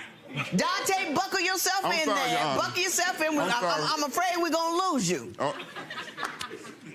So tell me about when DeAndrew came over unannounced, banging on the windows. Okay, Your Honor, I did something for him, so I wanted to do something for myself. I went to real estate school. I got through the class. I'm excited. I did an expedited class where they expedite the process. Right. I did that, and I passed the class, and I was studying so that I can actually pass the test. Right. You know, DeAndrew kept blowing my phone up, blowing my phone. I said, Lord, what's going on? Kept blowing my phone up. So he come over there, banging on the door. Bop, bop, bop, bop, bop. Now, I did have somebody helping me study. You know, I did. Somebody was over there. They was helping me study. Were they really helping you study? They did. No, that person. I heard a lot of laughing and giggling, and the lights was dim. You not supposed to be on my porch. You live 20 miles away and you in front of my door. DeAndrew, were you banging on his door? Yes. I was knocking. I was being respectful of the neighbors. I was being respectful of the neighbors. And were you concerned about what he was doing? I was, because he told me he was going to pick me up at a certain time, and that time had passed, and I got concerned. I didn't know he wasn't picking up his phone. This guy, he busted my window. He could have been in an accident or anything.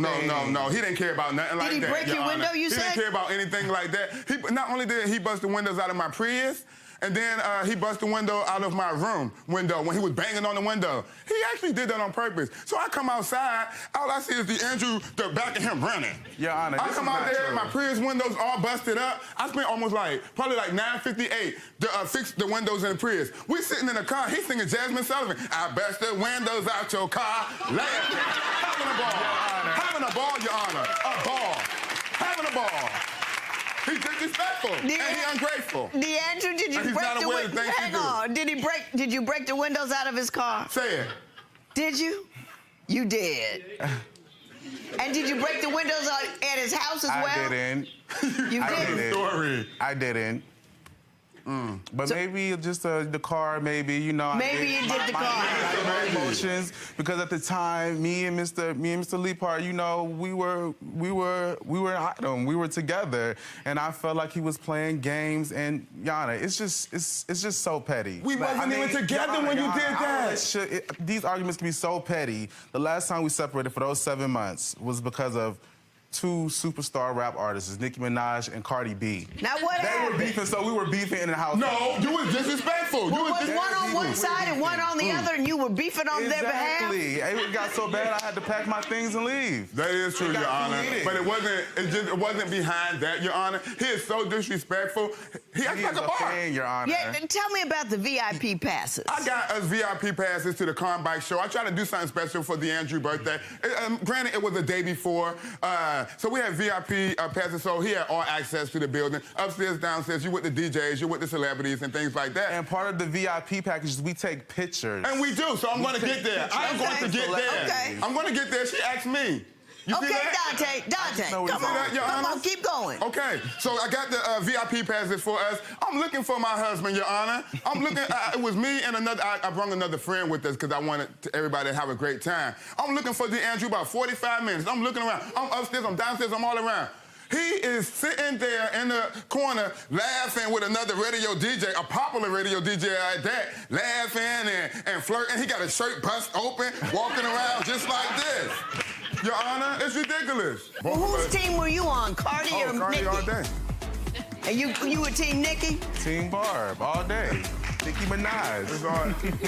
And y'all broke up over that? It was underlying issues before then. He liked to blame it on that. It wasn't because of that. Well, what were the underlying issues?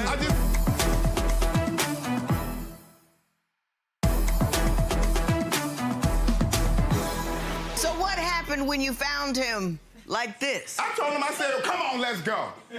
I said, come on, let's go. This is done. I'm done with this. So we arguing all back to the car, so much that I got into an accident in my Range Rover. It cost me what? Almost $3,400 to get fixed. Is that it? That's her. And that's the accident? Yes. Yes? DeAndrew, Look at that.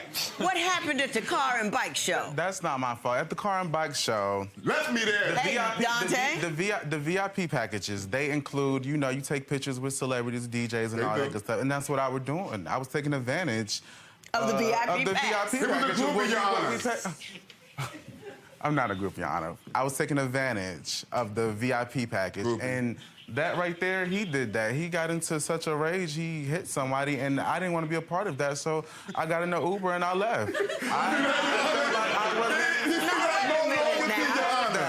No loyalty, y'all. You have no loyalty. It's all good. Go You back left him in a car accident and Ubered home? I had to go home. I couldn't be a part of that. Okay. Your Honor, it's just, I mean, Your Honor, he's not perfect. He shames me. Well, why don't you tell me what your problem is with him?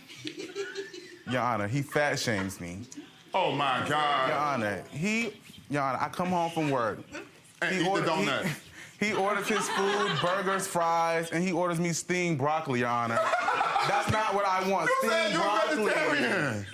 He orders me steamed broccoli, Your Honor. Your Honor, I came a long way. I was a little overweight as a child. You know, I feel like I look good now. Yeah, you do look very nice. You look very nice. And as far as my shirt being unbuttoned, because I feel like I look good, and it's not to a point where I'm soliciting or anything or for attention of another man or anything. I feel like I look good. You're proud of your body, I'm proud of my progress. It's disrespectful. It's disrespectful. Okay. That's what it is. This man is very controlling. Tell me about that. My image, like he wants to control like every aspect of my image, from my hair to the clothes that I wear. If we're leaving the house and if something is too tight or if a button is too far down, we're at a standstill. We're not going anywhere. No, how important the business is, we're not going.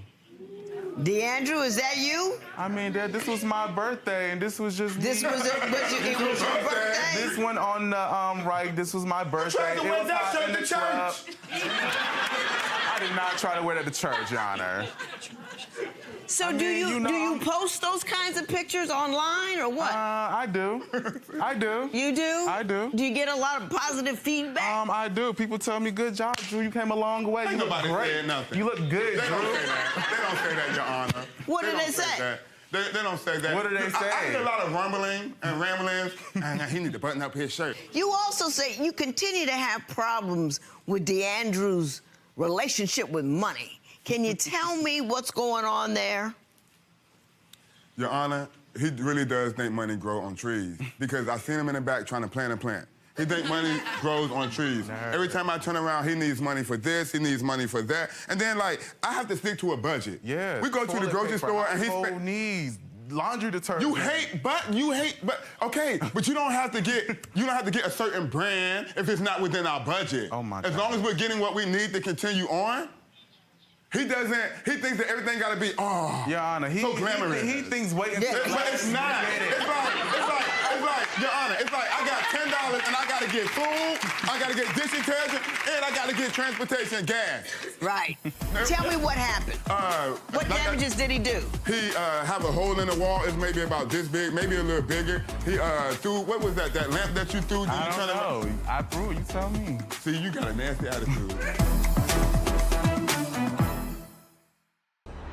Now, DeAndrew, whose money are you spending when you're being glamorous? Anybody's. Our money. Yeah, okay, so our money. Do you work as well? I do. He does. He tries to do. Does he contribute to the household? He does what he wants to with his money, Your Honor. He does what we just argued today about a bill. So you've been separated for 7 months. What actually caused the separation? The Nicki Minaj and Cardi B beef. Are you serious about that? I was serious. I thought you were joking. He jumped in my face, Your Honor. I was serious. Your Honor. Well, who was saying what about whom? Curious. I mean, we were just saying who was the better rapper? And who started what between their beef. Or whatever. It got escalated. I mean, it was silly. Whose team were you on, Cardi or Nicki? Cardi all day. And you were Team Nicki? Team Barb, all day. Nicki Minaj. And y'all broke up over that? It It was underlying issues before then. He liked to blame it on that. It wasn't because of that. What were the underlying issues? I just told you, he's ungrateful. He's disrespectful. That was one of the moments where he was disrespectful. You don't have to get in my face to do your point. I stated my opinion about an artist. But if I get in his... about a social media post. Okay, you're going to be rude. You're going to be rude your whole life. How was I disrespectful, Your Honor? Come on now. Come on. So I want to ask about the final straw.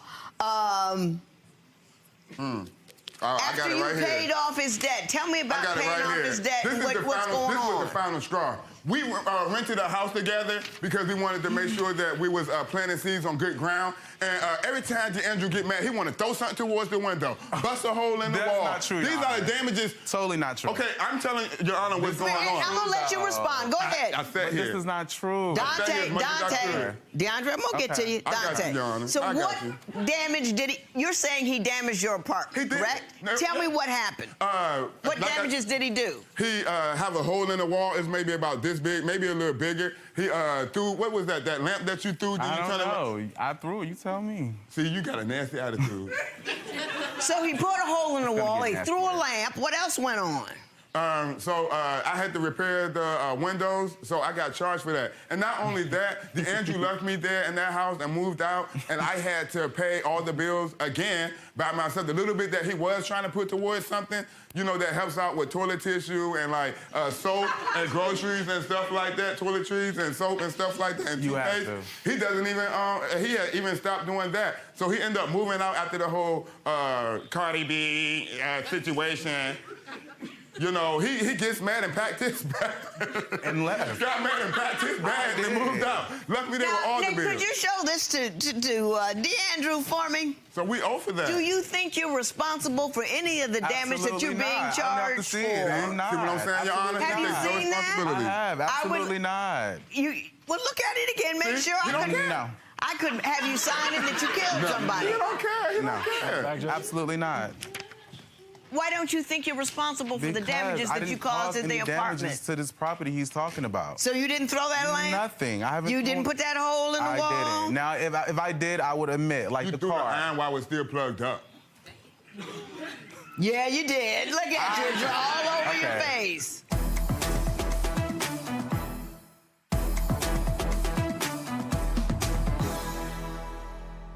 So how much was the judgment for in total? $1,800 plus almost $4,000. Almost $4,000. Almost $5,000, yeah, right? I only asked him. I only asked DeAndrew for what I asked you for $1,250. I asked DeAndrew for $1,250. That's not even half. Right now, it's he said not you'll even never see half. it. He said you'll never see it. He won't. Remember earlier on when you said, and I asked you if you were making any money, and you said it was our money? It is our money. Our?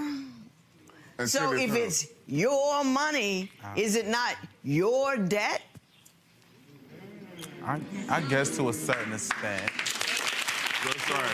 He never admitted this before, Your Honor. He never admitted this before. He never admitted that before. Now, are you two really gonna stay separated behind some Cardi B, Nicki Minaj You like to blame it on that. It's not because of that, Your Honor. Like I said, I love my husband to death, but as a man, I cannot have him disrespect that. And as a man, I would never disrespect him because he's a man how is he disrespecting you? I know what happened in the past. He jumps in my face. He doesn't know how to communicate effectively. Instead of us talking like we're doing here now, oh no, Your Honor, this is toned down. This is toned down. He would have been here by now in my face. Very frightening. And then if I talk back and a little spit might get on his face, you spitting on my face.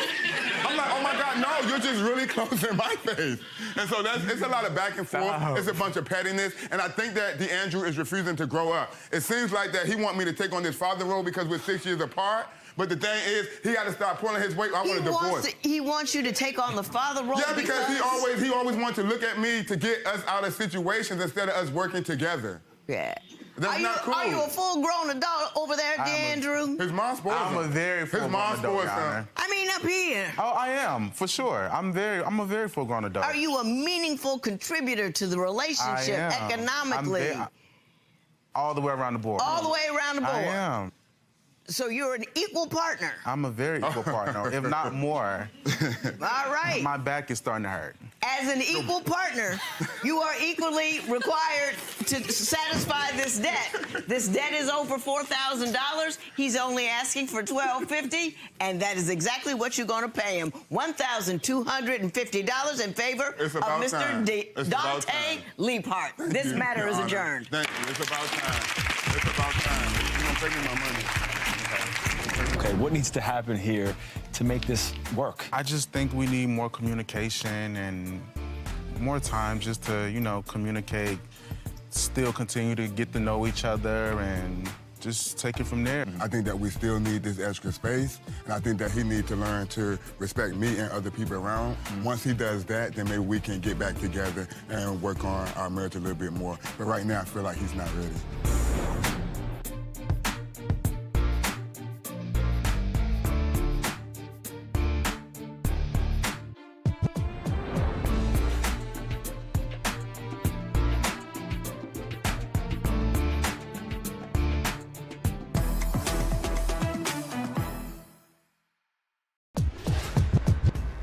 Judge, today's case, what's love got to do with it? He's texting other women and she's tearing up the house. Let's take a moment and see what kind of chaos we got today. Court is now in session. The Honorable Judge Lynn Toler presiding.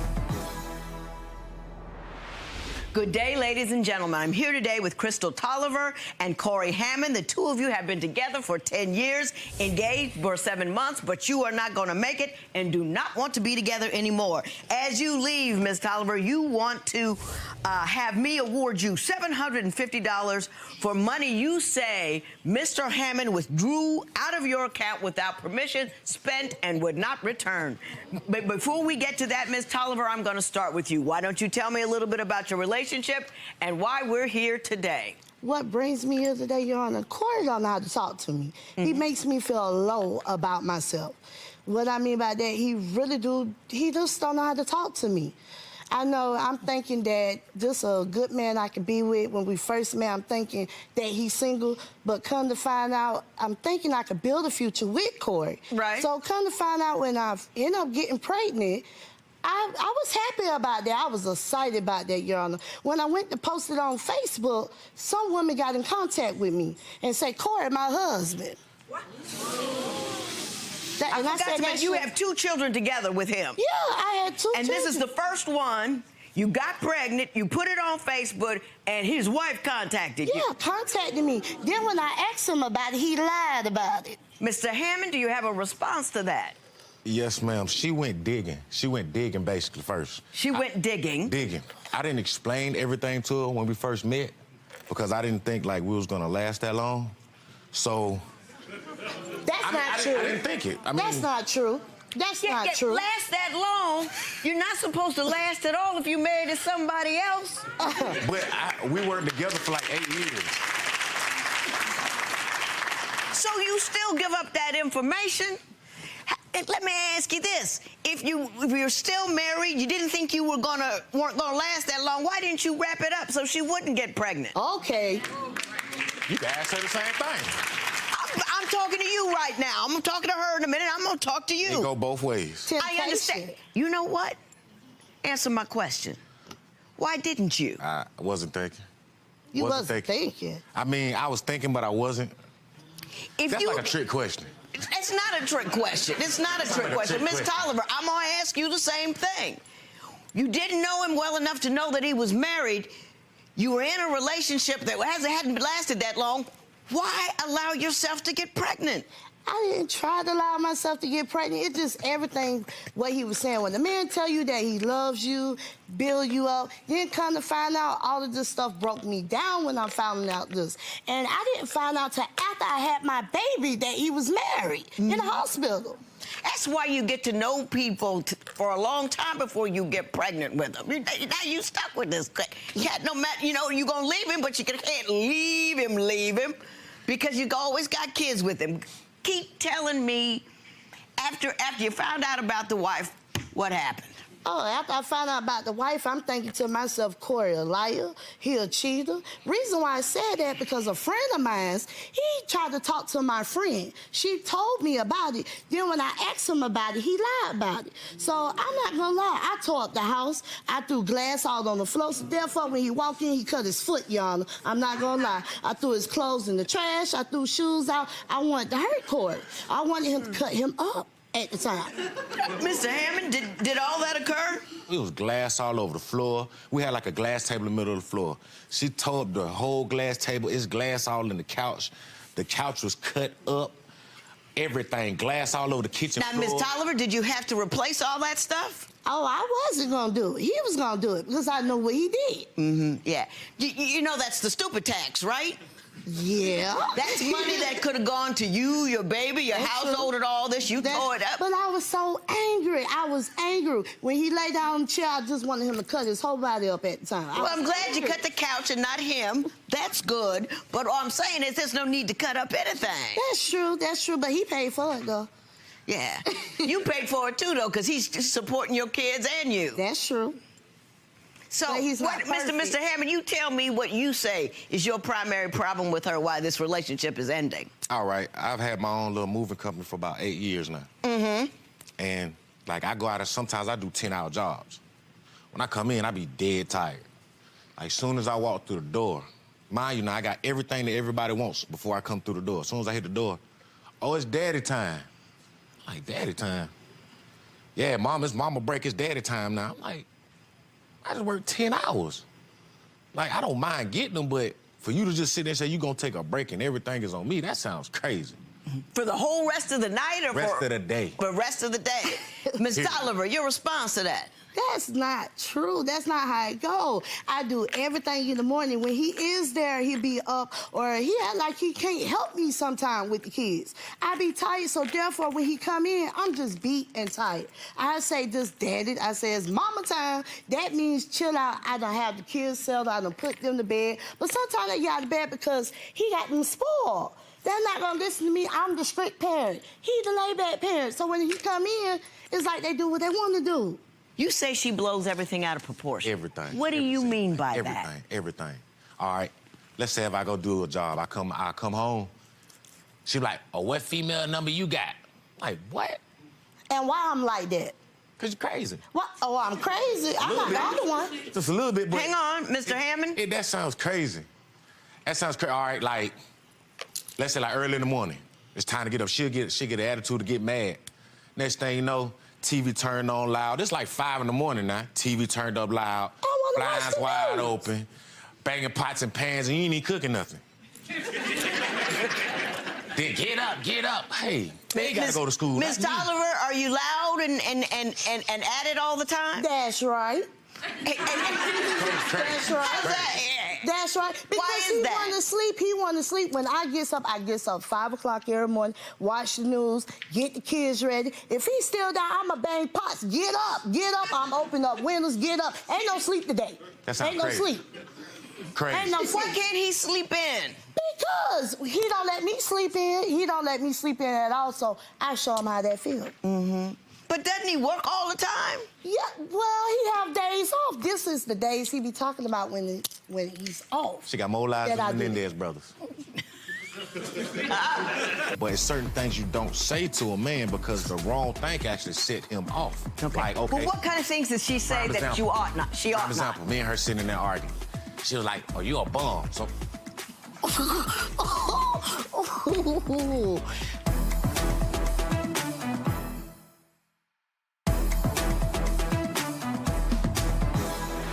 You say that when he doesn't get his way, he gets angry, upset, and he throws a fit as well. Oh, that's I'm when scared to go over their house because that's everybody's fussing and hollering. Tell me about that. When he acts like that, the reason why he go off like that, because I can be tired. By the time I do everything with the kids, he'll come in there, he wants sex, whatever. I will have sex, whatever. But if it's him, I come to him about it. Oh, he like Ike Turner. This is what it's gonna be, and this is what it's gonna be. He ain't gonna do nothing. I have to do it.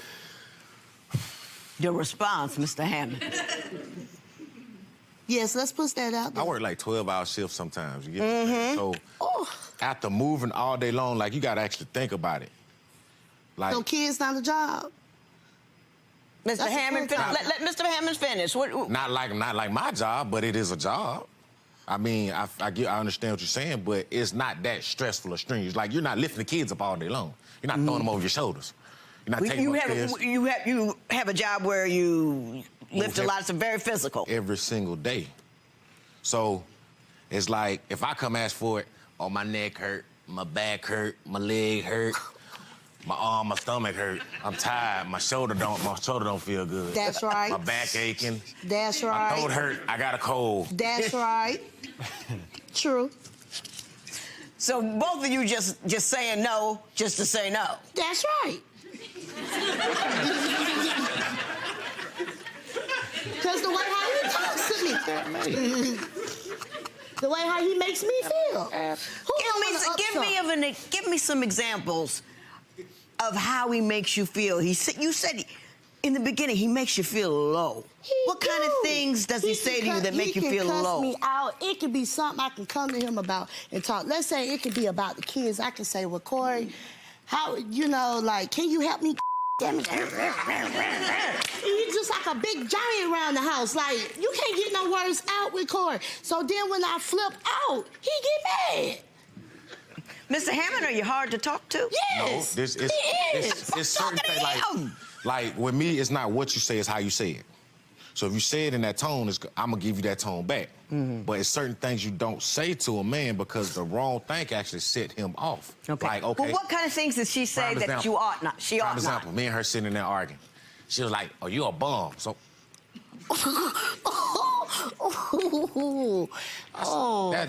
That's Lord calling a grown man a bitch. Right. Like, to me. Did I call you one? Plenty of times. Oh, I did? Yeah. I had the right. Need I say more?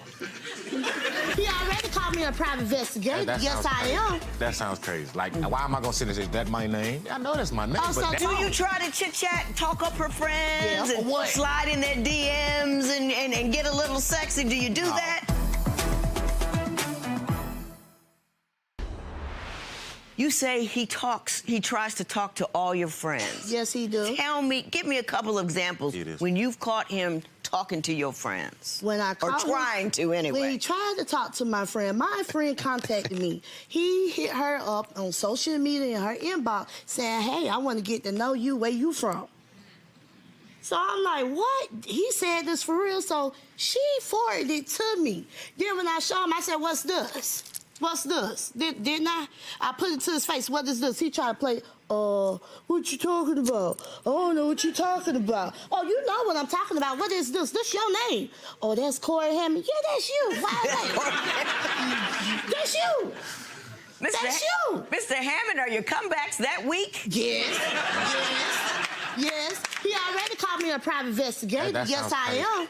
Yes, I am. That sounds crazy. Like, why am I gonna sit and say, is that my name? I know that's my name, but that tell ain't me me. the time when I broke into your phone. Do you try to chit-chat, talk up her friends, and slide in their DMs and get a little sexy? Do you do that? Yes. No. Yeah. You don't do it at all? Yes. Why would I want them? Oh, so I'm lying? No, well, you said... I recall in your paperwork, you said one of her friends reached out to you, you started texting, and everything was cool until that friend fell out with another friend and told that friend that you were talking to the other friend. Hey, you like know what I'm talking about? Like word of mouth. I know exactly what you're talking about. So you were chit-chatting with one of her girlfriends? It came out on social media. Yeah. And what were you trying to accomplish? Nothing. Nothing, obviously. Were you trying to get with her? No. Yep. Hell no. Yep. No. I tried to beat him with the pot. You didn't hit him with the pot, did you? That's assault. You can go to prison. Almost. I moved. You moved? I moved. You run off? Hell no, I moved. You moved. And you weaved, and you worked it out. Now, you know, Miss Toler, you can't be hitting people with pots. You can't even try. It doesn't matter. Nobody hits somebody with a pot when they're not angry. Everybody gets angry, but you can't pick up instruments and pop people with them. It's against the law. I don't care how small you are. You can still do damage. Don't start. Don't start. You say you're not the only one. You say a reliable source told you that she was with another man. Yes, ma'am. Tell me about that reliable source and the story that they told you. All right, I came home. I came home one day. So I asked this source, I was like, they started talking, they was like, yeah, so-and-so was in here. I was like, huh? So I asked her about it. You crazy. You crazy. Da-da-da-da-da. Ain't nobody been here, da-da-da-da-da. So I just let it slide off, like. Oh, you crazy. Yeah, I'm crazy. Oh, you crazy. Crazy for saying something, but. Oh, you were crazy. Do you recall the incident about which he speaks? I recall that, y'all. Let me tell you. What were you doing? Let me tell you what happened. He claimed I had the TV on, TV playing on with. How am I gonna bring somebody else in there in front of my? That's disrespectful. I'm not gonna do that. He claimed he had a recording there. He played it to a family member. They don't hear nothing. They told him. They said a recording. A recording. He had a recording. Like on the phone. On the phone. A recording. He left it there. It's nothing on there. All you hear is TV. He say he hear moaning and everything. So I played it back to a family member. They said, Corey, what are you talking about? I don't hear nothing on it. You were taping her on the phone so while you were gone? I went off what the next person told me. So, I mean, what you want? If she can do it, why I can't? And come to find out, he looked stupid at the end. Yeah, because I let it slide. Nothing happened. I just said bye. I didn't double guess it. I didn't double check it. Nothing happened. Yeah. Separation is a good idea.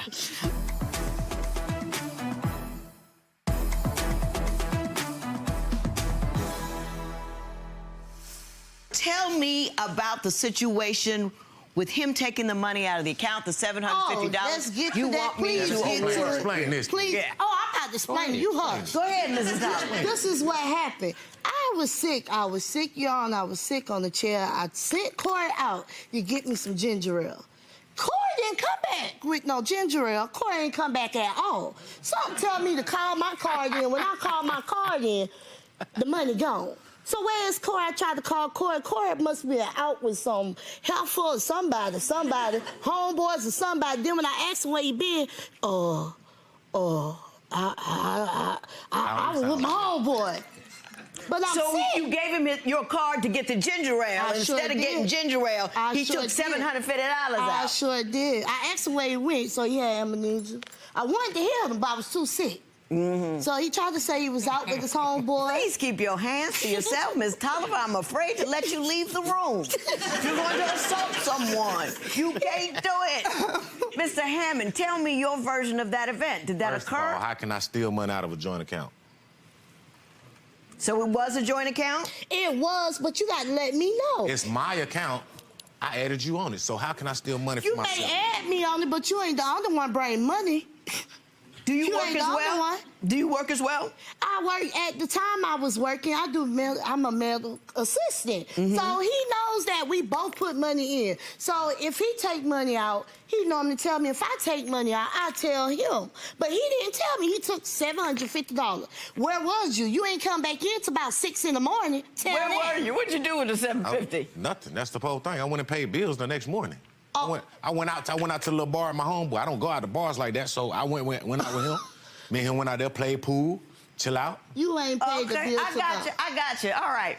Ms. Toler, I can't give you that $750. It was in his account, joint money. Just because he didn't tell you, I can't award you money for him taking money out of his own account. My goodness, my Lord, I'm glad you two are separating. You should be glad, too, because you should be afraid for your life. This woman does not know what to do. As you leave here, Ms. Toler, please control your temper. You're too small to be getting into it with people. I don't know what's going on over there, but you got to be cool. You got to keep it together. You know what I'm saying? Before you get hurt or hurt somebody. Mr. Hammond, good luck to you. Be brave, be strong. I've been doing do the right years. thing. Don't have no more babies.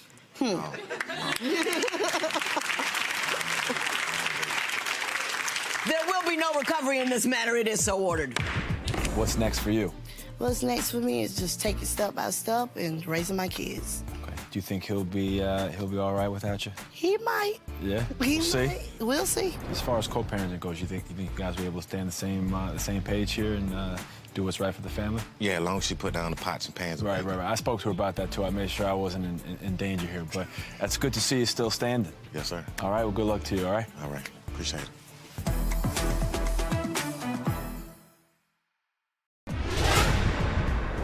Judge, this is the case of not man enough. In this case, the plaintiff has a list of things she wants her man to do. The defendant says he's already doing them. I have to decide which one of them has it right. Court is now in session. The Honorable Judge Lynn Toler presiding.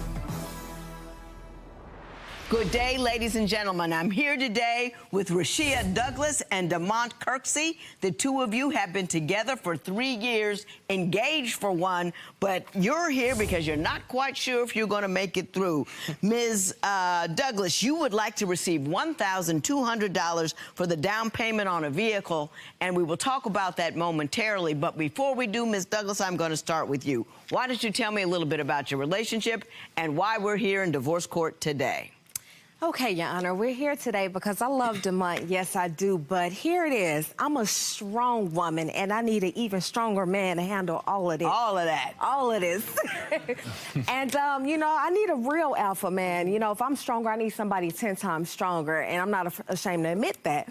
Now, when we first started, Demont was that alpha man, that sexy. Well, what constitutes alpha man? What was he doing that made him an alpha? You know, Your Honor, I have a list.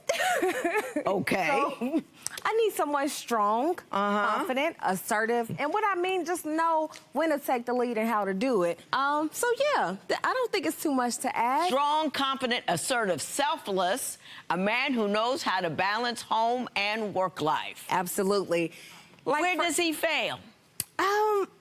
All of it. Now in the beginning, in the beginning, let me tell you, when we first met, Demont, after dating and talking on the phone and video chatting for about 3 months, Demont confidently asked me to go to Vegas with them. Now, I was taken aback a little bit because we didn't know each other like that, but I took a chance, and best decision I ever made. He wined, he dined. We had a nice, you know, suite. It was sexy, intimate, but not too much. You know, we didn't engage in any type of sexual activity, but it was definitely a vibe I had never felt before. Now, you fast forward to now, and we could just speak about my engagement. You know, it was cute. A family member told me before he did that we were about to get engaged. He let the person see the ring. And unfortunately, they told me about it immediately thereafter. So once he found out that I knew about it. It's a pretty ring. Yes, he even upgraded me since then. Oh, okay. So once he found looking out, pretty good, I'm just saying, but go ahead. Okay, so, you know, once he found out that I knew, I came home from school, and, you know, he was like, yeah, so I know you know. And he got down on his knee, and he gave me his whole spiel and said, well, you marry me. He gave me a kiss on the lips, I accepted, and he went to work. The biggest thing right now is he just lacked romance. And for me, it's like I put that plus some in the relationship, and I don't think it's too much to ask for that in return. His birthday, since it started there, it's always been a thing. So whether I have funds or not, or I make it special. So this past birthday, he wasn't expecting anything. I didn't want to do much, but me being me, I went ahead on and put together something. So Valentine's Day was following up. So is that the birthday you put together? Yes, he wasn't expecting that. So my daughter and I made it special. He came in from work, and he saw his gifts, and we made his favorite dinner. So I'm just knowing Valentine's Day is coming up. Since you know where we're lacking in a relationship, I'm expecting him to really woo me. Your Honor, it was cute. I got hot wings and gifts. You know, I like to eat. I can't say. So it's like, thank you, you know, but... Hot wings and gifts? Yeah. Did you like the gifts? Yes. He's still looking pretty good. I'm looking for that. I'm still looking. Thank you. Thank you. What he's done wrong? Okay, well, on top of lacking romance, I think he's not the most financially responsible person. He makes decisions that isn't beneficial for us. And, yeah. Give me an example. And then, Mr. Kirksey, I promise I'll let you say something. Oh, okay. Okay, well, There's an instance where we needed a vehicle, and I was in school. I used my refund check to put the down payment on. It's for our family. We all need it. DeMont was on the back end, supposed to handle the payments thereafter and get the car paid off. Fast forward, I wake up in the middle of the night. The car is being repossessed. I had no knowledge of him not paying the bill. So this is what I mean about not being assertive, not handling business, not just being that alpha male, you know? If I took care of it on the front end, why didn't you handle it on the back? On the back end. That's the first thing I could ask him about. The rest of it looked good. Mr. Kirksey, why don't you tell me what happened with the vehicle and why it does not say that you're not. All right, so let's get to the actual truth of the story. The deal was, yes, she did use her refund from her school for $1,200 for the down payment. Right. That is correct. But the actual truth is, the deal was between me and one of my colleagues, one of my friends, someone I knew for a little while, so we had a connection, right? He sells cars. He actually put us in a car before we gave him any type of payment. Now, he gave us the option to keep the car or get the other vehicle that was previously talked about. So we switch over. I, working job here, job there, trying to make ends meet. But basically what you're telling me is you were working through a deal temporarily in one car, putting money on another car, and something fell through at some point. Get to the point. He made agreements and he didn't pay it off. He had us paying stupid tax. Stupid tax. You know, we're paying bills, but we're not paying them on time. It just wasn't enough money. On top of that, Your Honor, call me crazy. I go through his phone, and I just so happen to check his Cash App because I'm trying to figure out what's going on with these funds. It was $2 for some chicken for a meeting. I saw that he had sent multiple female co-workers money. Now, grant you, it was only $2 here, $5 there. Those $2 and those $5 were mine. I understand, Mr. Kirksey, that she went on a cruise with an ex. Can you tell me about that? Did you do that? I did. This was super early in our situationship because it was not a relationship at that time. So you don't think you were together at the time this happened? Was this before or after Vegas? This was after Vegas. It was after Vegas.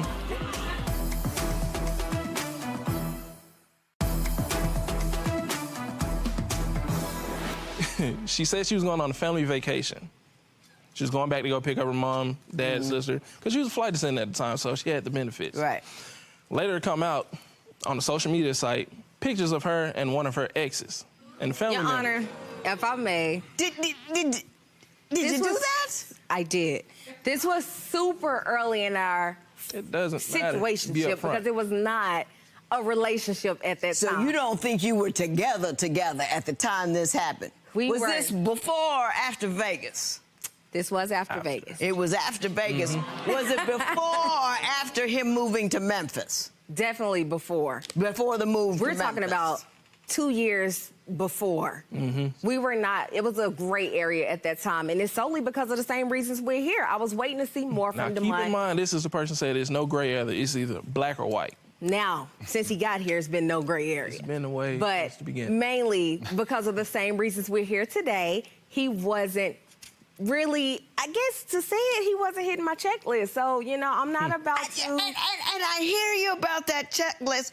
I just don't feel you because, you know, it looks like, just from where I stand, you want him to do the storefront flash dance thing. You cool. You wanted balloons for the birthday. You know, what was cool was the Vegas and the trip and the bling. He got you a ring, then he got you an upgrade. Then, you know, you worried about, you know, the streamers and the birthday party. You like show love.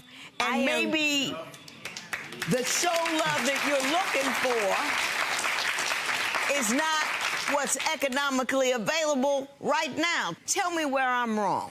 I have you as a woman who wants show love.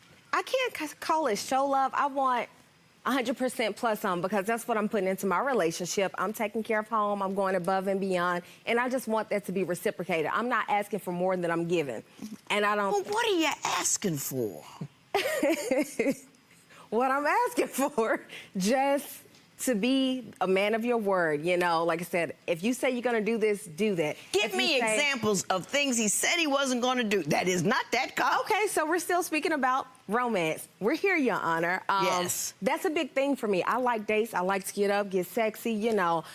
I want that from my man. Do you think he had anything planned for us? Absolutely not. It was, what you want to eat? You want wings? No, I don't want wings. So, that's your go-to thing, is the wings. Can I please interject? All right. Mr. Kirksey, please respond. All right, so she is very picky about what she wants to eat. So I always ask now, instead of, okay, well, we're just gonna go here. I don't really want this. I don't like that. I don't want this. Let's go somewhere else. Okay, so what do you want? You pick. I can't pick if you constantly planning it. So I can plan something you don't want it. I'll then go what with do we the go flow from there? because I'll be proud. You'll go with the flow. But, Your okay, Honor. so. But does he right. make recommendations and then I'm not feeling it? I can't say ever so often, and I'll give you an example. Like I said, Demont can want things this way, that way. So I'm just being modest right now. I have my list, but so does he. So if I'm hitting all the things on your checklist, you should be too. Now, you don't want to take me on dates, but the moment that I want to do something by myself, I get all sexy at home, put the girls up, go out. Oh, Demont goes into full harassment mode. You're checking the phone. You want to know who I'm going with. Is somebody going to be there, who I'm meeting with? If you were doing that for me, you wouldn't have no have to be asking. Mr. Kirksey, what do you have to say about that, sir? One day I come home from work. She said, hey, it's a condom missing. You know anything about that? I was like, no, I don't. I don't even know where the box of the condom is. So she was like, well, you're lying to me. You're doing something. You at the airport. You do this, you do that. I was like, no, I don't. Well, the only time she does want to go out like this is when she gets an attitude or she gets aggravated by something. Mm-hmm. That's it. So you think there's going to be some revenge action going on? Pretty much. She's going out to Mm-hmm, because she says little sneaky things. And I know that's true because you smiling like it's true. Mm-hmm. Because I'm gonna say this, she tries to get me caught in the act of something that I've never done. I don't cheat. So let me tell you about this. We had a miscarriage one time. It put us in a dark, deep place, as it would anybody else. So we decided to go buy condoms just to prevent this from happening for a while. Right. But we never opened the box. We never used it. We put it up top of the closet somewhere. I don't know. I forgot the place. Mm-hmm. One day I come home from work.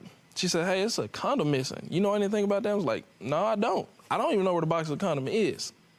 So she was like, well, you're lying to me. You're doing something. You at the airport. You do this, you do that. I was like, no, I don't. I don't cheat. I don't go outside of this relationship, period. That's not something I do. So, thank you. Absolutely. So Absolutely. Later on down the line, a couple of months later, she does this thing, especially if she's in the wrong. She said, well, I have a confession to make. Like, so what is it now? Remember that time I told you that it's condom missing? Thought you were doing something? Truth was, I threw it away. I hid it. Just to see if you were doing something. Just to start some stuff. Yeah. Now, Ms. Douglas, did you do that? Yep, you did. Yes, I did. This was not to start stuff. This was, again, in an ugly phase in our relationship where the monies wasn't adding up. You're still at this job that I don't understand why. And it was a lot a suspect. Why did you have a problem with his gig? It just wasn't making enough money? It wasn't making enough money. So on top of that, you're been, you know, one minute you say you're not cool with the female, you know, workers up there. And I have no problem with that. If I would have known, it's almost like he's hiding it. So on top of coming home late, on top of putting in hours and it's not even sufficient, why are you still there? So during that time, I was 100% sure that Demont had other stuff going on. So I wanted to pick his brain. So I was hoping to push his back against the wall and he confessed to something. But I was happy that he didn't. He didn't. But, no. but you knew he didn't do anything at all. I was hoping that he would tell me something. So, Your Honor, I worked at the airport long nights. Right. Didn't pay much, so I worked overtime a lot to make ends meet. Right. To get trips. We had flight benefits. Right. Something we started on. So it was going back to the norms. Right. So we just fly around, do whatever. She wants to think that I'm messing around at work. She went through a cash app or something like that. It's something like that. $2 for chicken. Somebody wanted. $2 for chicken. But hang on, let him finish. But someone else needed $2 in cash, right? A female, so to say, like I said, I don't do anything. She wants to say that I do, but it was $2. And she said, well, I don't want to go upstairs and buy high-priced food or high-priced snacks, which is understandable. If it was a male, she wouldn't have any problem with it. It's just that it's a female that was asking for it.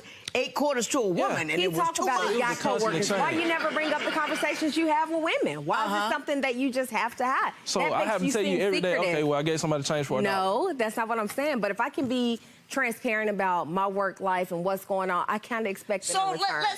let's say Nick and I walking down the street, and he wants to hop into the 7-Eleven or something and get something. He don't have any cash on him. I got $2. I give Nick $2. I got to go home and tell Big E? No, you don't. So He's a dude. I gave him money. I got to go report? No. Why does he have to report?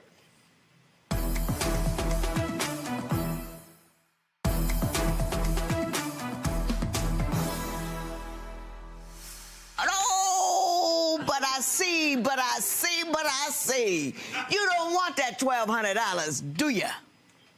No. You want this guy. But you just want him to roll like George Clooney or something. Yep. You want him to flash and fan and carry on. You want romance, balloons, rings, and blingy things, right?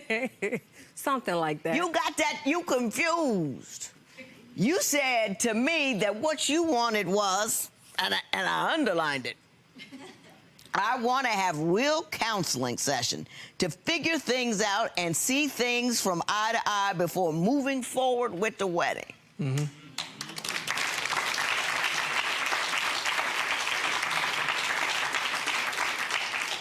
What you need to do pre-wedding is not have some great engagement. You don't have to have a wonderful moment that is full of fancy and flourish. He probably was trying to do that. Somebody gave him up. He said, well, you know, so I'm gonna drop to my knees right now. My husband gave me my engagement ring during an argument.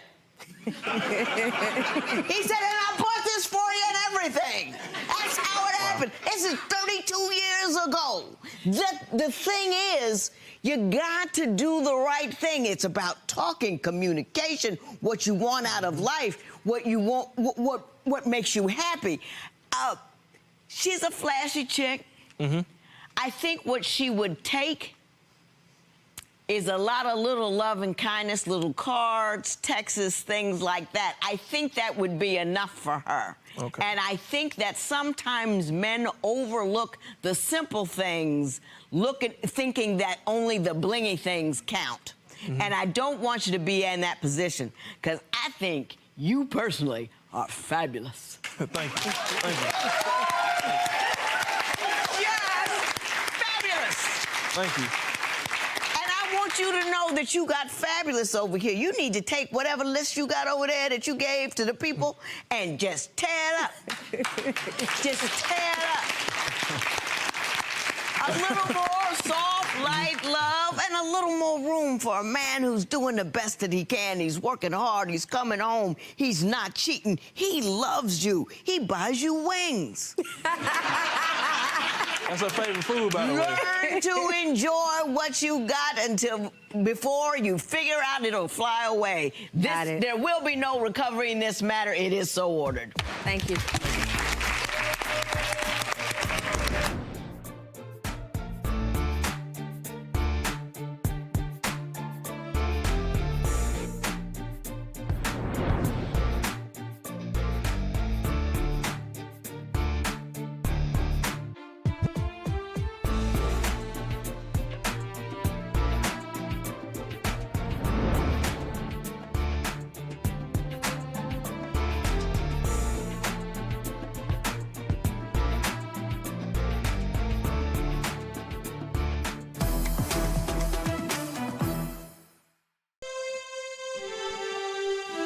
अल्लाह अल्लाही ज़ात तू ऐ झोरे सदके जेड़ो कुल कायनात चलाण आलो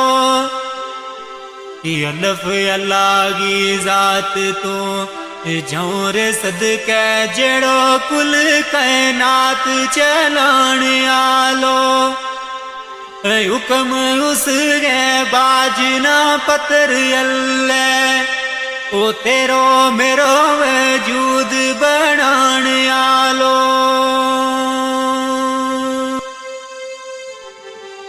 18,000 मखलूक गो ऐ मालिक सुनो रब सुनो जमीन आसमान आलो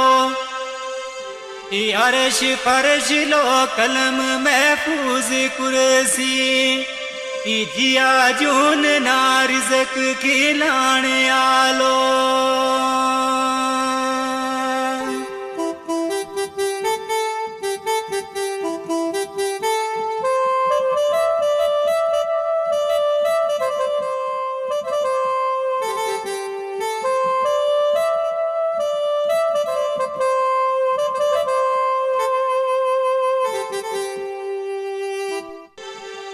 दाल दुखांगी गल सो नौरे तमना एक बच्ची मासूम रोलाओ गई है दाल दुखांगी गल सो नौरे तमना एक बच्ची मासूम रोलाओ गई है ओ उसकी मारे गुलनाज है बहुत दुखिया ये मारा सीना माँ बर छिलाओ गई है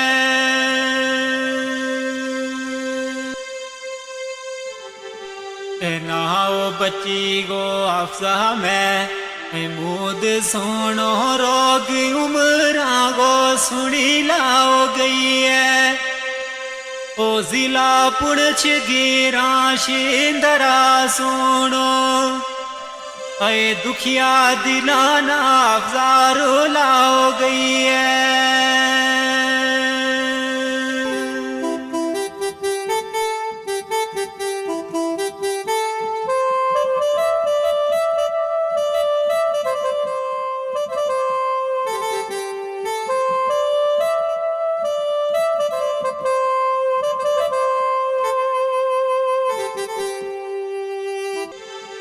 दाल दर्द जो दयांगा ऐ बोते हो खाए पर बचागी नारे जो दई होवे दाल दर्द जो दयांगा ऐ बोते हो खाए पर बचागी नारे जो दई होवे ओ माना सबर करार फिर नहीं रहा तो दस्ते जिगर की जद जो दई होवे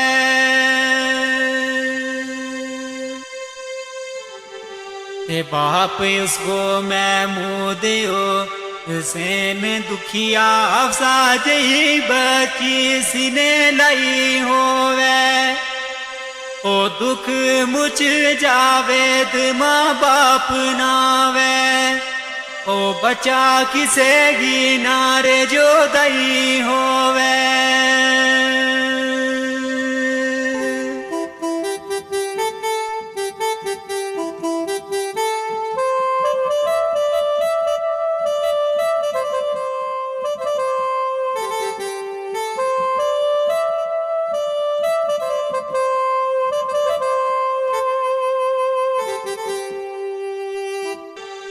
तेरे हो रब गा करम तमाम होए आस 18 अप्रैल ना खुशी भरपूर होई रे हो रब गा करम तमाम होए आस 18 अप्रैल ना खुशी भरपूर होई ओ अल्लाह पाक ने दिती एक बच्चियो सोनी ऐ गुनाह करांगी अर्ज मंजूर होई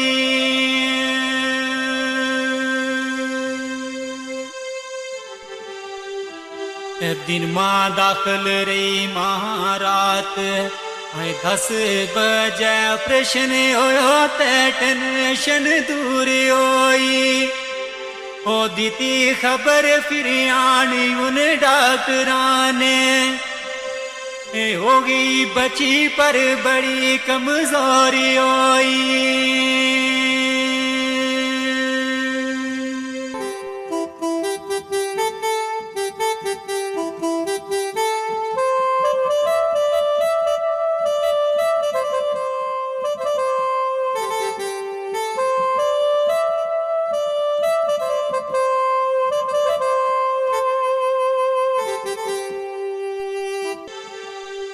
सलाह दीती वीर डॉक्टर है कमजोर बची ले गए बीच मशीन रखाओ दीती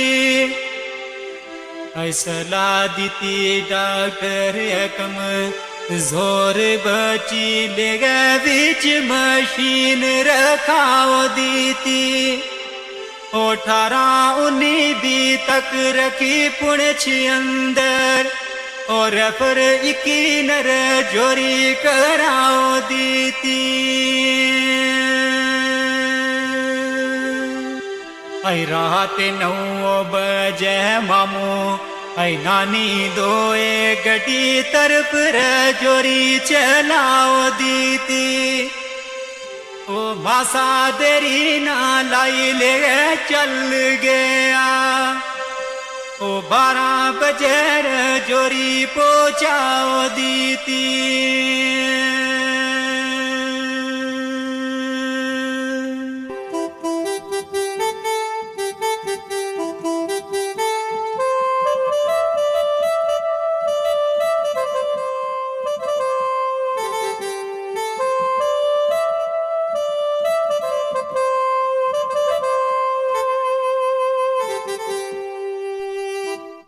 किसना चैन सकून फिरे आई उस दिन तो रास्ता बिच डाडा परेशान होया आई किसना चैन सकून फिरे आई उस दिन तो रास्ता बिच डाडा परेशान होया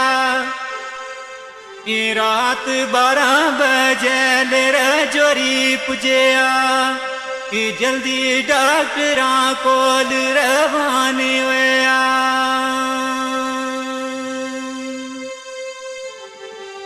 आई डॉक्टर नब्ज तके मुतू ये बोल न सके असली राज तू बे वो हैरान होया ओ अमानत रब की है तम सबर करियो ए आपसा बची गारू बेरवानी होया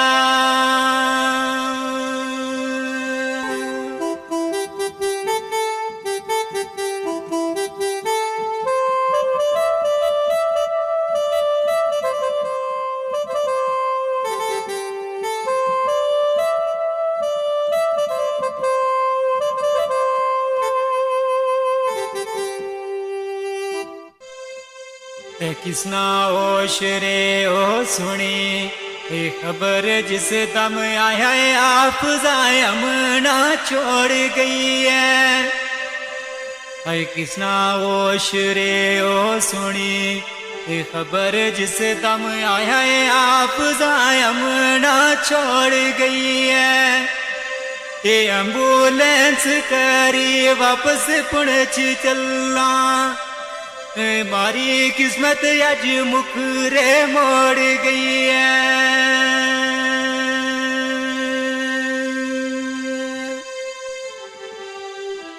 आई गुल नाज वाणी अरे मान बाकी मेरी खुशी ना किंगा तू रोड़ गई है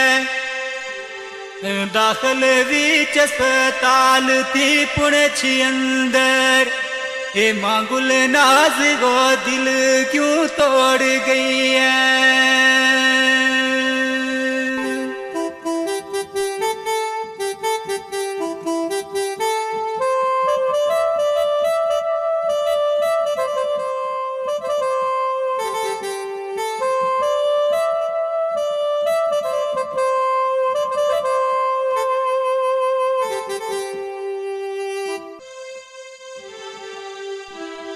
अप्रैल 22 ना सुबह गए 5 बजे वतन शींदरा पुजे आयान सदके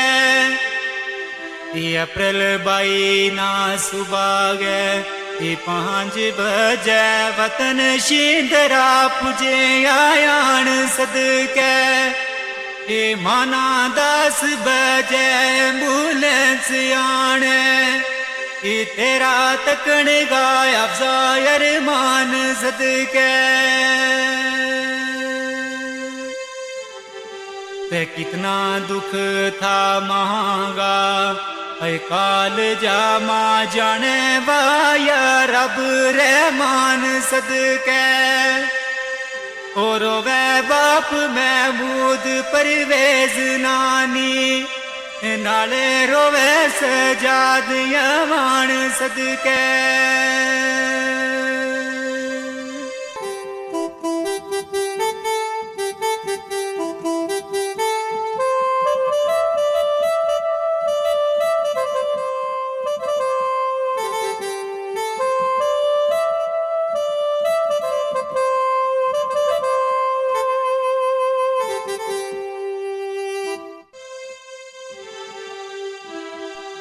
कफन दफन गो विलोणे यार गयो इना दुकाना उण मीटौरे किसरा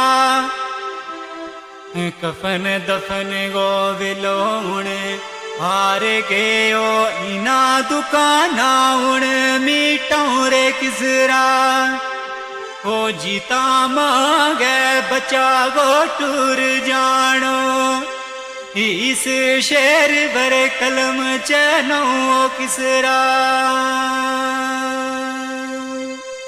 ते अच्छा रब वाले हुणे है छोड़ गई है तीना सिना नालूण लो किसरा सबर या तो नी दिल में याद तेरी रोता दिला ना चुप करूं किसरा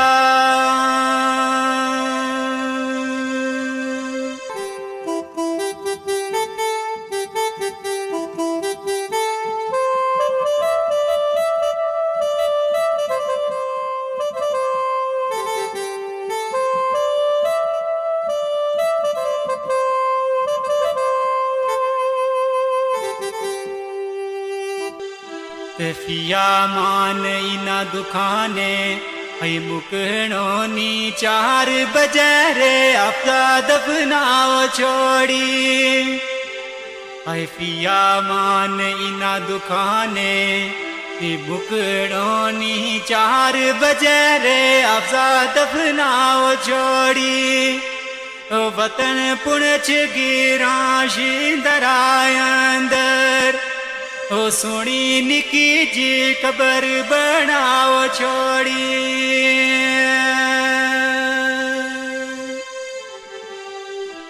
सबर करियो महमूद गुल नाज दोए मानत रब गी रब ने छुपाओ छोड़ी ओए फिया मान जावे तू इजाजत ले ले जख्म मोड़ी भी क्यों रे दुखाओ छोड़ी